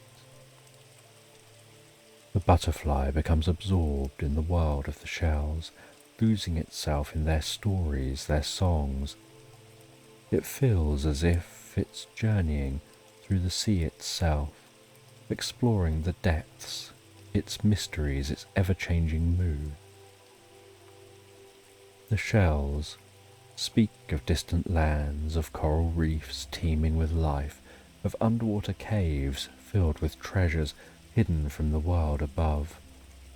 They tell of ships that sail across the horizon, of voyages that span oceans, of explorers who chart new courses seeking out the unknown. As the butterfly listens, it feels a deep connection to the sea, to the world it's yet to fully discover. The shells speak of the vastness of life, of the endless possibilities that lie in every wave, every ripple, every breeze. They remind the butterfly that its journey is part of something much greater, a thread in an intricate tapestry of the world, woven together with journeys of all the creatures that have come before and all those that will follow. And among the many shells, the butterfly finds one that resonates deeply with it, a small, delicate shell, its surface smooth and cool to the touch, with a soft, warm glow that seems to pulse. The butterfly lifts the shell gently in its wings, holding it close as it listens to the song it carries within. The shell hums with a quiet, peaceful melody, a lullaby that soothes the butterfly's soul, filling it with a sense of calm and contentment. The butterfly feels as if the shell is speaking directly to it. The butterfly closes its eyes, letting the shell's melody wash over it, feeling the tension in its body melt away, replaced by a deep, relaxing calm. It feels a sense of gratitude, appreciation for the journey, for the experiences, for the lessons. As the butterfly listens to the shell's soothing melody, the wisdom of its encounters flow through its mind. Each encounter a step on its path, on its journey, on its story. beginning to feel a sense of fulfillment. And the butterfly places the shell gently back on the sand, knowing the shell's song will stay with it as a memory, a guide. As they feel ready now to begin their journey home, they rise up into the air, the sounds of the shells fading into the distance, the sea stretching out before it, vast and endless, a reminder of infinite possibilities that can lie ahead. And the butterfly flies on, the night sky now filled with stars, feeling a deep sense of contentment. And the butterfly flies back in the direction of home, over the seas, the sands, the groves, through the forest, back towards that distant hill, where the silhouette of the old monastery stands outlined against the sky. The butterfly notices that weathered weather vane, spinning slowly on top of the monastery's highest tower, feeling that sense of familiarity and warmth of home. The butterfly lands gently on the steps that lead up to the monastery's entrance, pauses for a moment, taking in the stillness, the quiet that surrounds it, feeling a sense of contentment and peace and calm. And the butterfly enters the monastery. The air inside is calm and still, filled with the faint scent of incense, the soft glow of candles flickering along the walls, casting warm, dancing shadows. The butterfly feels a sense of calm wash over them, a feeling of sanctuary, a place they can rest, where they can simply be. And they pass through the monastery and then out into a peaceful courtyard. And in this courtyard, they encounter a wise person. A person that isn't just a guide, but a reflection of their own inner wisdom. The wise person smiles. You've travelled far, you've gathered much wisdom.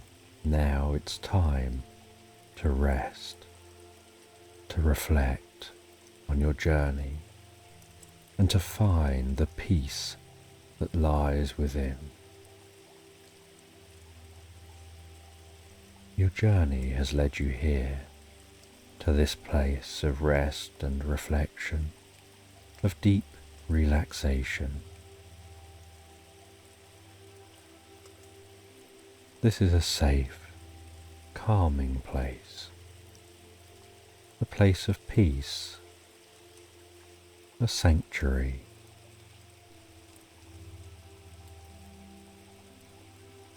The butterfly feels its wings grow heavier and heavier. The world around it fades as it gets sleepier and sleepier. The sounds, the sights, the sensations become softer, more distant. The wise person's presence brings a deep and comforting feeling, almost like they feel that they can sleep while being watched over by a comfortable guide. And as they drift and float, so peacefully asleep, the world outside the temple grows quieter and quieter.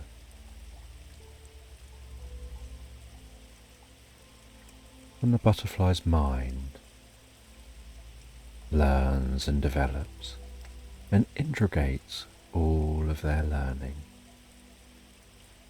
as they grow and become something more than themselves, drifting into the most pleasant dreams, the most peaceful reverie, the deepest, most relaxing slumberland, finding themselves falling asleep, drifting and floating into that slumberland.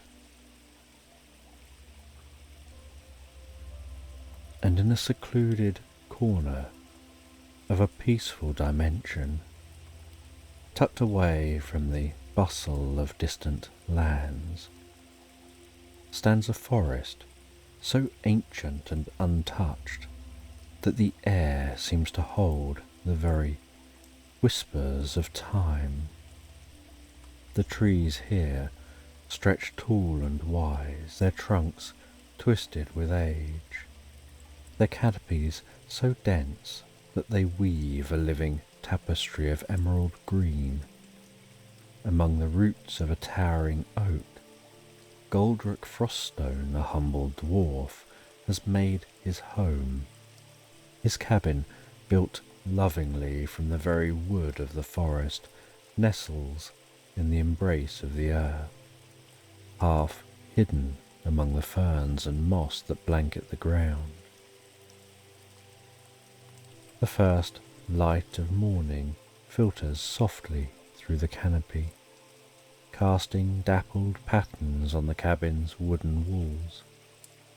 The air is fresh, crisp, with the scent of pine and damp earth, and the faintest hint of wildflowers.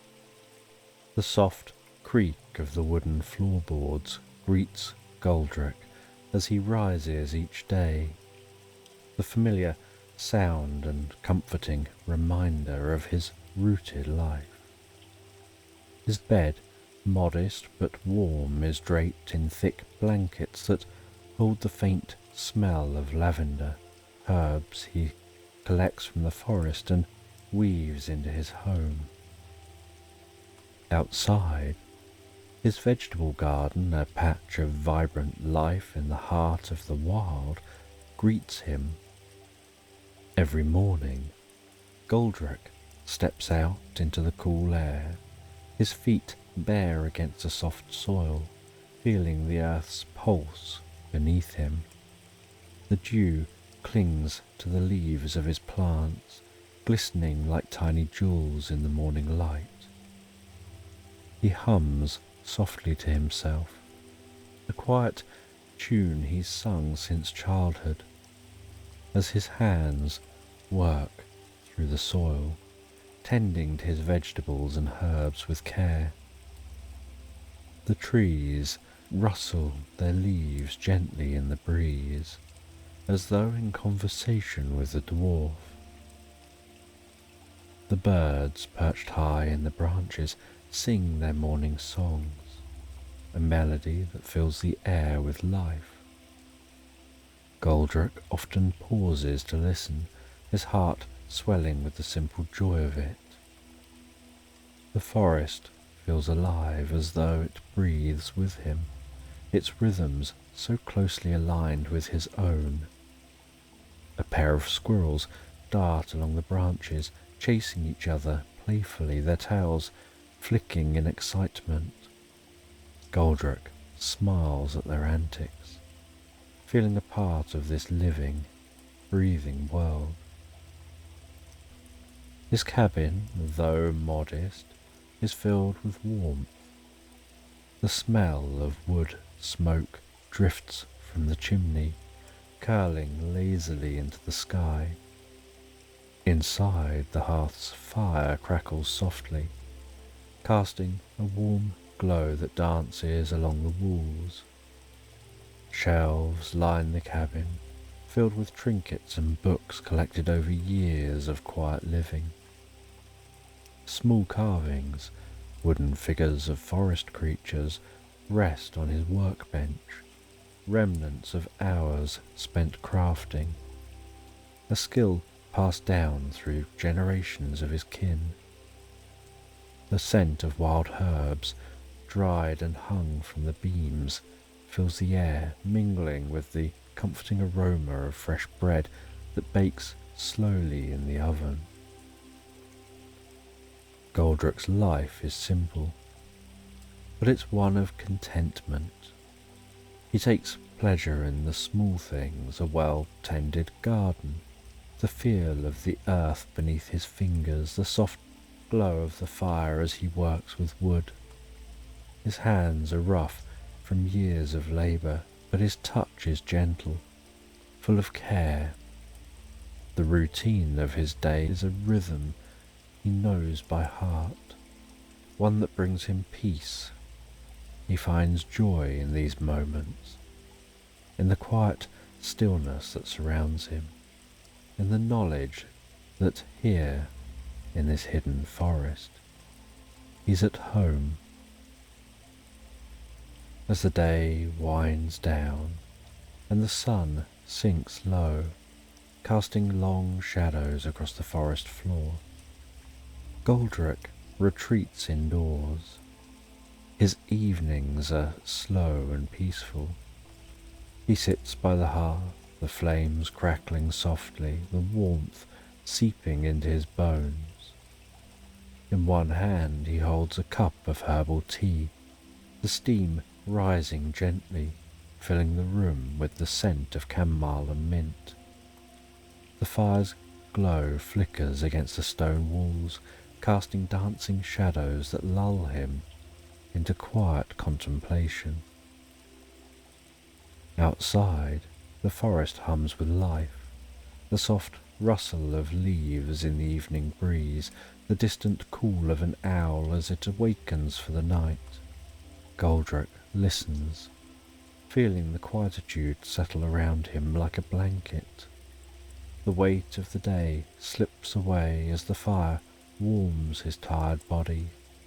He gazes into the flames, watching them flicker and dance, his mind drifting into a peaceful reverie. His home is not grand, but it is his sanctuary, a place of deep comfort and serenity. As sleep approaches, Goldrick climbs into his bed, the heavy blankets pulling him into their warmth. His thoughts slow, the rhythm of the forest lulling him towards sleep. In the distance, the wind sings through the trees, a lullaby, gently rocking him to sleep. Goldrick dreams peacefully of the forest, of the sway of the trees, and the earth beneath him, cradling him in its ancient embrace. And the next morning begins just like any other. The forest is still and quiet, the early light of dawn casting a soft golden hue over the treetops. Goldrick steps outside, stretching in the cool morning air, but something feels off. The birds are silent. The usual chorus of morning song that fills the air is absent, leaving a hollow quiet that settles over the trees. The air itself feels thick, as if charged with an unseen energy, like the world is holding its breath. Goldrick frowns, his brow furrowing. It's a small change, but it unsettles him. He takes a step forward, the forest floor soft beneath his feet. His feet press into the damp earth as he moves deeper into the woods, his instincts guiding him towards the unknown, the path he knows so well, where the ferns brush his hands and the sunlight filters gently through the canopy, feels unfamiliar today. There's a weight in the air, a strange stillness, as if the forest is waiting for something to happen. The deeper and deeper he walks, the more the unease grows. The trees here are older, their branches twisting into shapes that seem to reach for him. The air is cooler, and a mist clings to the ground, swirling around his ankles as he steps through it.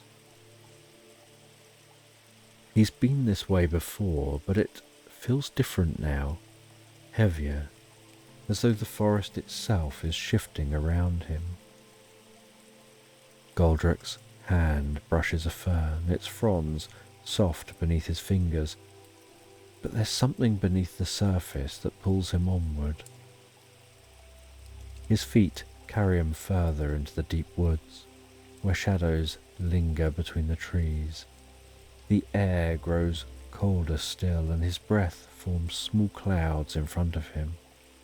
He feels the presence of something new, something just out of reach. As he pushes past a thicket, the forest suddenly opens up into a hidden clearing, bathed in dim light. At its centre stands a stone portal, half buried in the earth, its surface covered in moss and vines.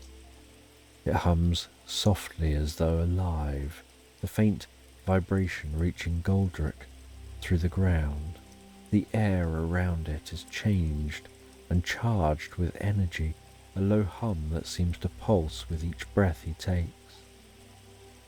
Goldrick stands at the edge of the clearing, his heart racing, his mind filled with questions. He steps closer, drawn by the strange light that shimmers at the portal's edge, shifting and flickering like a distant memory. There's something both familiar and utterly alien about this. He reaches out, his hands trembling slightly, the pull of the portal growing stronger with every passing moment. He knows, deep down, that stepping through this portal will change everything. The safety of his cabin, the quietude of his life, it all seems so far away now, but the portal beckons, its light flickering softly as though it's waiting for him. Goldrick hesitates for a moment, the weight of the decision weighing heavily on his chest. He feels urged towards this portal. With a deep breath, he steps into the light, the world around him fading into a soft glowing blur, the forest, the cabin, his life, everything melting away as the portal's light envelops him, pulling him into a new and unknown world. And as the light of the portal fades, he finds himself standing in a world that feels utterly foreign yet strangely alive. The cool earthy scents of his home are gone, replaced by the thick humid air of a jungle that hums with a life all of its own. The air presses down on him like a heavy cloak, clinging to his skin and filling his lungs with the smell of damp earth, wet leaves, and something faintly sweet like overripe fruit. Above him, the canopy is a dense quilt of green, so tightly woven that it barely lets the sunlight through. What little light does manage to slip through creates a soft, dim glow, casting the jungle floor in shades of muted green and grey. Massive trees rise up like pillars, their bark twisted and gnarled, their roots snaking across the ground in thick, tangled webs. Goldrick's eyes widen as he takes it all in, his heart pounding with both awe and uncertainty. This is a world far removed from the quiet forest he knows. The plants around him are unlike any he's ever seen. Leaves larger than his body stretch out, their waxy surfaces gleaming and glistening faintly in the filtered light. Some are a deep, vibrant green, while others shimmer with colours that shift from violet to blue as they catch the faint rays of the sun. Flowers with petals as wide as his arm bloom in vibrant bursts of red and gold, their sweet fragrance mixing with the dampness in the air. Strange twisting vines dangle from the trees above, swaying gently as though stirred by an invisible breeze. Then there's the sounds. The jungle is alive with different sounds. The constant buzz of insects fill the air, their wings creating a steady hum that vibrates in Goldrick's ears. In the distance, the gentle sound of birds calling out from treetops. Their songs, sometimes sharp and piercing, other times highly melodic and pleasant. Every so often, there are rustles in the undergrowth, as though something unseen is moving just beyond sight. Taking a hesitant step forward, Goldrick feels the softness of moss beneath his feet, damp and spongy as though the ground itself is alive. He crouches down, runs his hands over the surface, feeling the cool moisture seeping around his fingers. It's both familiar and foreign, a connection to the earth, but not his earth. As he stands again, the weight of the jungle presses in around him. The trees towering above him, like silent guardians. Despite the overwhelming strangeness of this place, there's a beauty here. It's wild, untamed, and utterly different from the ordered peace of his quiet forest.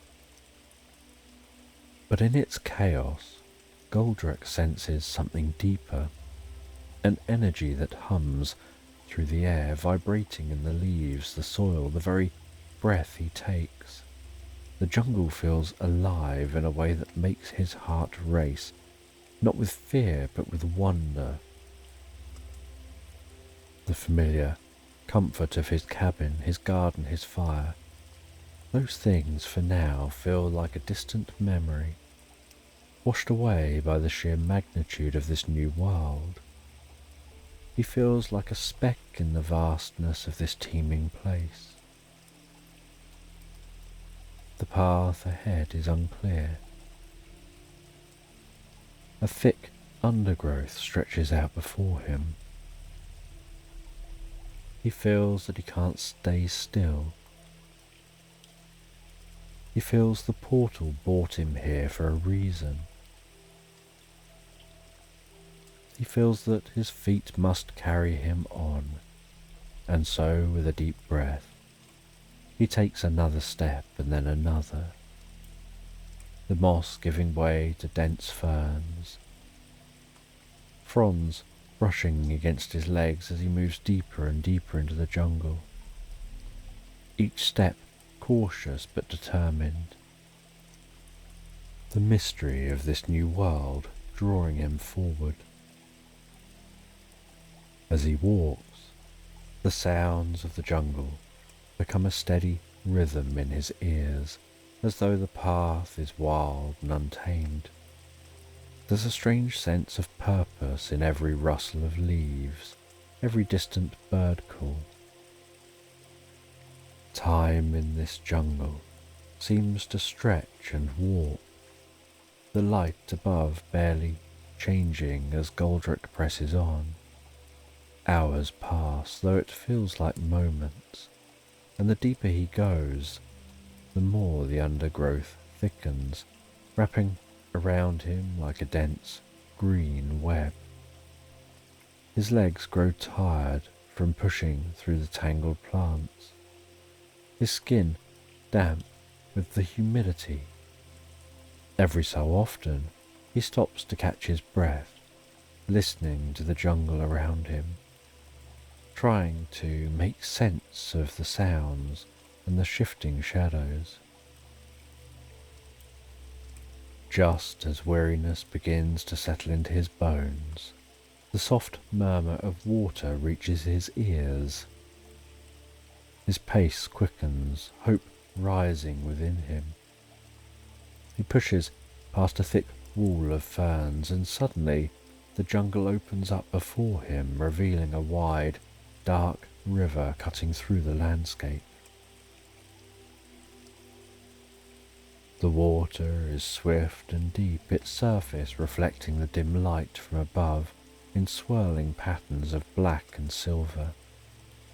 It moves with a silent force, the current strong enough to sweep away anything that dares to enter. He steps closer, the cool air coming off the river, a welcome relief from the jungle's humidity. But as he crouches by the river's edge, watching the water swirl and churn, a wave of uncertainty washes over him. The river feels like a barrier, one that separates him from whatever lies ahead. Its width makes it impossible to cross with a simple leap, and the thought of swimming through its dark, rolling depths sends a shiver down his spine. The water moves too quickly, its hidden strength pulling at him from the shore. For the first time since stepping into this new world, he's unsure what to do. He kneels, staring into the water, his mind racing for a solution. For a long time he considers turning back, following his steps to the portal. But something stops him, an instinct, a feeling that the way forward lies not in retreat, but in pushing ahead.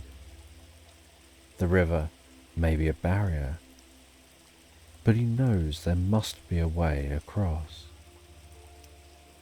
And then, as if in answer to his silent plea, the water begins to calm down. The rushing current slows and begins to still.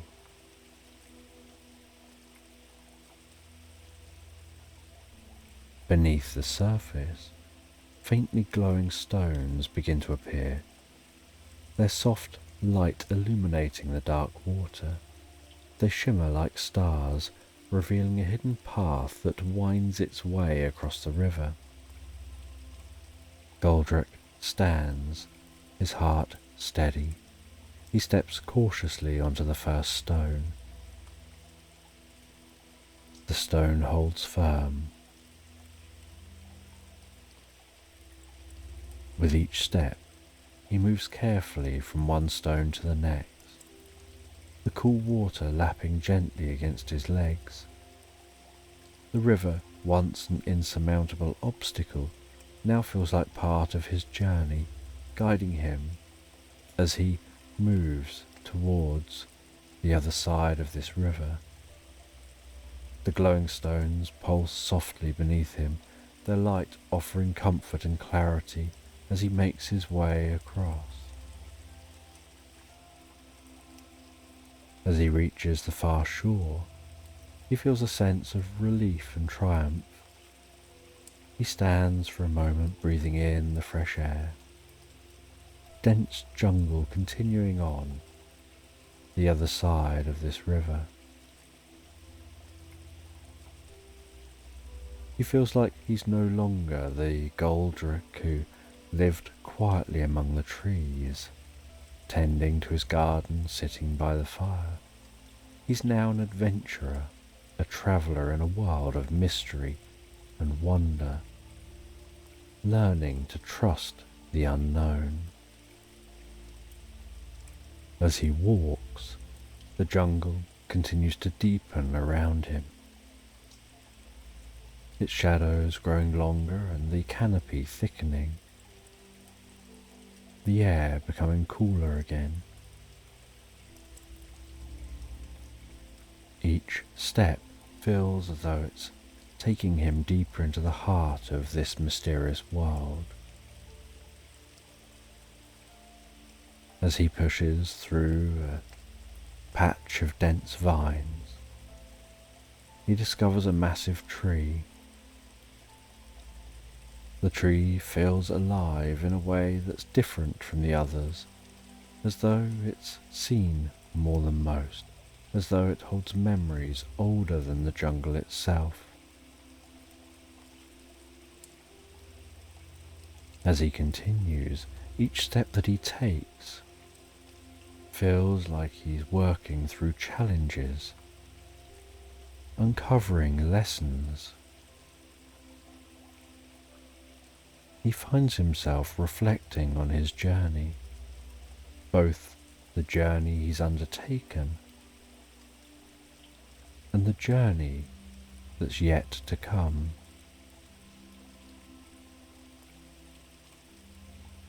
And while he continues, he eventually exits the jungle to discover a large glowing lake in a clearing. The lake stretches out before him, its surface smooth and calm. Beneath the surface seems to be a faint ethereal glow, pulsing gently.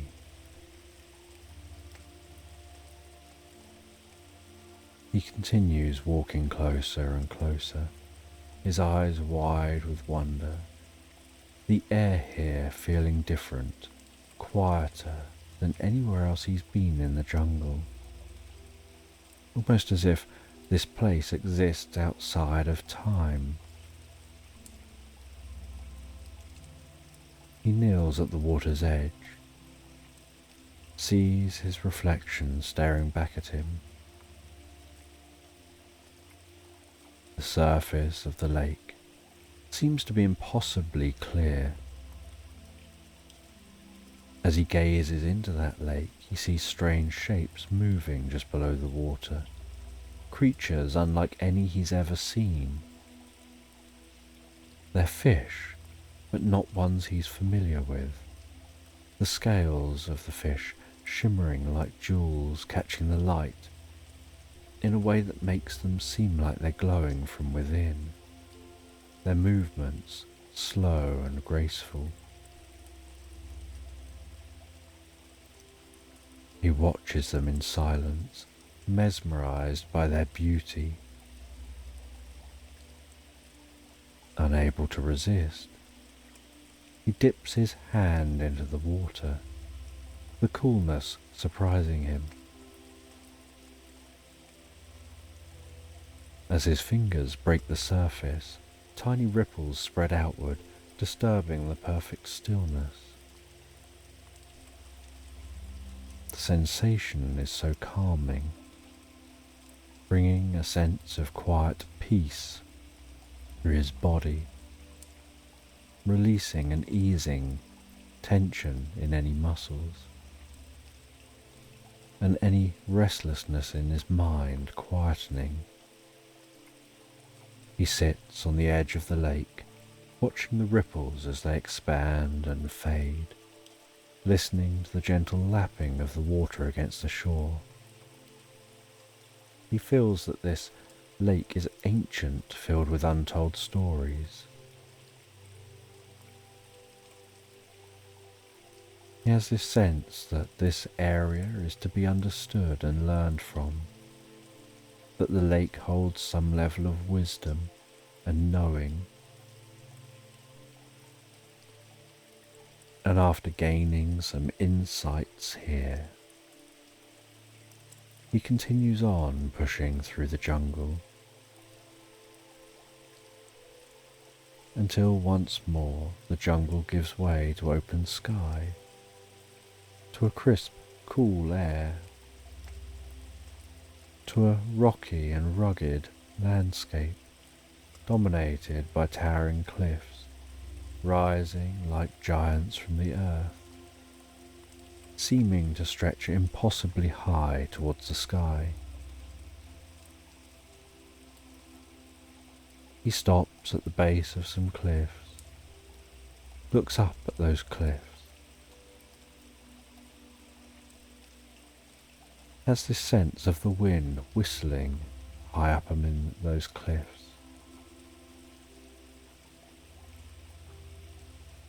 He's aware there's no path around the cliffs, and so, taking hold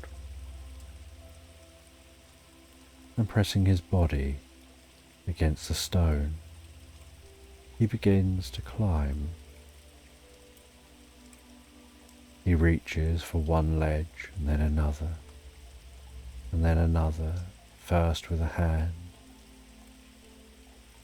then pushing with a foot and reaching with another hand and moving another foot, carefully working his way up the cliff face, aware that he has the strength in his body to overcome the challenge and climb this cliff. As he ascends, the wind grows stronger, whipping around at his hair, pulling on his clothes. The world below him seems to shrink. The jungle seems to fade into the distance. He pays all of his attention to climbing this cliff and finds himself sinking deeper and deeper into the challenge.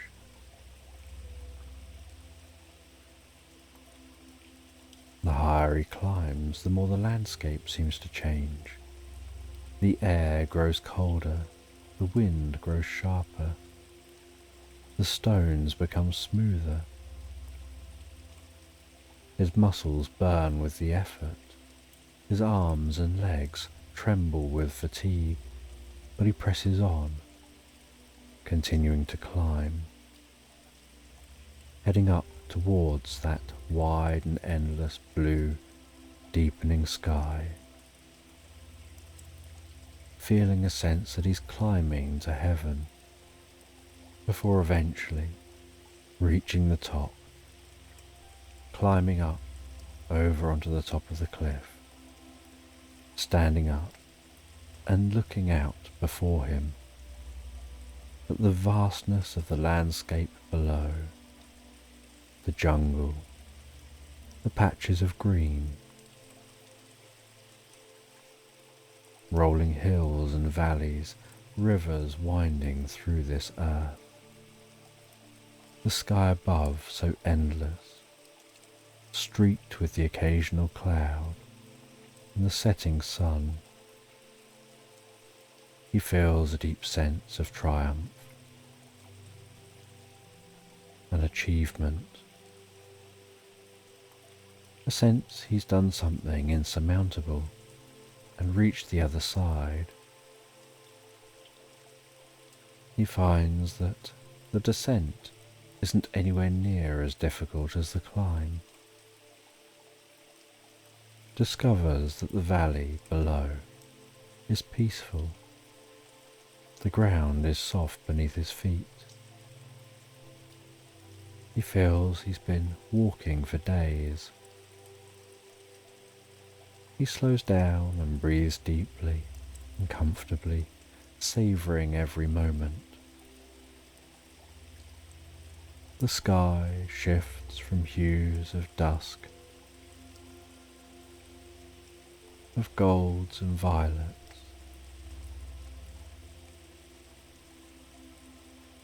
He continues to travel through the valley, heading back towards his home. He's aware that he's found something within himself that he didn't know at the beginning of his journey he was even seeking. And while walking, there's a scent of pine tickle his nostrils and catches a glimmer of the world he once knew. He reaches that portal.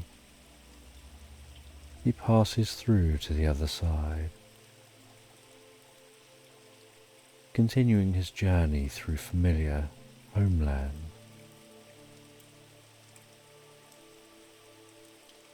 Heading all the way home as the sun dips below the horizon. Being back at the cabin that's nestled among those roots of the ancient tree. But feeling back here that there's a warmth, a sense of life that he hadn't noticed before. He wanders around his home, taking in the slightly different atmosphere, aware that he's brought this atmosphere in with him as a slightly changed person. He reaches for the kettle, pours himself a cup of tea, enjoying the way the heat seeps into his fingers as he rests his weary legs from his journey, aware of the quietness, the soft hum of the fire, the faint rustling of trees outside. And as the fire crackles, he allows himself to reflect on his journey while drinking that tea, aware it's changed him in ways he didn't expect, to become a better version of himself. Before bed, he heads outside once more, just to breathe in some of that cool and crisp air, to gaze at the stars overhead, to listen to the sounds of the night, before heading back into the cabin, the fire burning down to embers, glowing faintly, giving off the most gentle warmth, the moonlight dancing through the window, casting a soft glow across the room. As Goldrick heads to bed, closes his eyes, and drifts and floats so peacefully, so relaxed asleep, into Slumberland.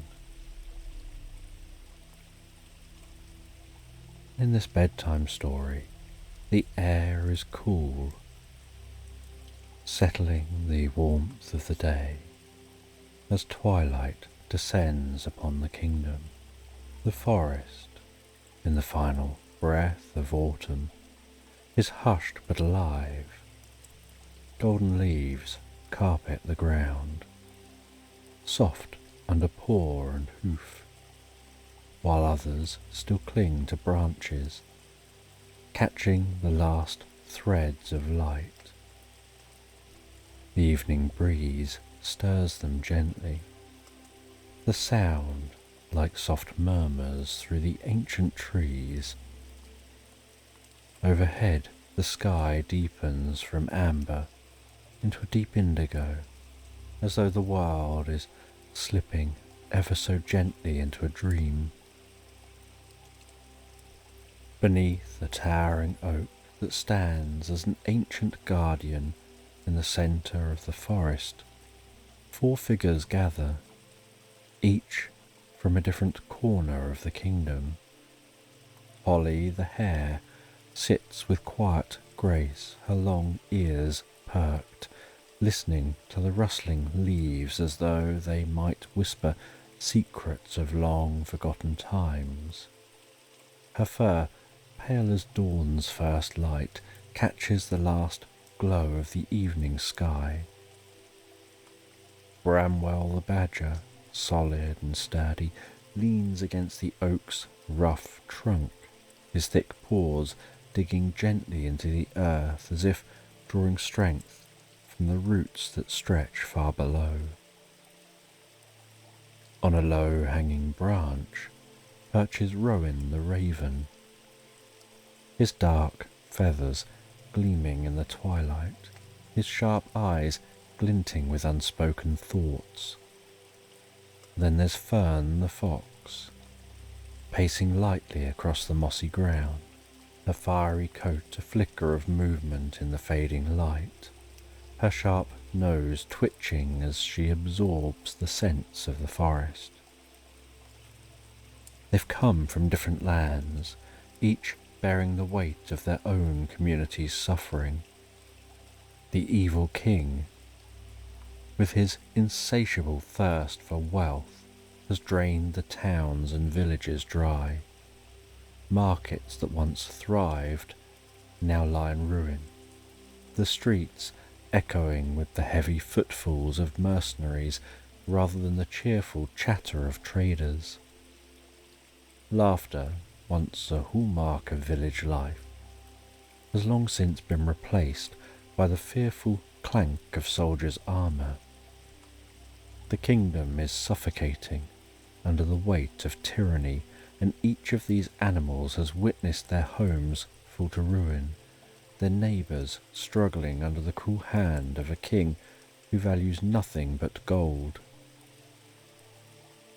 "I've heard rumours," Holly begins, her voice soft but charged with quiet determination. Her bright eyes scan the faces of her companions. "They say beneath the king's castle lies a vault filled with gold. The same gold he uses to pay the mercenaries, the ones who enforce his rule." The group listens in silence, the weight of her words settling over them like a soft blanket. There's a pause, heavy with unspoken thoughts as they let the enormity of her plan sink in. "If we destroy the vault," Holly continues, her voice firmer now, "if we collapse his wealth, his power will crumble, the mercenaries will leave, and he'll be left with nothing, no gold, no army." Bramwell shifts, his deep voice rumbling in the quiet. "It sounds like a dream, Holly, but dreams, they're fragile things." "A dream can be fragile," Holly agrees, her gaze steady, "but it can also be powerful." On bonfire night, while the kingdom celebrates, while the fires burn bright, we can move unseen. We can use the night to strike a blow that will shake the very ground he stands on. Rowan tilts his head, his beady eyes narrowing in thought. "It's risky," he croaks, his voice rasping like dry leaves caught in the wind. "But the king is most vulnerable when he believes himself untouchable. He'll be too preoccupied with his own celebrations." Fern, who's been pacing with restless energy, finally stops. She looks at each of them in turn, her sharp eyes glinting with a spark of something dangerous, something hopeful. "If we're going to do this," she says, her tail swishing behind her, "we need to make sure it's done right. We'll only get one chance." Holly nods, feeling the resolve within the group solidify. We'll move carefully under the cover of the bonfire's glow, and when we strike, it'll be the beginning of something new. The ancient oak looms above them, its branches creaking in the cooling air as if in agreement, as though the forest itself understands the gravity of what's to come. The last golden light of twilight fades into the deeper shades of night, and with it, a sense of purpose settles over the group. The night is coming, and with it, the promise of change. The village square is alive with the warm glow of bonfires, their flames licking the sky like lazy flickering tongues. The air is thick with the rich, earthy smell of wood smoke and the sweet aroma of roasting chestnuts. It feels like a festival of fire and warmth, a night where the world slows, sinking into the soft embrace of the evening. Voices rise and fall, murmuring like a lullaby, soothing in their familiarity, wrapping the villagers in the comforting rhythm of community. Lanterns hang from the trees, casting a soft golden glow that dances gently in the breeze. They sway like tiny stars suspended in the branches. The village feels dreamlike, the kind of place where time seems to melt, where reality blurs into something softer, something more tender. The crackle of the bonfires is steady, a rhythmic background hum that seeps deeper into the cool air, carrying with it the promise of warmth and safety. Holly, bramwell, rowan and fern move through the crowd with quiet purpose. Their eyes scan the scene, noting the guards who seem to have let their vigilance slip under the warmth of the firelight. Holly feels a flutter of nervous energy rise within her. Tonight's the night when everything changes. Fern's eyes catch sight of the soldiers who've grown careless in their revelry. They're distracted, she murmurs to the group. This is our chance. Rowan nods. The king's soldiers have become complacent. They think that they're invincible. Holly's heart beats steadily. Though tension hums beneath her calm exterior, she can feel the energy of the night gathering around them, as if the very air is thick with potential. The bonfire's light flickers across their faces, casting shifting shadows that move like dreams just out of reach. The night hums with life. The kingdom stands on the edge of something new. The forest is bathed in the soft glow of the moon, its light filtering through the trees, casting dappled silver across the path. The air is crisp and cold, the first frost of winter dusting the ground like sugar. Each step is muffled by the frost-covered leaves. The earth firm beneath their paws and claws. The trees arching overhead, their bare branches weaving together. As the companions move deeper and deeper into the woods, above them the sky is a vast expanse of deep blue, sprinkled with stars twinkling, as if they know the events that are unfolding. The companions walk in silence, absorbed in their own thoughts, their hopes and fears. Holly leads the way. There's a quiet determination in her step, a steady belief that what they're about to do is not only necessary but right.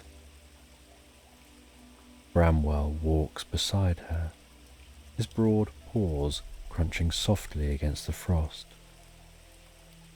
He knows the risks, but he trusts Holly's vision. Rowan flits from branch to branch. Fern moves gracefully behind them. The sound of night can be heard with soft rustling wind through the trees, the occasional distant hoot of an owl, the gentle sound of the breeze.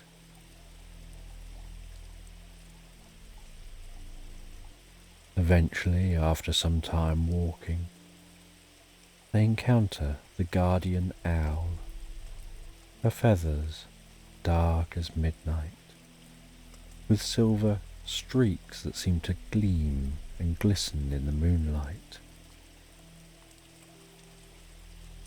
Travellers, you walk a dangerous path. Holly steps forward. We know, but it's the path we must take. The king's castle is treacherous, says the owl. Beneath it lies a labyrinth of tunnels designed to ensnare anyone who enters. The king is paranoid and has many defences. The owl pulls a single silver feather out from beneath her wing. This feather is a gift. It'll bring you clarity when you feel lost, and courage when doubt creeps in. But remember, it's not the feather that holds the power. It's your belief, your dreams, that will guide you through your darkest hour. Holly takes the feather, thanks the owl, and they continue on their journey. As they approach the edge of the forest, so they can notice the meadow beyond, and standing tall in the meadow, off in the distance, they can see the silhouette of the castle rising against the dark sky.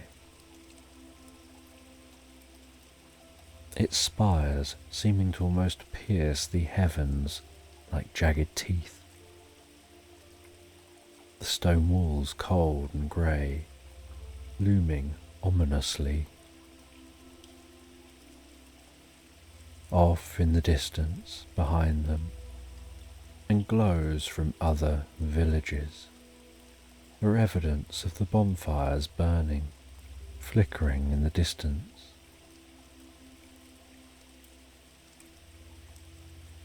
As they draw closer, so the wind picks up, not only carrying the scent of smoke from all the bonfires from surrounding towns and villages, but a faint tinge of metallic scent like cold iron. With this scent, Holly shivers. Bramwell breaks the silence. We're walking into the lion's den. Holly glances at him. Keep calm. We've come too far to turn back now. We need to do this for the better of all these people, of all these villages and towns.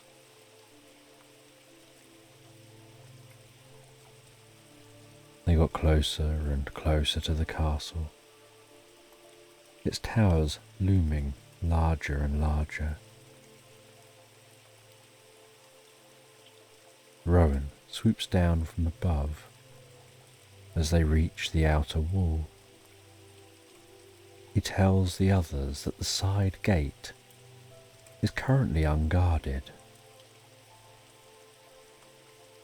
with Rowan leading the way. They dash around to that side gate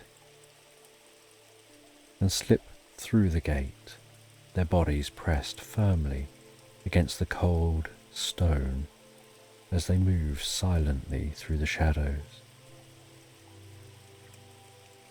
The air inside the castle grounds is thick and heavy, the silence almost suffocating.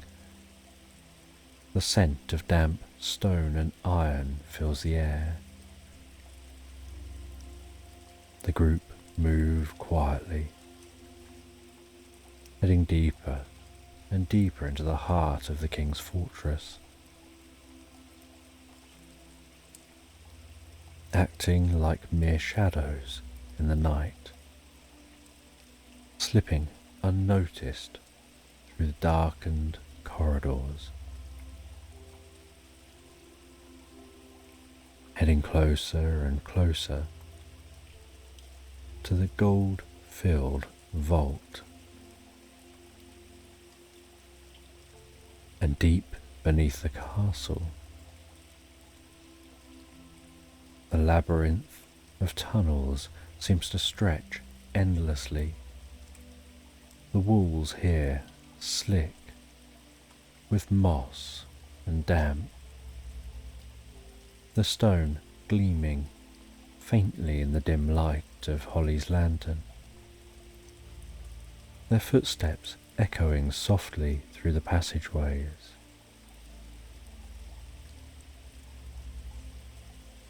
Every noise, every scrape, every rustle, feeling slightly magnified by the walls around them.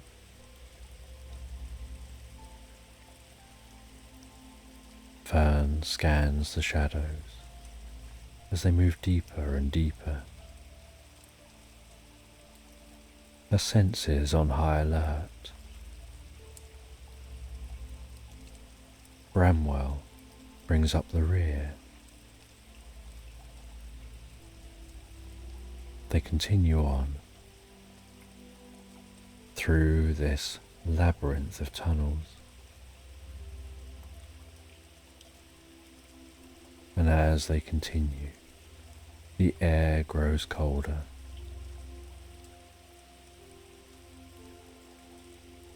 Holly holds the lantern tighter. Suddenly, Fern halts, her nose twitching. She lifts her head. They've arrived, and the tunnel opens into a large chamber. And before them, at the centre of this cavernous space, is the king's hoard, piles of gold, jewels and artifacts. The vault is enormous, the high stone ceiling arching above them, like the ribcage of some ancient beast. The gold glimmers softly in the dim light, casting a warm glow that makes the space feel strangely alive. Holly steps forward, her heart pounding in her chest as she pulls a device from her satchel. It's small, delicate, no larger than her paw. its gears and cogs humming softly with power. She kneels beside a pile of gold, setting the device carefully on the shimmering coins. Holly adjusts the tiny levers and dials with precise movements. The device begins to hum louder. Vibrations from the device begin to sink into the room, merging with the tension that's filling the air. Just as Holly is about to activate this device, a metallic clang echoes down the tunnel, followed by the unmistakable sound of footsteps. The guards are coming. Rowan's feathers bristle. They're close. Holly freezes for a moment. The device is almost ready, but they need to act quickly. She glances at Fern. Bramwell's jaw tightens. "We don't have much time," Holly whispers. She turns the final dial. The device clicks softly. The hum grows louder before settling into a steady rhythm. It's ready. The sound of the footsteps grows louder. The metallic clang of armor rings through the tunnels. "We need to move now," Holly says. Fern is already ahead, darting towards the side tunnel that branches off from the vault. "This way," she calls. The others follow quickly, their steps light and silent as they disappear into the shadows, leaving the vault behind. As they slip deeper and deeper into the labyrinth, the device hums quietly in the vault, its presence barely noticeable among the piles of gold. Soon its power will be unleashed, and the king's wealth will be no more. The group races through the tunnels, the sounds of the guards fading behind them. The tunnels twist and turn in endless directions. Each step reverberates through the passageway, the sharp clank of the guards' boots, occasionally echoing closer, and then fading into the distance as they gain ground. Without thinking, as the guards get closer, Holly pulls the enchanted feather from her satchel. The feather glows faintly in the dim light. With a quick flick of her paw, she waves it through the air. The feather shimmers, and a thick mist begins to rise from the ground, curling around them like a protective veil. The mist is soft and thick, enveloping them in its cool embrace. The shouts of the guards fades to the most distant muffled echoes, seeming almost distorted, as though the group had passed into another world, a place where sound and time move more slowly. "Keep moving," Holly urges. The group slips through the mist, their steps light and quiet, their bodies hidden from sight.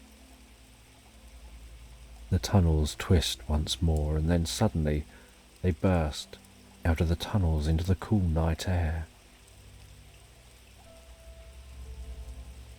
And then, from deep within the earth, a soft, muted rumble, a sound felt more than heard, as the vault collapses and the king's hoard is buried in the depths of the castle. Back in the village, the bonfire blazes high, its flames licking the sky. The air is thick with warmth, the fire's heat radiating outward, wrapping the villagers in its comforting embrace. Sparks float up lazily, carried by the soft breeze. Holly and her companions stand at the edge of the firelight, watching as the villagers laugh and dance, unaware of the events that have just transpired. There's lightness in the air, a sense of freedom that none of them quite understands yet. The king's power has crumbled, and with it, the heavy weight that pressed down on the kingdom. The warmth of the fire seeps gently into Holly's bones, so soft and so soothing, her body feeling heavy with exhaustion, but a good kind of tired, a tiredness that comes from knowing they've done something important, something that'll change the land. Bramwell, Fern, and Rowan all enjoy the experience and feel a deep sense of peace and calm. They don't need to say anything to each other. The moment just speaks for itself. They've done what they set out to do, and now the kingdom will change. The villagers will wake up to a new dawn, one where the king has no power. The next day, the king's court is silent. Once the heart of power and wealth, the grand hall now stands empty, its stone floors cold and bare. King sits slumped on the throne, his form hunched and weary. His richly embroidered robes hang heavily from his shoulders. His crown sits lopsided on his head. His mercenaries have deserted him, their loyalty bought with riches that no longer exist. The vault, the heart of his empire, is gone, buried beneath the castle, destroyed by the very animals who now stand in judgment before him. Holly stands at the front of the crowd, her heart light despite the gravity of this moment.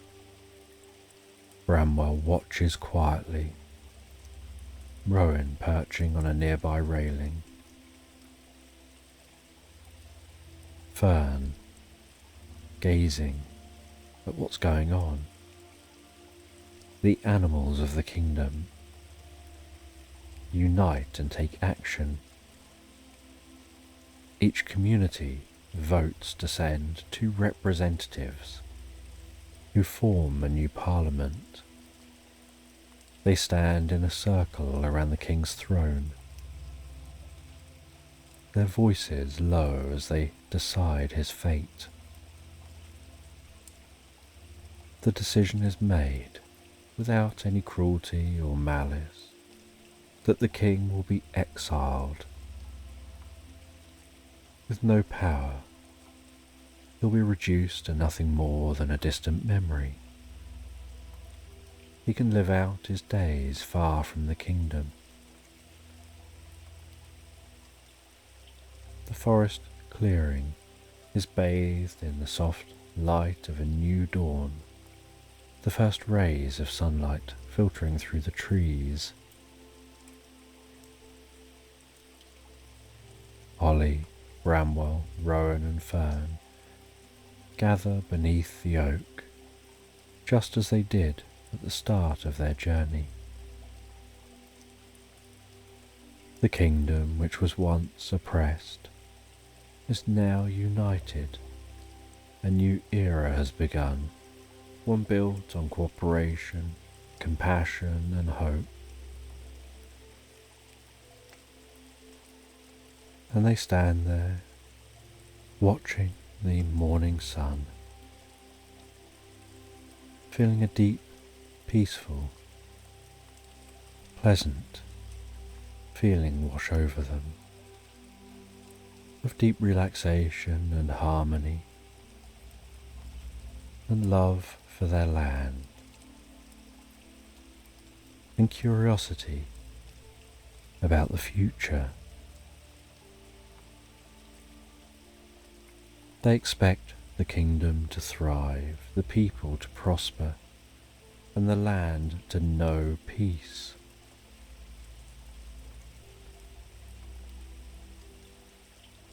The world around them now feels so light and bright, and they head off in their own directions.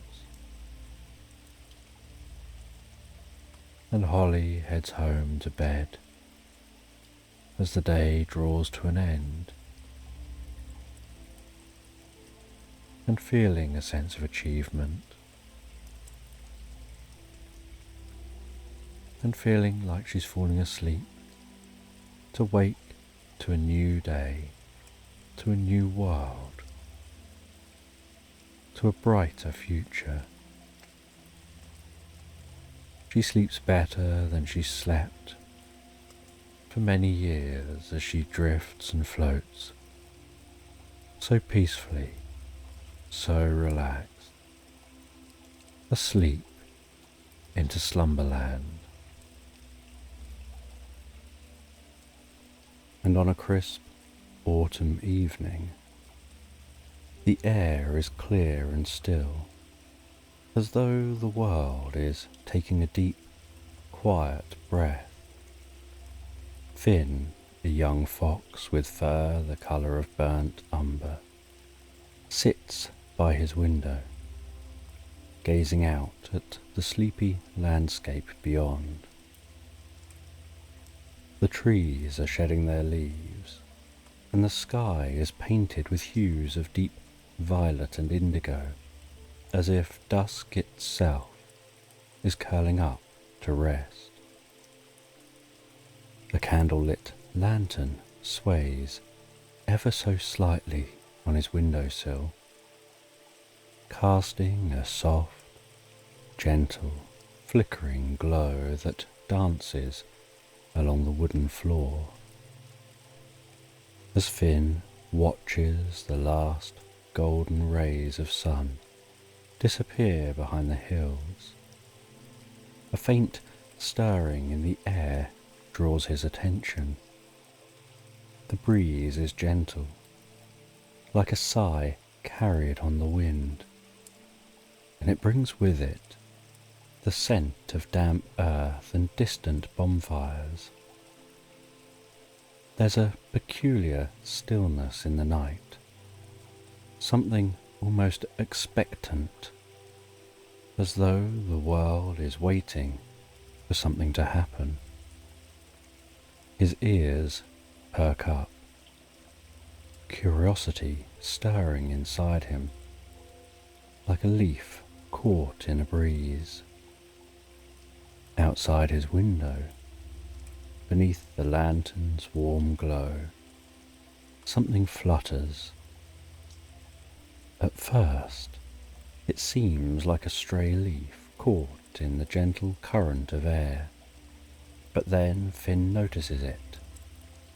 A slip of parchment, delicate and worn, its edges curling slightly as if it has travelled through time itself. He opens the window, letting the cool night air brush against his fur, and reaches for the paper. It feels weightless in his paw, as though it might drift away at any moment.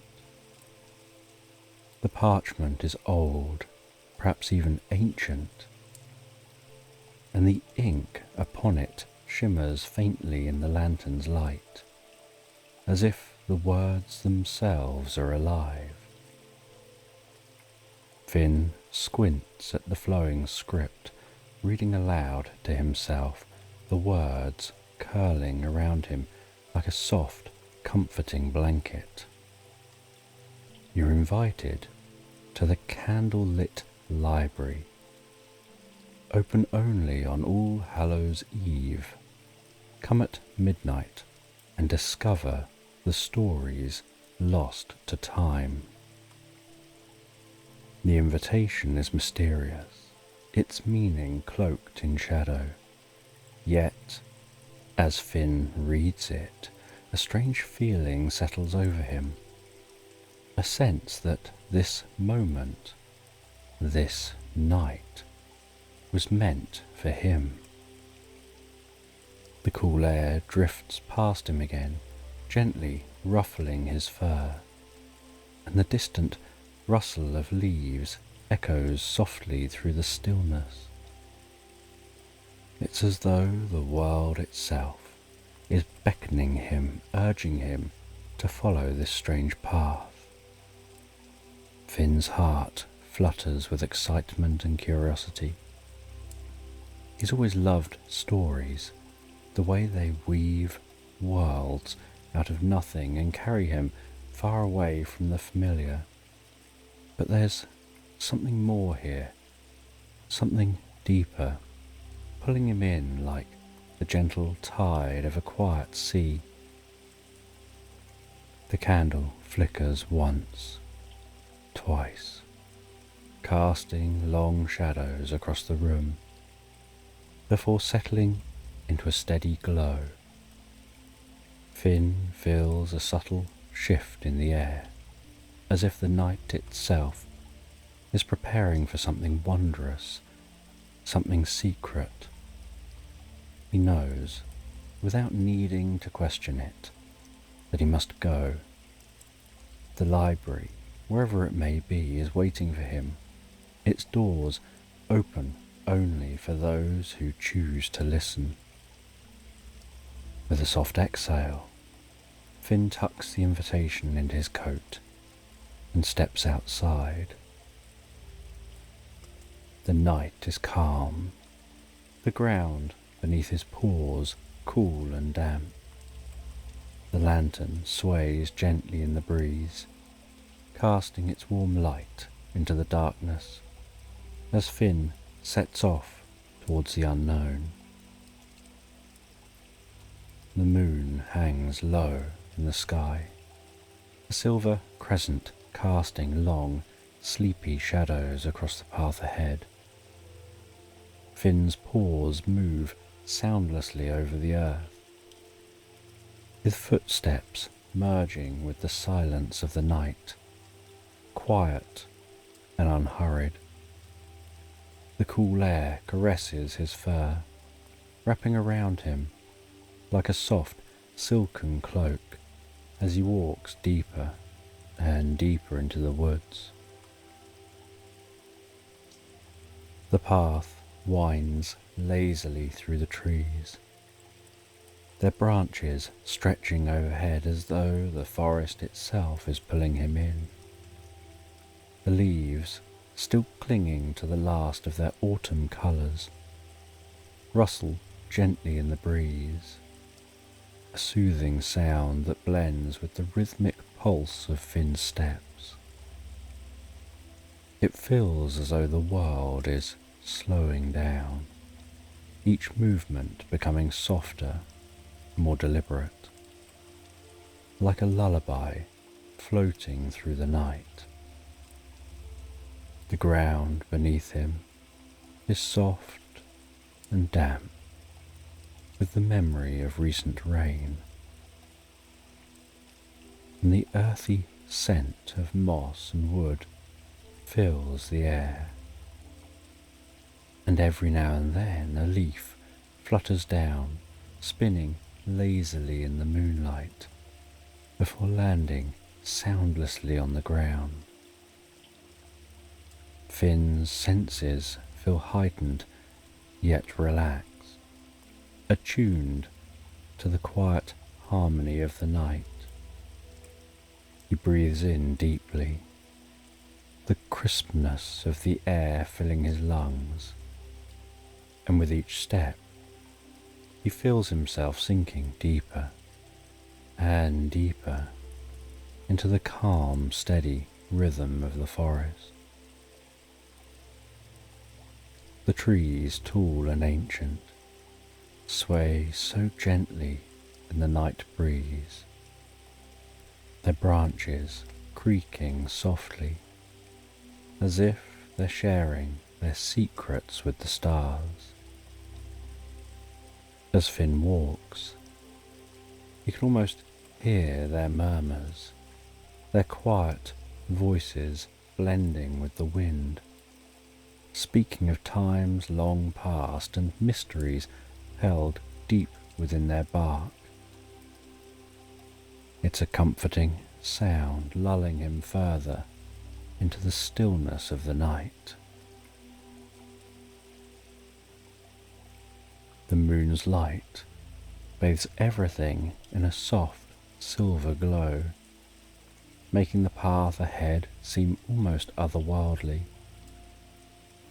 It stretches out before him, winding deeper and deeper into the forest, as though leading him towards something just beyond the reach of his imagination. Finn follows it without hesitation, his heart steady, his mind calm, as though the path is guiding him, not the other way round. Every so often, the air shifts, carrying with it the faint scent of distant fires, of wood smoke and pine, mingling with the rich, damp smell of the earth. It's a scent that makes Finn feel grounded, connected to the world around him.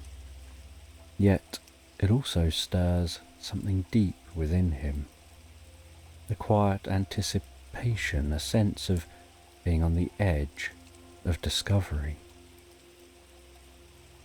As he moves deeper and deeper into the woods, the trees seem to part like the pages of a book, revealing more of the story with each step. The path winds onwards, inviting him to relax further into its rhythm, to let go of any lingering thoughts or worries. Finn breathes deeply, allowing the tranquility of the night to settle over him like a soft, warm blanket. His pace slows, his mind quiets,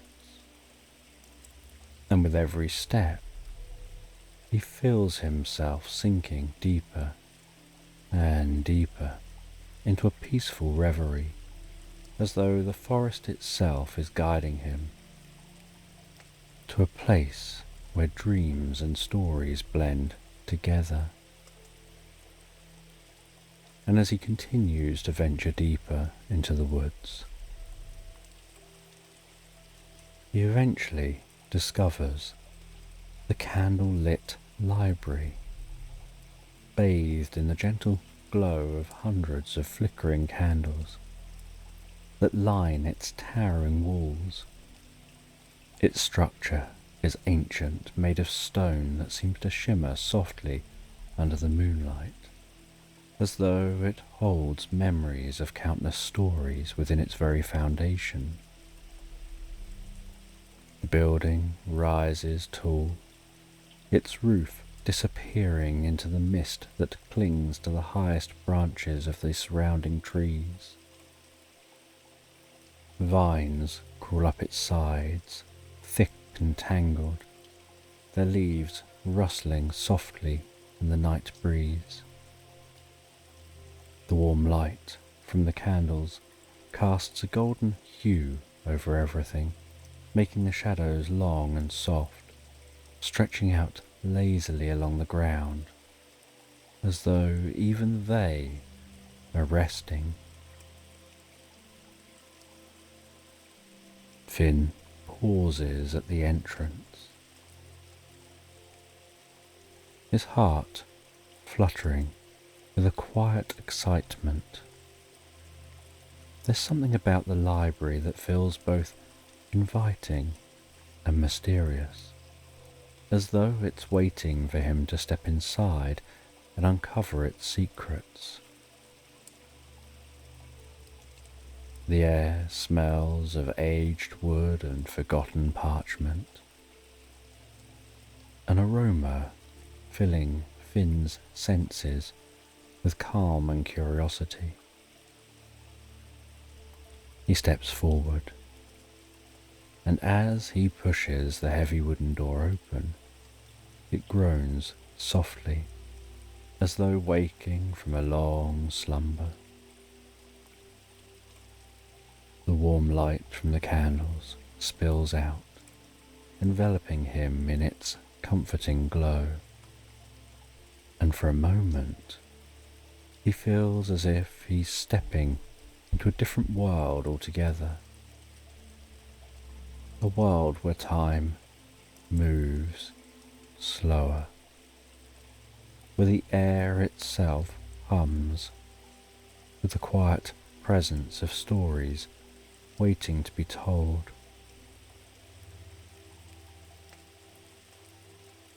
Inside, the library is vast, far larger than it had appeared from the outside.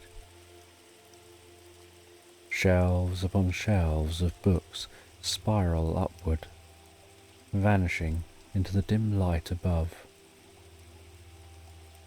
The ceiling, high and arched, is adorned with soft, glowing lanterns, swaying gently, casting a rhythmic pattern of light and shadow over the room. The floorboards beneath Finn's paws creak softly. The sounds of pages being turned, echoing from the shelves. And everywhere there's a sense of calm. The air is filled with dust and history, a scent that speaks of books long forgotten, their pages yellowed with time. Finn has a feeling of drifting deeply and comfortably into the most pleasant reverie, as if the library is lulling him into a quiet dream.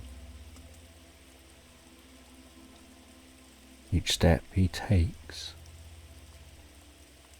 is met with the softest muffled thud of his paws on the carpet lining the centre of the floor, guiding him deeper and deeper into the heart of the library. And the books here are old.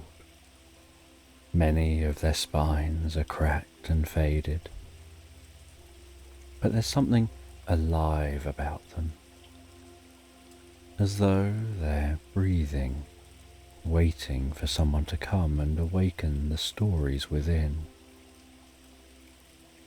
Finn can feel it, the weight of untold tales resting gently in the air, as if the library itself is alive, not in words but in soft creaks of wood, in the gentle flicker of candlelight, inviting him to lose himself in the vast sea of stories that stretch endlessly before him.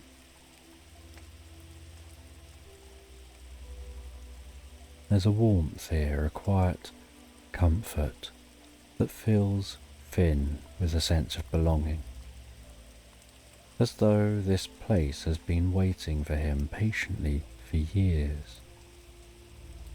He moves deeper and deeper into the library, his steps slow and deliberate. And as he walks, He can feel the stories, their presence all around him. The stillness is so complete that it almost feels as if the world outside has disappeared entirely. The flicker of candles, creating a rhythmic dance of light and shadows. And then he notices from somewhere between the towering shelves, a sound breaks the quiet, a soft, melodic hum, rising and falling gently, like a breeze playing through the leaves of a distant forest. The sound is faint at first, barely more than a suggestion of music. But as he walks, so the sound grows stronger. He follows the sound until he reaches a corner of the library where the light is dimmer, more intimate, and the shelves are packed even more tightly with books, their spines worn and frayed from centuries of use.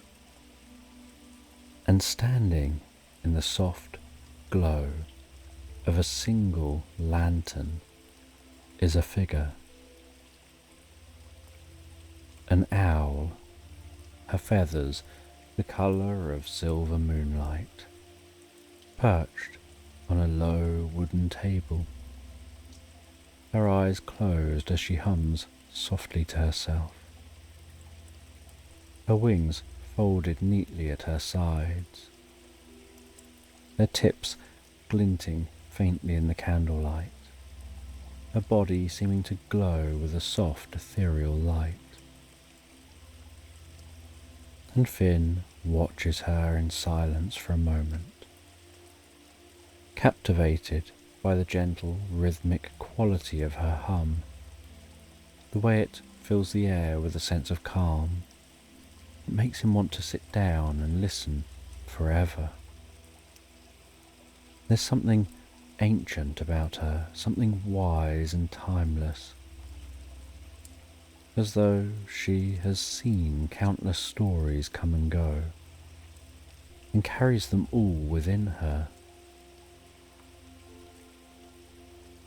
Without opening her eyes, the owl speaks, her voice soft and soothing like a lullaby. "I've been waiting for you, Finn." Her words surprise him, but they also feel right, as though this meeting was always meant to happen. "You know my name?" Finn asks, stepping closer, his voice quiet in the stillness of the library. The owl slowly opens her eyes. They glow with a soft, golden light, reflecting the flickering flames of the candles around them.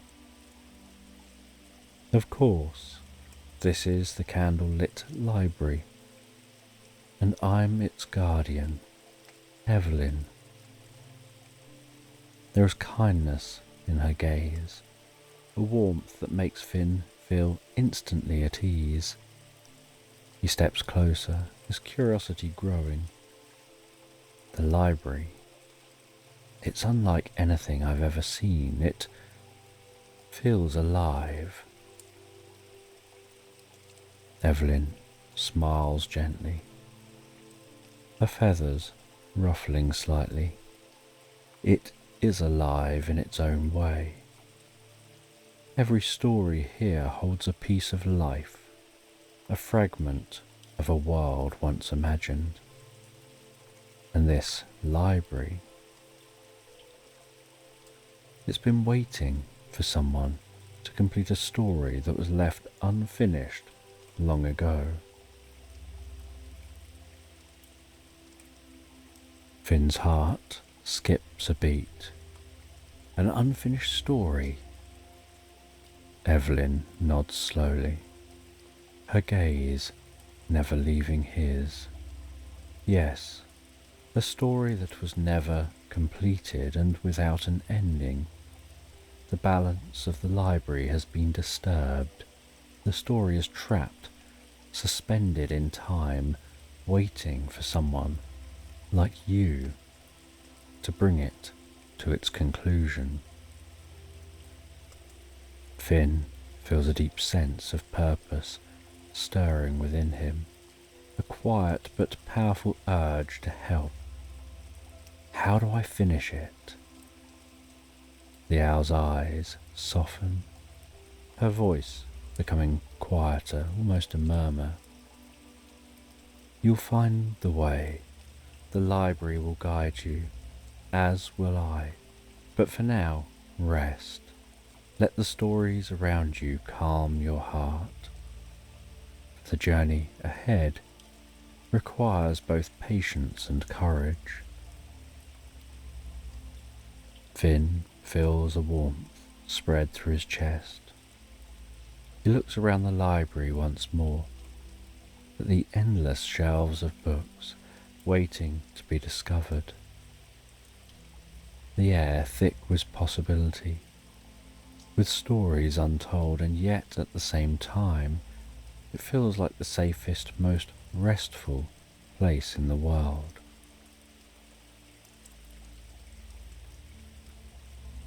The shelves around them seem to stretch endlessly, a forest of towering bookcases filled with volumes untouched for centuries. The faint scent of old parchment and leather fills Finn's nose. As they walk, the soft glow of the candles create long, fluid shadows dancing along the floor, seeming to match the rhythm of Finn's own steps. Evelyn moves gracefully beside him.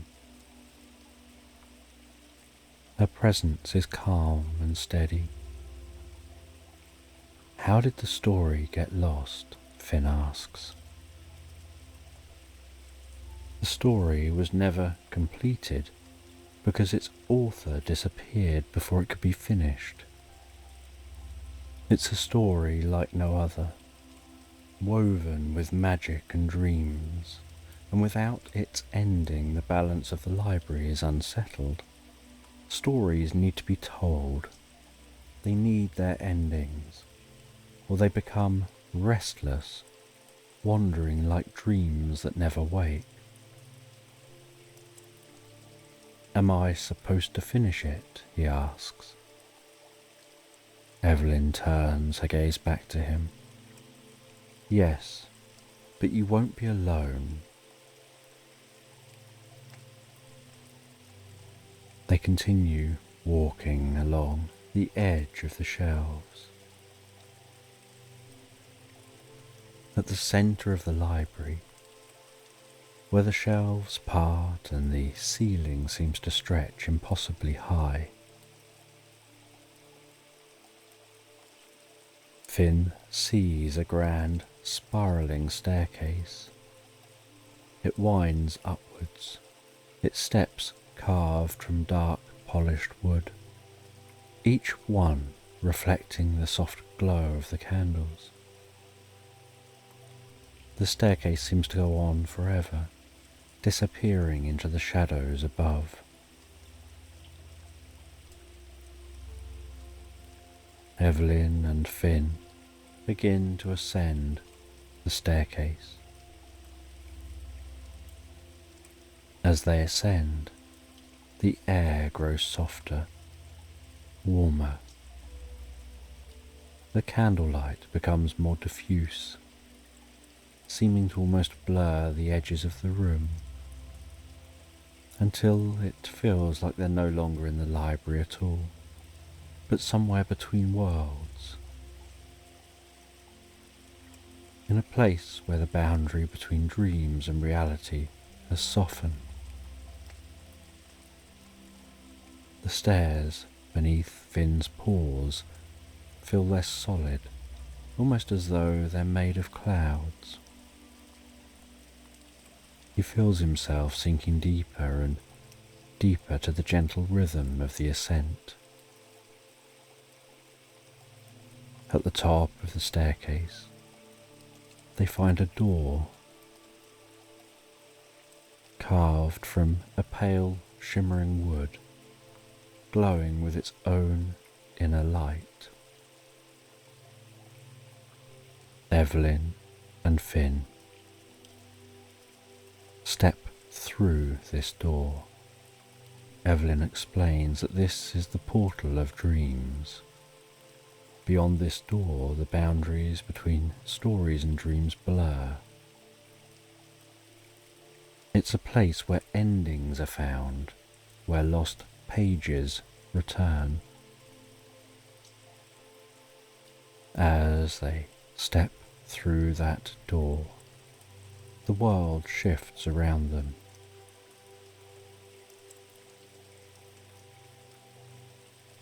Finn notices that his steps feel more like walking on silk than soil. Before him he sees a vast forest of ancient trees with twisted trunks rising high into a misty air. Each tree is a guardian of untold stories.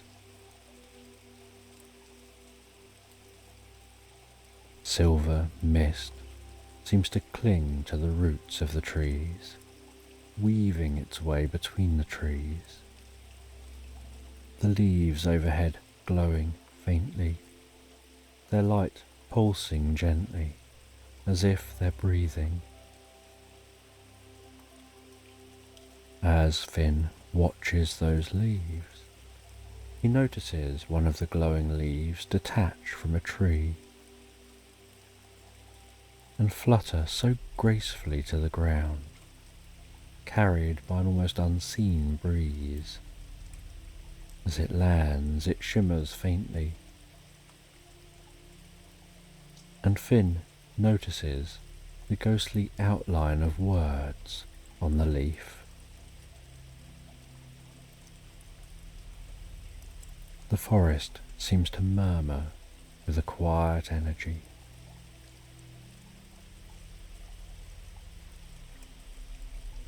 Finn finds his ears catch snippets of stories, fragments of memories, half-finished thoughts, all carried on the mist like echoes of something once known. Each step he takes sinks him deeper and deeper into the experience. He finds his body relaxing more, his muscles unwinding, absorbed in the dreamlike atmosphere.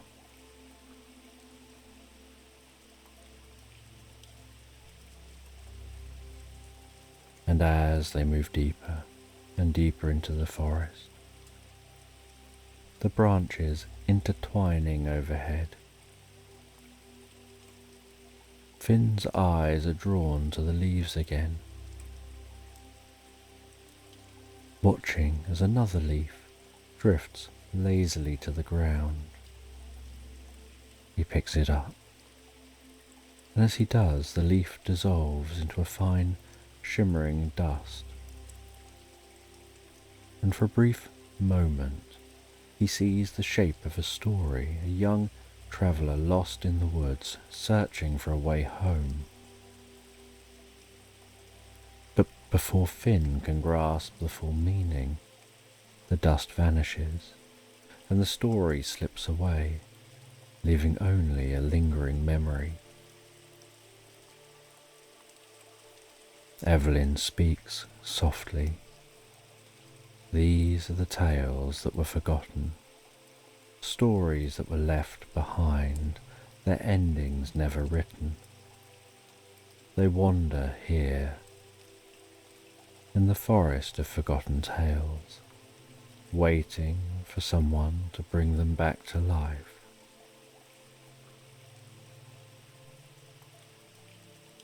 After what feels like hours, Finn and Evelyn arrive at the edge of the forest, where the trees give way to a wide, slow-moving river. The water seems so still that it mirrors the sky above, the moon and stars shimmering on its surface.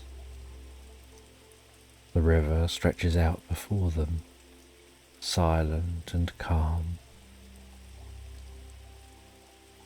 The air is different by the river, carrying a gentle cool breeze, tickling through Finn's fur. The ground beneath his paws is now cool and damp with the moisture of the river. He feels a sense of deep calm wash over him, as though the river itself was inviting him to rest, to let go of all worries and drift into its gentle current. This is the river of reverie, Evelyn says.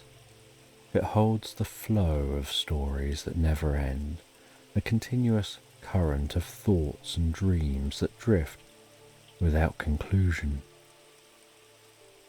You must cross the river, but do so with an open heart, allowing your thoughts to drift freely like the water.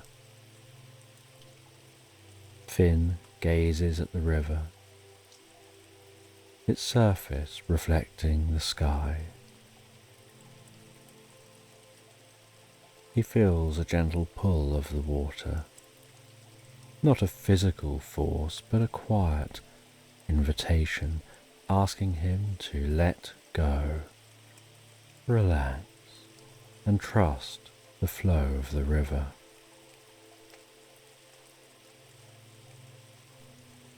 At the riverbank, he notices a small wooden boat. He steps into the boat, his movements slow and deliberate, as he pushes off from the shore.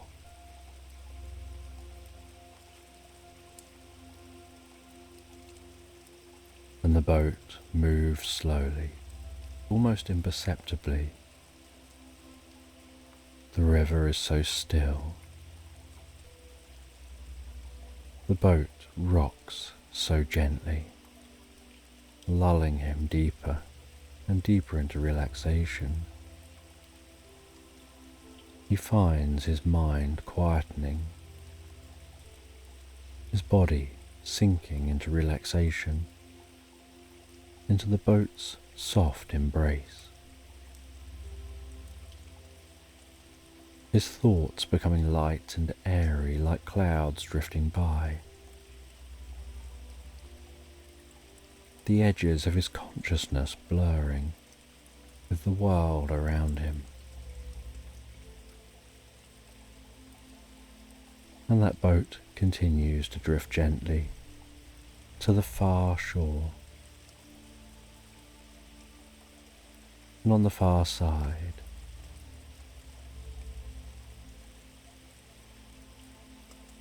he continues to search, and he finds a hidden alcove tucked away between ancient towering trees, covered in vines thick with ivy and delicate flowers. A golden glow seems to spill from in this location, casting soft patterns of light across the ground.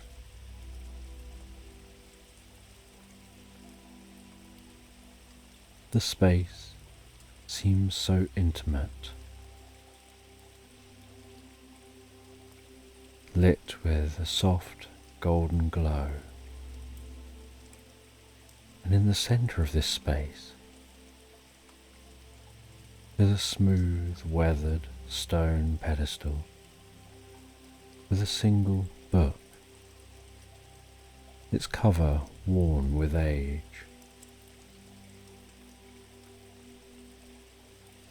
The book seems to hum with a faint, ancient power, as if it's been waiting here for centuries.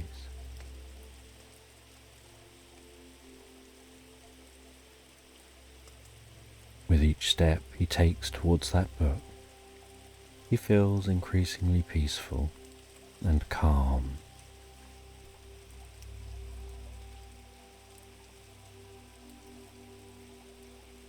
And the second he touches the book, he feels an instant connection, a gentle warmth spreading through him, as though the book recognizes him and welcomes him. He carefully opens the book, begins to turn the pages, and while he turns the pages, he can feel the lost words. He can feel the lost story. He closes his eyes, breathes deeply, and lets his mind relax. He allows his thoughts to drift like leaves on a stream.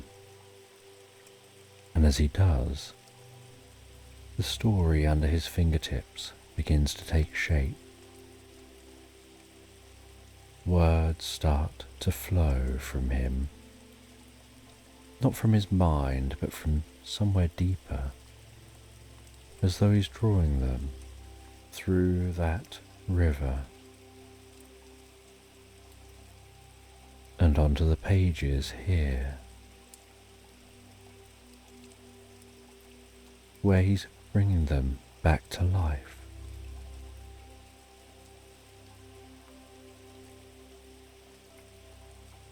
And the pages begin to fill with the missing writing.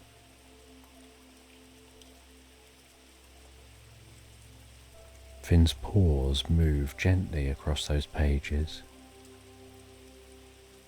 but the story itself is guiding his paws and writing itself under his paws. He doesn't rush, takes his time. He lets each word, each sentence fall into place, like the pieces of a puzzle finding their home, until the story is complete and the last page is filled, and he feels a deep sense of peace settle over him and closes the book and heads out of this alcove, meets back up with Evelyn, and heads back to the candle-lit library.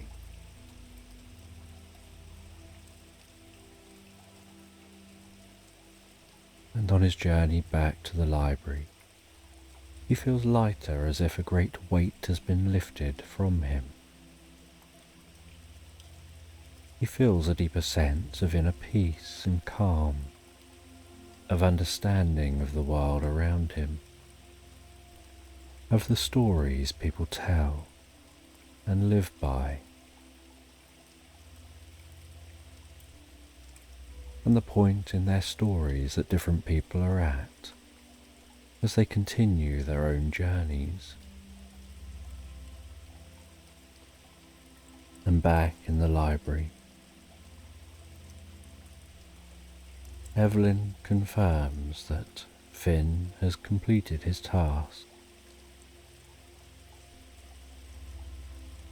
that completing the story has restored balance to the library The lost voices have found their way home.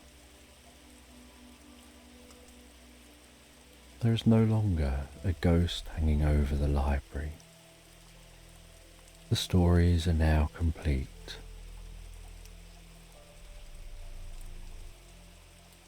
The library now has its voice back.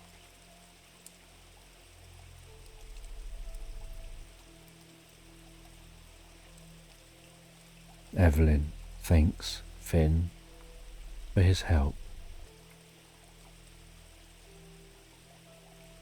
before beginning to shimmer until she's more light than owl. "I'll leave you now," she says. "The library is at peace." She fades into the warm candlelight, her presence drifting away like a soft dream.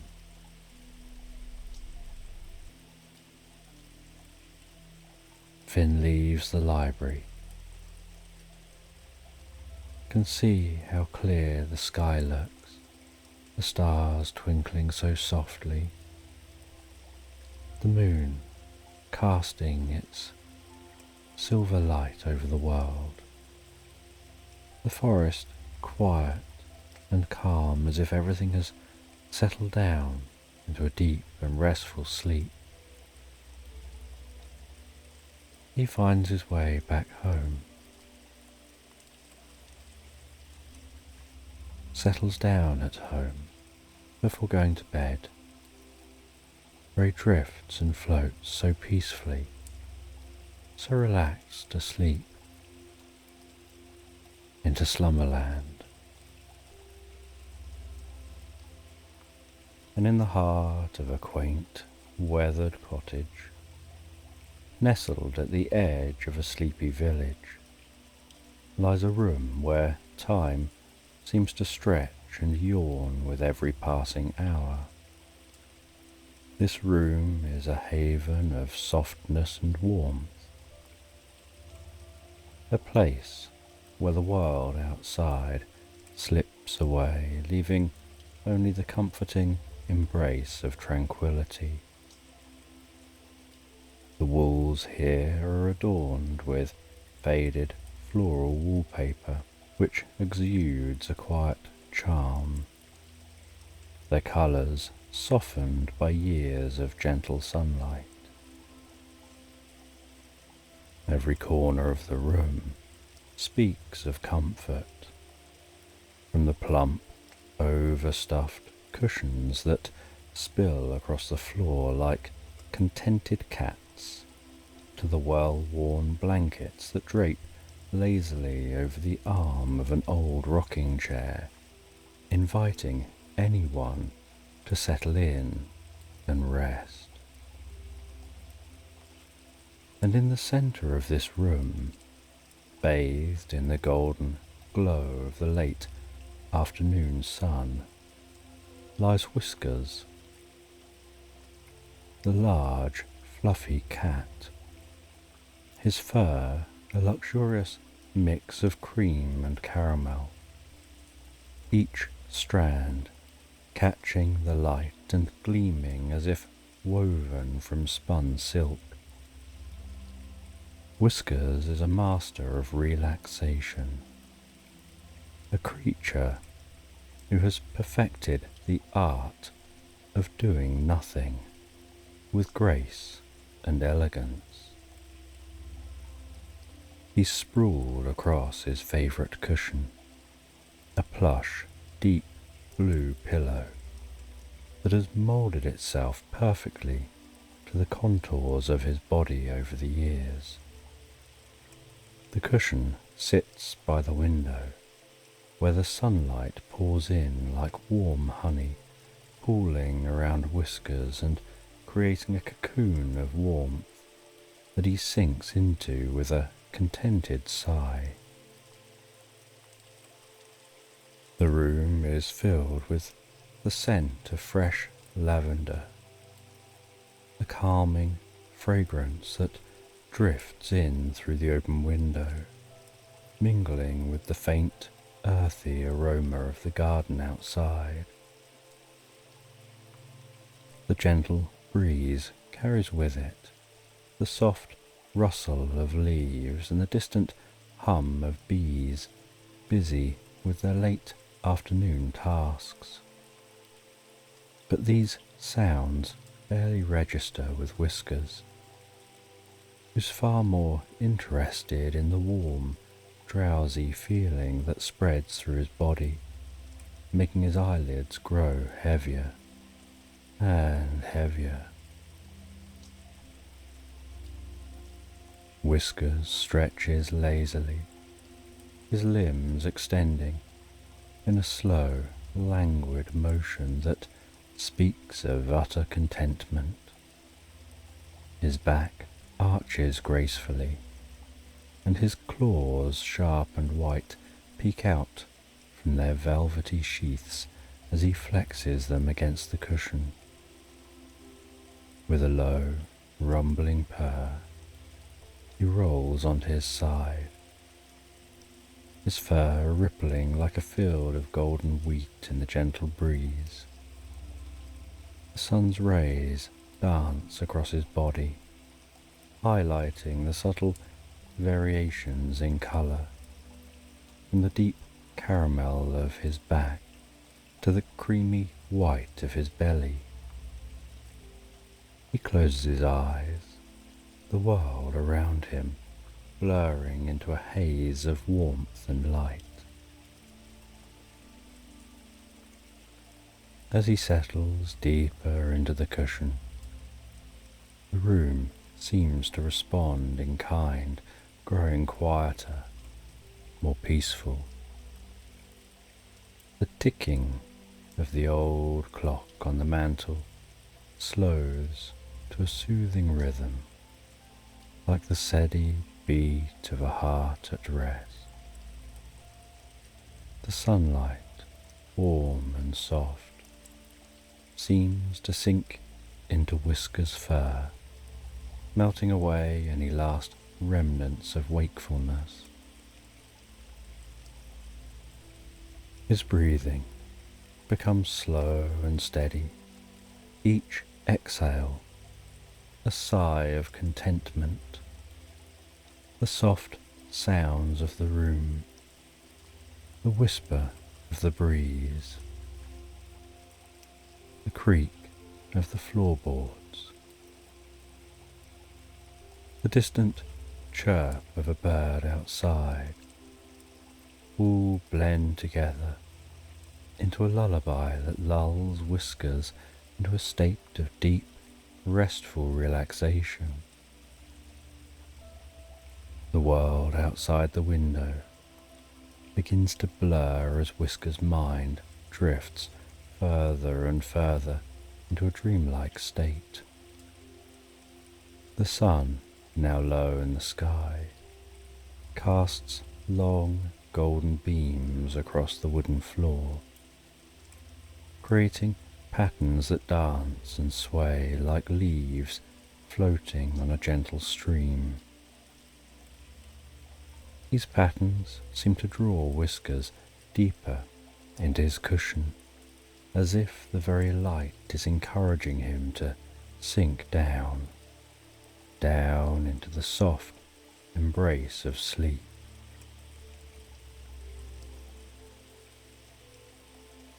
His body grows heavier, his eyelids droop lower, and the world around him fades into a peaceful golden haze. The lines between waking and dreaming begin to blur, and Whiskers is on the edge of slipping into a world where time stands still, and all that exists is the warmth of the sun, the softness of the cushion, and the soothing rhythm of his own breathing. It's a moment of perfect peace. pause in the flow of time, when nothing matters but the simple pleasure of being warm, safe, and utterly, blissfully relaxed. Yet, just as he's about to drift off into the welcoming arms of sleep, a new sound reaches his ears, something soft and fluttering, like the whisper of wings or the rustle of a delicate leaf. It's a sound that doesn't belong to the usual symphony of the room, a sound that tugs gently at the edge of Whisker's awareness, pulling him back from the brink of sleep and into a state of curious alertness.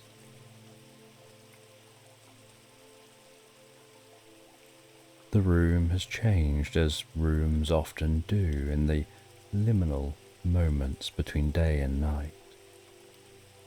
The sun, once a golden presence, has dipped lower, its light shifting from a warm gold to a soft, dusky pink that fills the room with a gentle, otherworldly glow. The long shadows on the floor stretch and dance, moving with the quiet grace of a fading day. The air has cooled, and the scent of lavender is now mingled with the crisp, clean fragrance of the evening.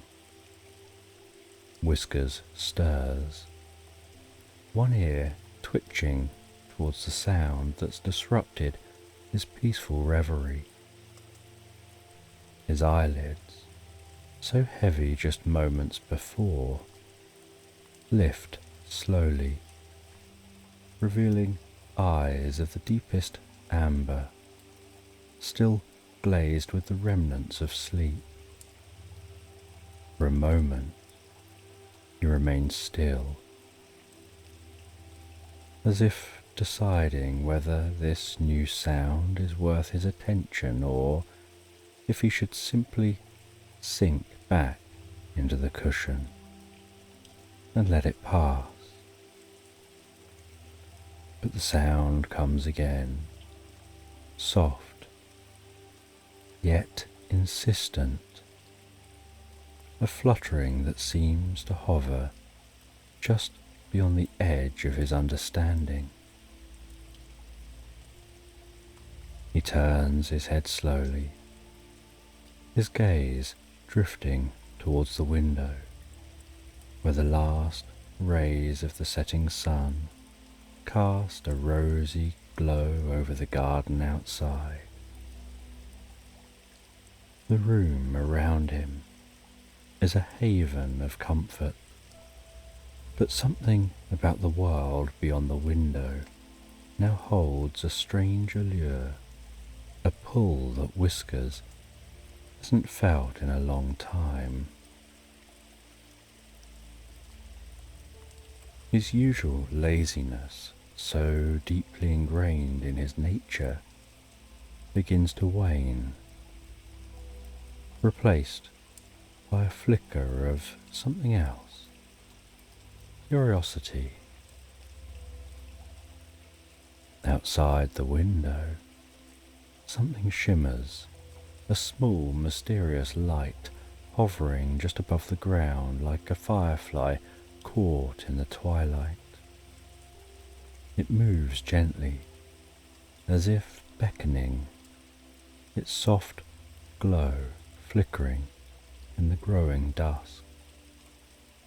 The light is unlike anything Whiskers has seen before, not just in its appearance, but in the way it seems to call out to him, to tug at a part of him that has long been dormant. It's a light that stirs something deep within his heart, a whisper of adventure, a promise of something more than the warm, comfortable world he knows. Whiskers blinks, his eyes focusing on the light as it dances before the glass. His curiosity, once a small ember, begins to grow, fanned by the gentle breeze that now drifts in through the open window. The cool air brushes against his fur, sending a small shiver down his spine, a sensation that's both invigorating and oddly soothing. The laziness that once held him captive is now giving way to a sense of wonder, a desire to explore, to understand the source of this strange, captivating light.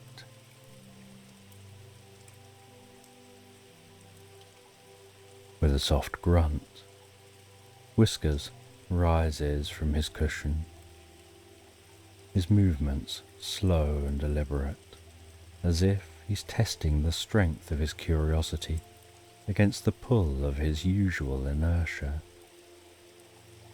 His paws touch the wooden floor, the cool surface a stark contrast to the warmth of the cushion. And he stretches once more, his back arching gracefully as he prepares to investigate this new, intriguing presence. He pads towards the window, each step quiet and measured, his body low and sleek, moving with the fluid grace of a cat who's not yet fully awakened, but is drawn irresistibly towards the unknown. The light outside flickers again, brighter now, as if it knows that it's captured Whisker's attention and is urging him closer. It hovers and dips, like a playful sprite leading him to the window, where he pauses, his nose just inches from the glass.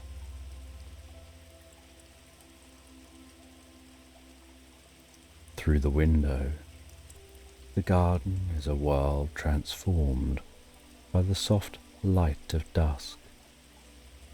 The familiar shapes of bushes and flowers are now cast in shadow, their edges blurred and softened, creating a landscape that feels both familiar and strange. The light, this small, shimmering beacon, floats just beyond the window, its glow steady and inviting, casting a gentle illumination over the garden's darkening expanse. Whiskers feels the pull of the light stronger now, a tug that resonates deep within him, stirring a sense of curiosity that he can no longer ignore. He hesitates for just a moment, torn between the comfort of his cushion and the allure of the unknown.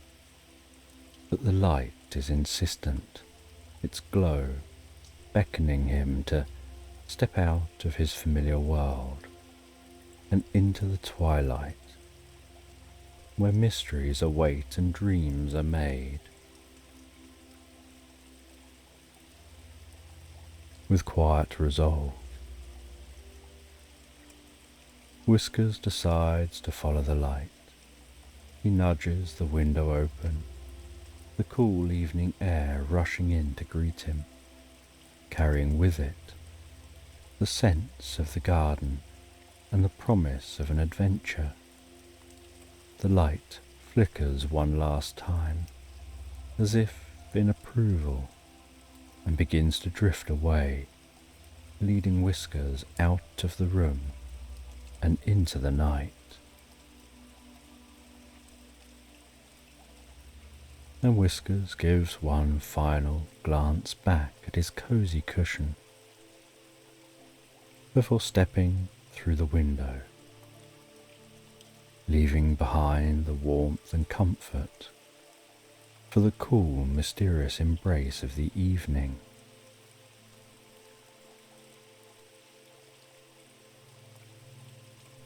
And as the night unfolds, like a velvet curtain as Whiskers steps into the garden, the air is cool and crisp, a refreshing contrast to the lingering warmth of the day.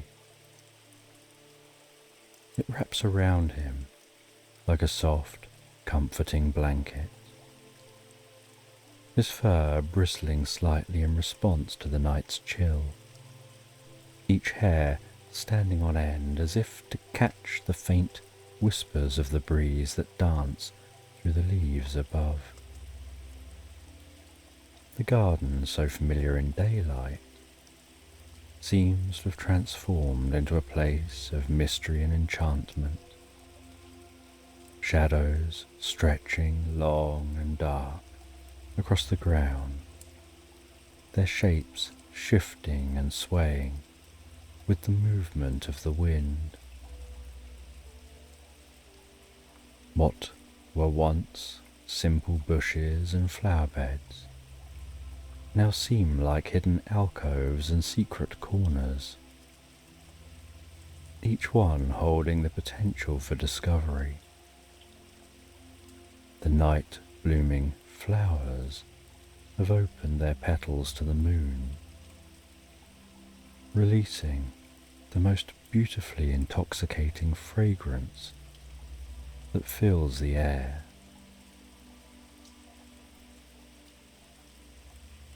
A scent that evokes secrets and dreams of places and stories yet to be uncovered. And above Whiskers, the sky is a deep indigo canvas, dotted with the first stars of the evening, twinkling gently like tiny pinpricks of light in a vast expanse of darkness, watching so timelessly over the world below. The moon, a slender crescent, hangs low on the horizon, its silver light casting a soft ethereal glow over the garden, the light mingling with the mysterious shimmer that Whiskers has been following, creating a pathway of silvery luminescence, beckoning him forward and deeper into the night. His paws move so soundlessly over the cool earth, each step measured and deliberate, almost as if he doesn't want to disturb the quiet magic of the night. The ground beneath him is soft, cushioned by a layer of fallen leaves that give the faintest crunch under his weight. The garden feels alive in a way that it doesn't during the day, with every rustle of leaves, with the gentle sound of the breeze adding to the sense of mystery hanging in the air.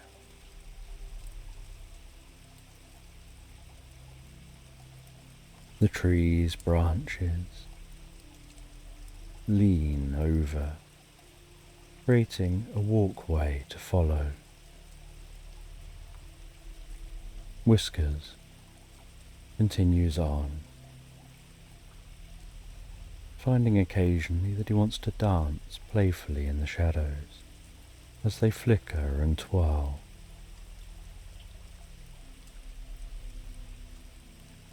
And he continues on, growing a deeper sense of curiosity and wonder.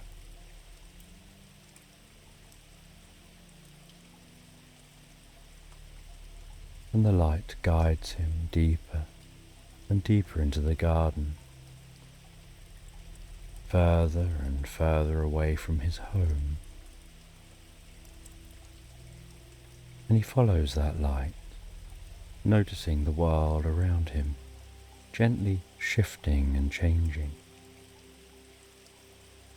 The garden, once seeming small, now begins to feel like a vast and endless expanse. The trees seem to be growing taller, their branches reaching up to the sky like spires of ancient castles. The flowers seem to glow faintly in the moonlight, swaying in time with the rhythm of the breeze. The petals brushing against Whisker's fur as he passes, leaving a trail of their sweet, sleepy scent in his wake. And the further he goes, the more absorbed he becomes in the world around him. The cool air, the soft sounds, the gentle light, all lulling him deeper into a state of peaceful relaxation. His body moving automatically, his mind drifting further and further into the realm of dreams. The garden, with its usually familiar paths and well-known nooks, has become a gateway to something beyond, a portal to a world where anything is possible, where the boundaries between reality and fantasy blur and fade away. And Whiskers continues to follow that light as it weaves through the trees.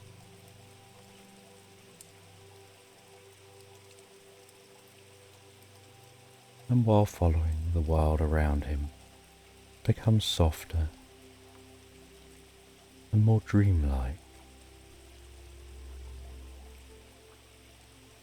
and the light stops, hovering just in front of a large, ancient oak tree.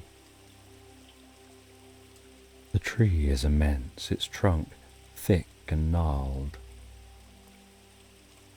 its branches spreading wide, casting deep shadows on the ground. The bark is rough and weathered, etched with the passage of countless years, giving off a sense of wisdom,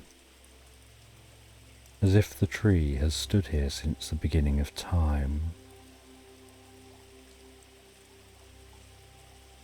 And as Whiskers stands there, the light just hovering above him, he hears a soft, deep, friendly hoot. And high above, in the sprawling branches of this ancient oak tree, he notices a pair of glowing eyes shining like twin moons in the darkness, and discovers that they belong to Orion, a wise old owl who's made this tree his home. His feathers are a mottled mix of greys and browns, blending seamlessly with the bark of the tree, making him nearly invisible apart from his luminous eyes.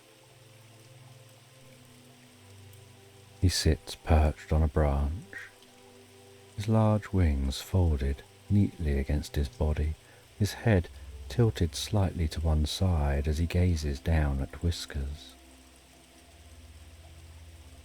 Orion exudes a sense of calm, ancient wisdom, as if he's seen and known all that there is to see and know in this world.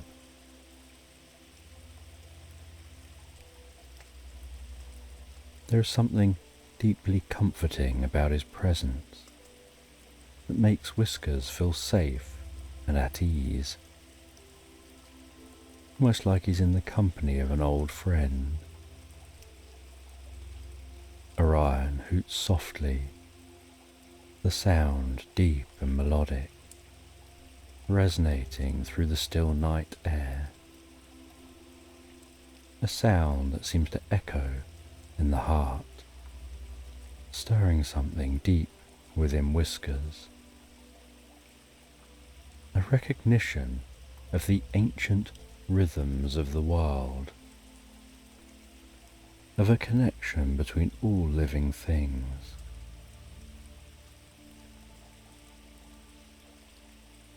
And the owl begins to speak, its voice slow and rhythmic, carrying a sense of peace and tranquility, almost like a lullaby for the soul. "Good evening, Whiskers," Orion says. "What brings you out on such a quiet night? It's not often I see you venturing beyond the warmth of your cushion." Whiskers gazes at the owl, his amber eyes wide and curious. He feels the need to speak, to explain, but words seem unnecessary. Orion's gaze is so penetrating, so knowing, that Whiskers has the sense that this owl already understands the unspoken answers and the meaning of everything. "You followed the light," Orion continues. "It's a light that few notice, and fewer still follow. But you have felt its call and you've heeded it. That light is a guide, a beacon that leads to a place where dreams are born and where the deepest, most peaceful rest can be found." The owl's words wrap around Whiskers like a comforting blanket, soothing, reassuring. There's no urgency in Orion's tone, no rush to reach the destination, only the promise of a journey that will lead to a place of profound peace and serenity. The thought fills Whiskers with a deep sense of calm, a sense that he's exactly where he's meant to be, doing exactly what he's meant to do. The journey you've begun is one that many have started but few have completed.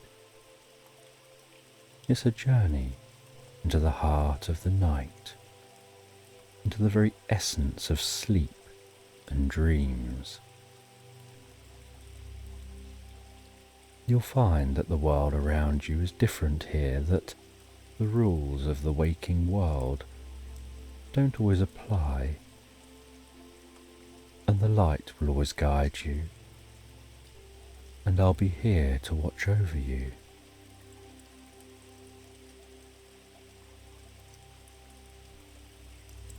And Whiskers felt a deep sense of gratitude and a positive warmth settle into his heart. He nodded gently, acknowledging Orion's words. The light still hovering above, pulsing softly with a reassuring glow. "Follow the light," Orion said. "It'll take you where you need to go. And remember Wherever the journey leads you, I'll be here, watching over you, guiding you from afar. Trust in the light and trust in yourself.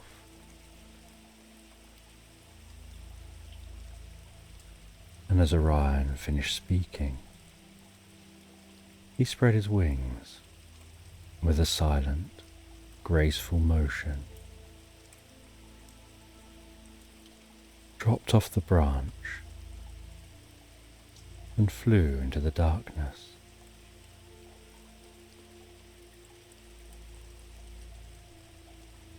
Whiskers took a deep breath, ready to continue his journey.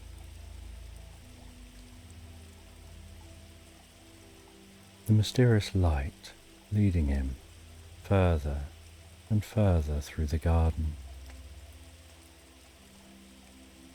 away from any sense of familiar surroundings, the world seeming to grow quieter with each step.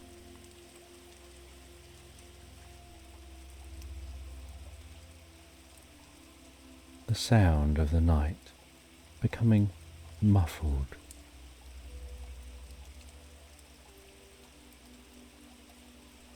The light dipping low, hovering close to the ground as it approaches a small hidden hole nestled beneath a cluster of wild flowers.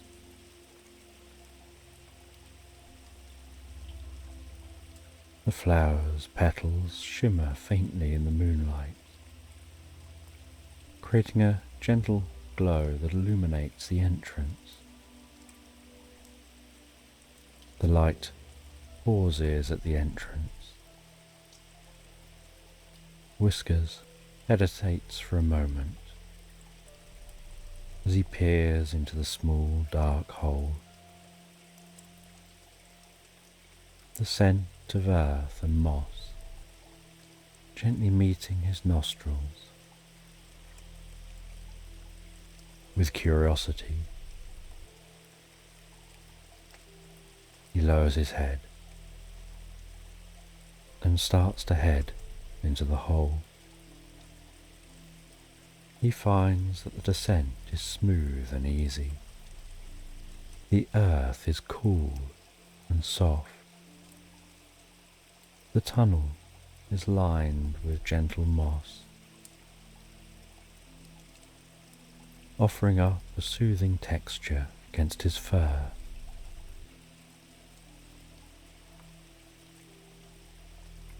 Glowing fungus lighting the journey through this tunnel.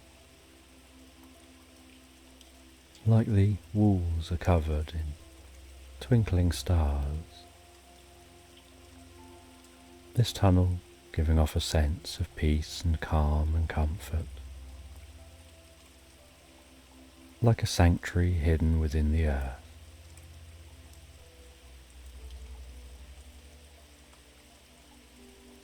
And as Whiskers reaches the bottom of the tunnel, it opens out into a wide, cozy chamber.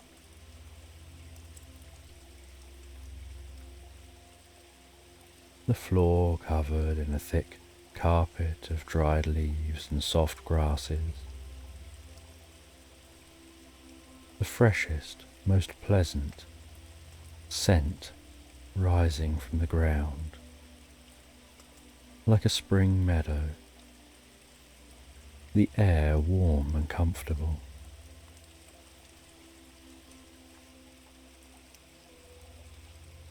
And as Whiskers gazes around his surroundings, he sees a flash of white fur dart across his path, accompanied by a most pleasant, cheerful giggle.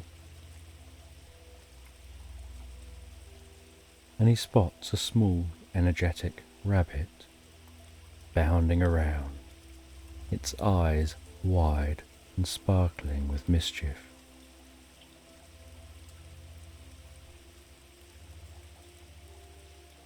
And this rabbit is Thistle, the playful guardian.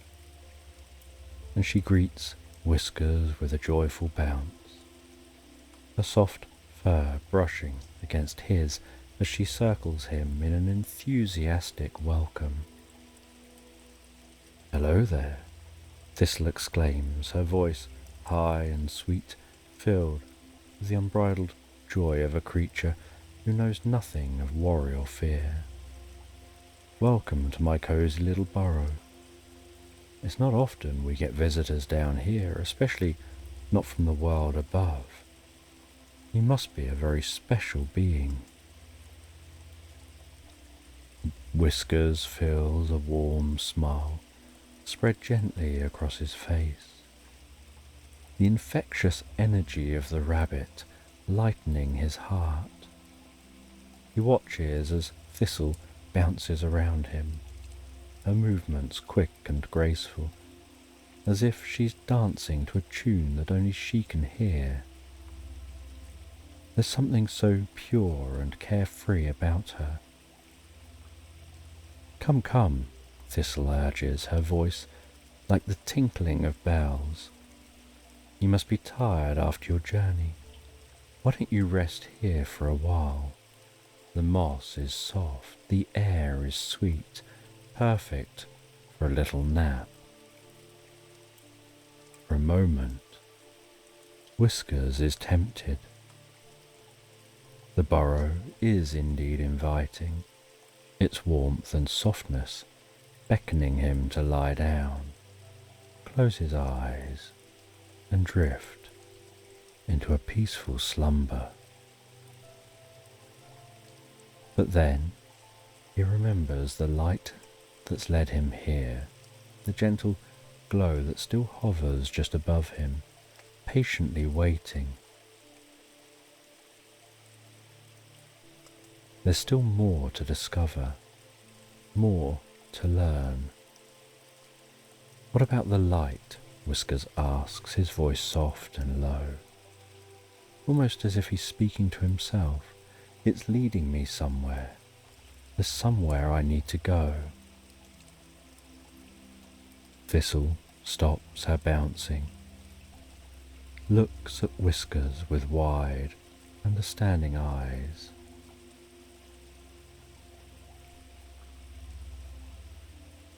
And then nods. "It's leading you to the dream glade, a place where all creatures go to find the deepest, most restful sleep.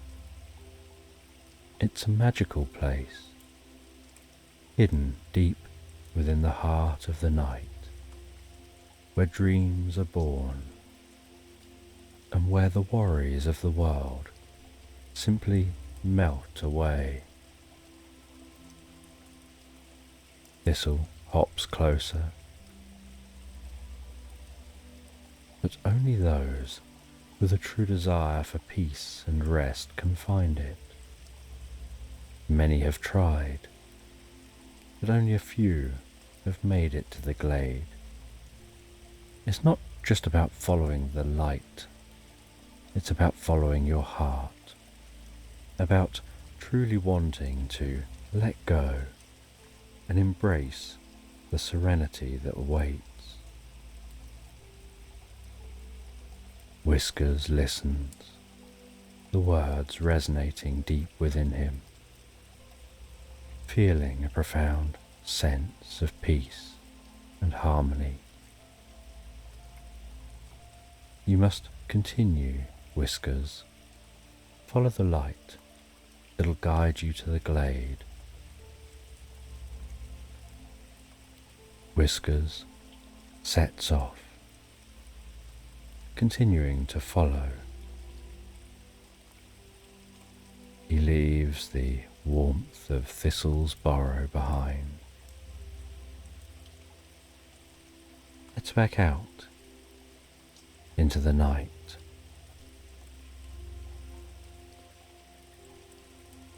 The air has become cooler, more crisp. The world around him is so silent and still. the stars continuing to twinkle.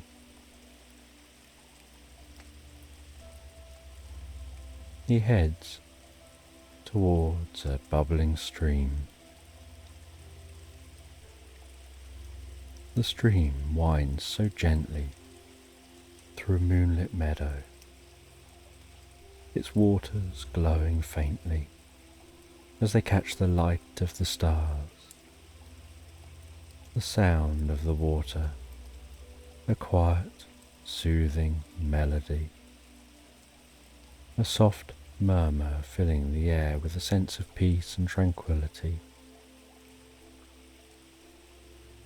The grasses on the bank of the river swaying gently in the breeze.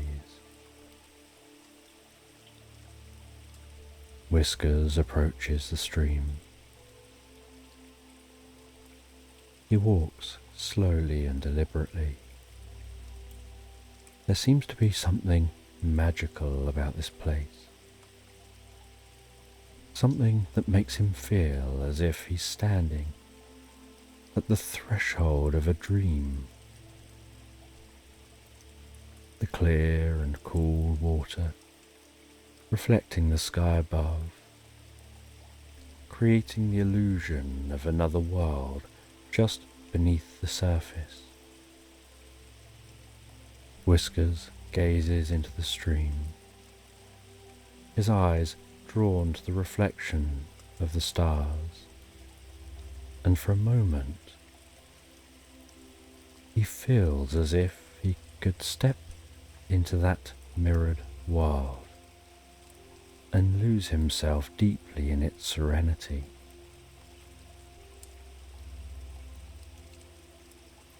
He can see his reflection looking back at him. But it's not just his reflection. It's a version of himself that's lighter, more serene, almost as if he's already part of the dream that beckons him. His fur in the reflection seems to shimmer and glow. His eyes deep, holding a calmness that he's never seen before. The stream continues to hum, its relaxing melody resonating deep within Whisker's soul. Like a song of rest, of letting go of worries and cares that weigh on the heart. As he listens to that stream, he can feel those worries melting away, dissolving like mist in the morning sun. The world around him growing softer and softer as he sinks deeper and deeper into a peaceful reverie, discovering that the stream is a guide, a gentle presence leading him not just physically but mentally deeper to the heart of his journey. The light just hovering above the stream, pulsing in a gentle rhythm, urging Whiskers to let go, to let himself be carried on the current of dreams. And Whiskers steps closer to the stream, the cool water lapping at his paws. The sensation making him feel as if he's standing on the edge of two worlds, one waking, one of sleep.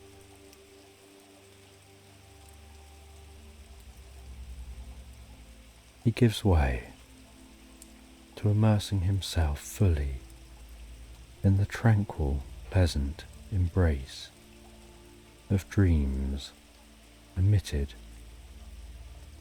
by the stream.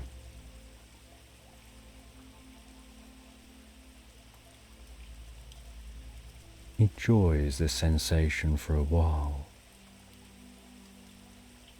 but this dreamy sensation reminds him he needs to continue his journey to the dream glade. He can't rest here, absorbed in the dreams from the stream. And so he heads away from the stream, following the light, heading deeper into the night, past glowing flowers,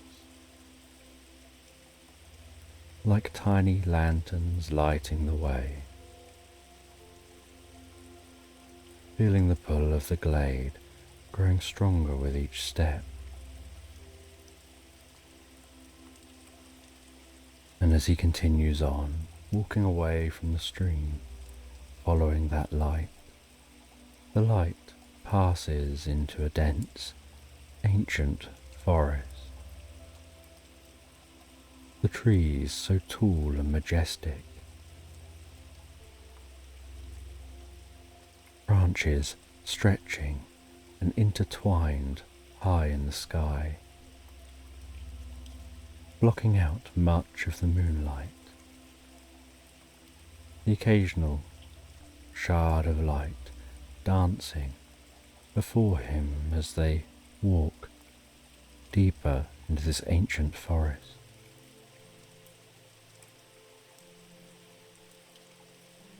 This forest seems so magical,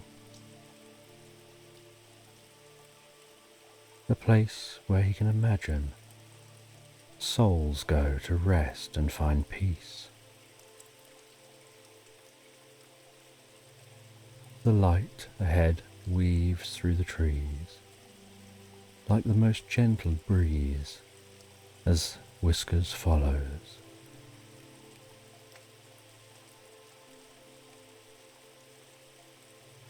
And the deeper and deeper he goes into the forest, the more peaceful and relaxed he feels.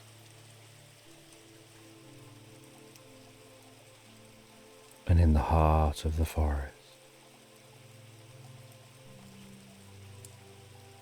he encounters a deer named Serene, and she lives up to her name in every way.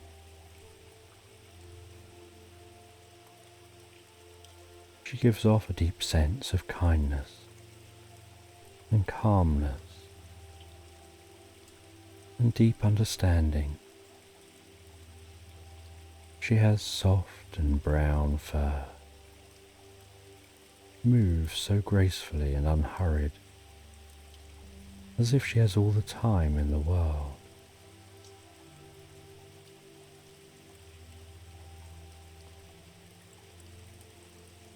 She tells Whiskers that he's not far from the dream glade. Explains that it's a place where the deepest dreams are born, and that he'll find it tonight.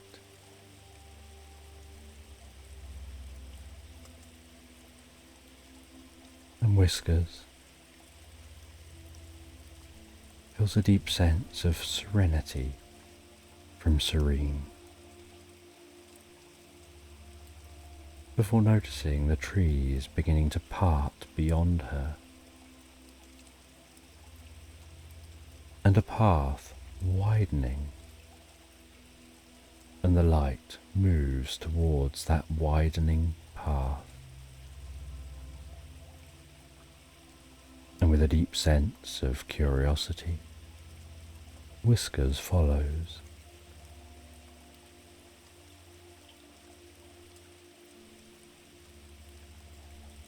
And through that opening path is a hidden sanctuary bathed in soft light that seems to come from everywhere and nowhere at once, a warm and inviting light, creating a glow that's gentle and comforting, like the first light of dawn, carefully spilling over the horizon. And as Whiskers steps into the glade, he feels a deep sense of awe and wonder.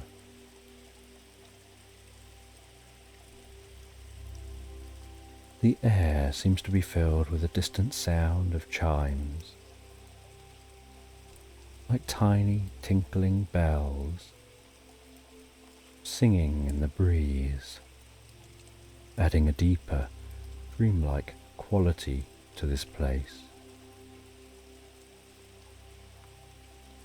And in the centre of this glade is a small, crystal clear pool of water that's perfectly still. And Whiskers feels he could almost step into the pool and sleep on the surface, floating under the most peaceful night sky.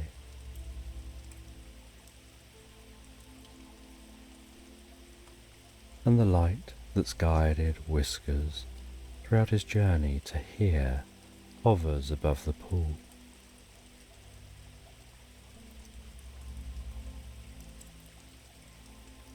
And Whiskers gazes into the water. And the longer he gazes into that water, the deeper and more profound his experience becomes. He feels a sense of becoming lighter and lighter, as if he could just float away on a breeze, carried by the gentle melody and the chimes surrounding him. And while gazing into the water, feeling a deep sense of peace and calm,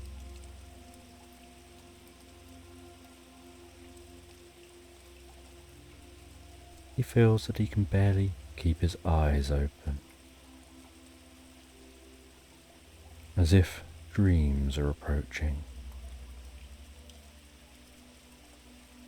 He feels a deep sense of contentment, deeper than he's ever felt before,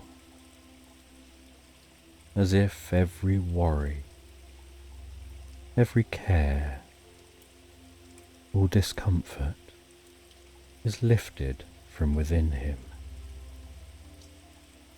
leaving just pure peace and calm.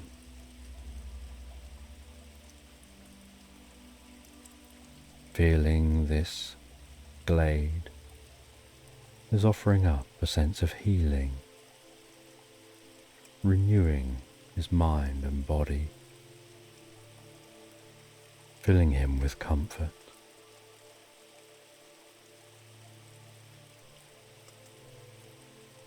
As he drifts deeper asleep, absorbed in the dreamlike atmosphere of the glade.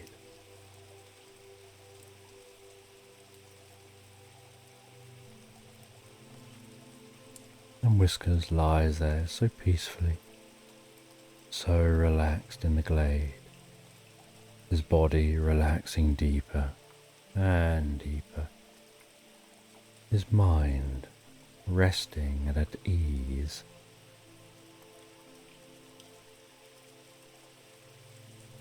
His heart feeling a deep sense of contentment and serenity and love.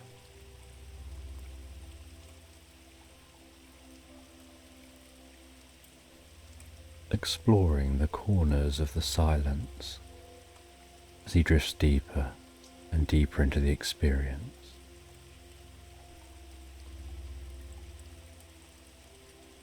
And after some time in this glade, experiencing the most profound sleep, He starts his journey home following that light, the light guiding him all the way back, until he finds himself back at the cottage through the garden. He jumps back up onto the ledge of the window, the light turning and seeming to almost acknowledge him, before wistfully disappearing off and vanishing from sight. He jumps down from the ledge,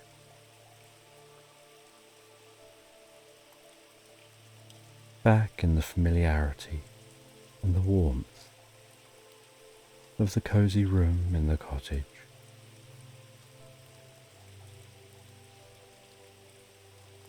Noticing that fresh lavender scent once more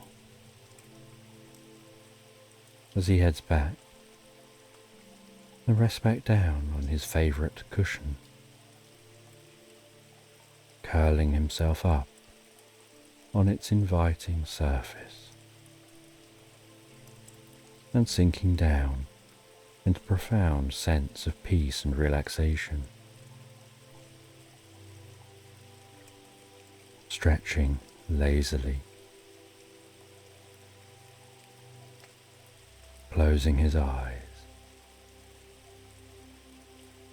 beginning to dream about his journey to the dream glade and back again,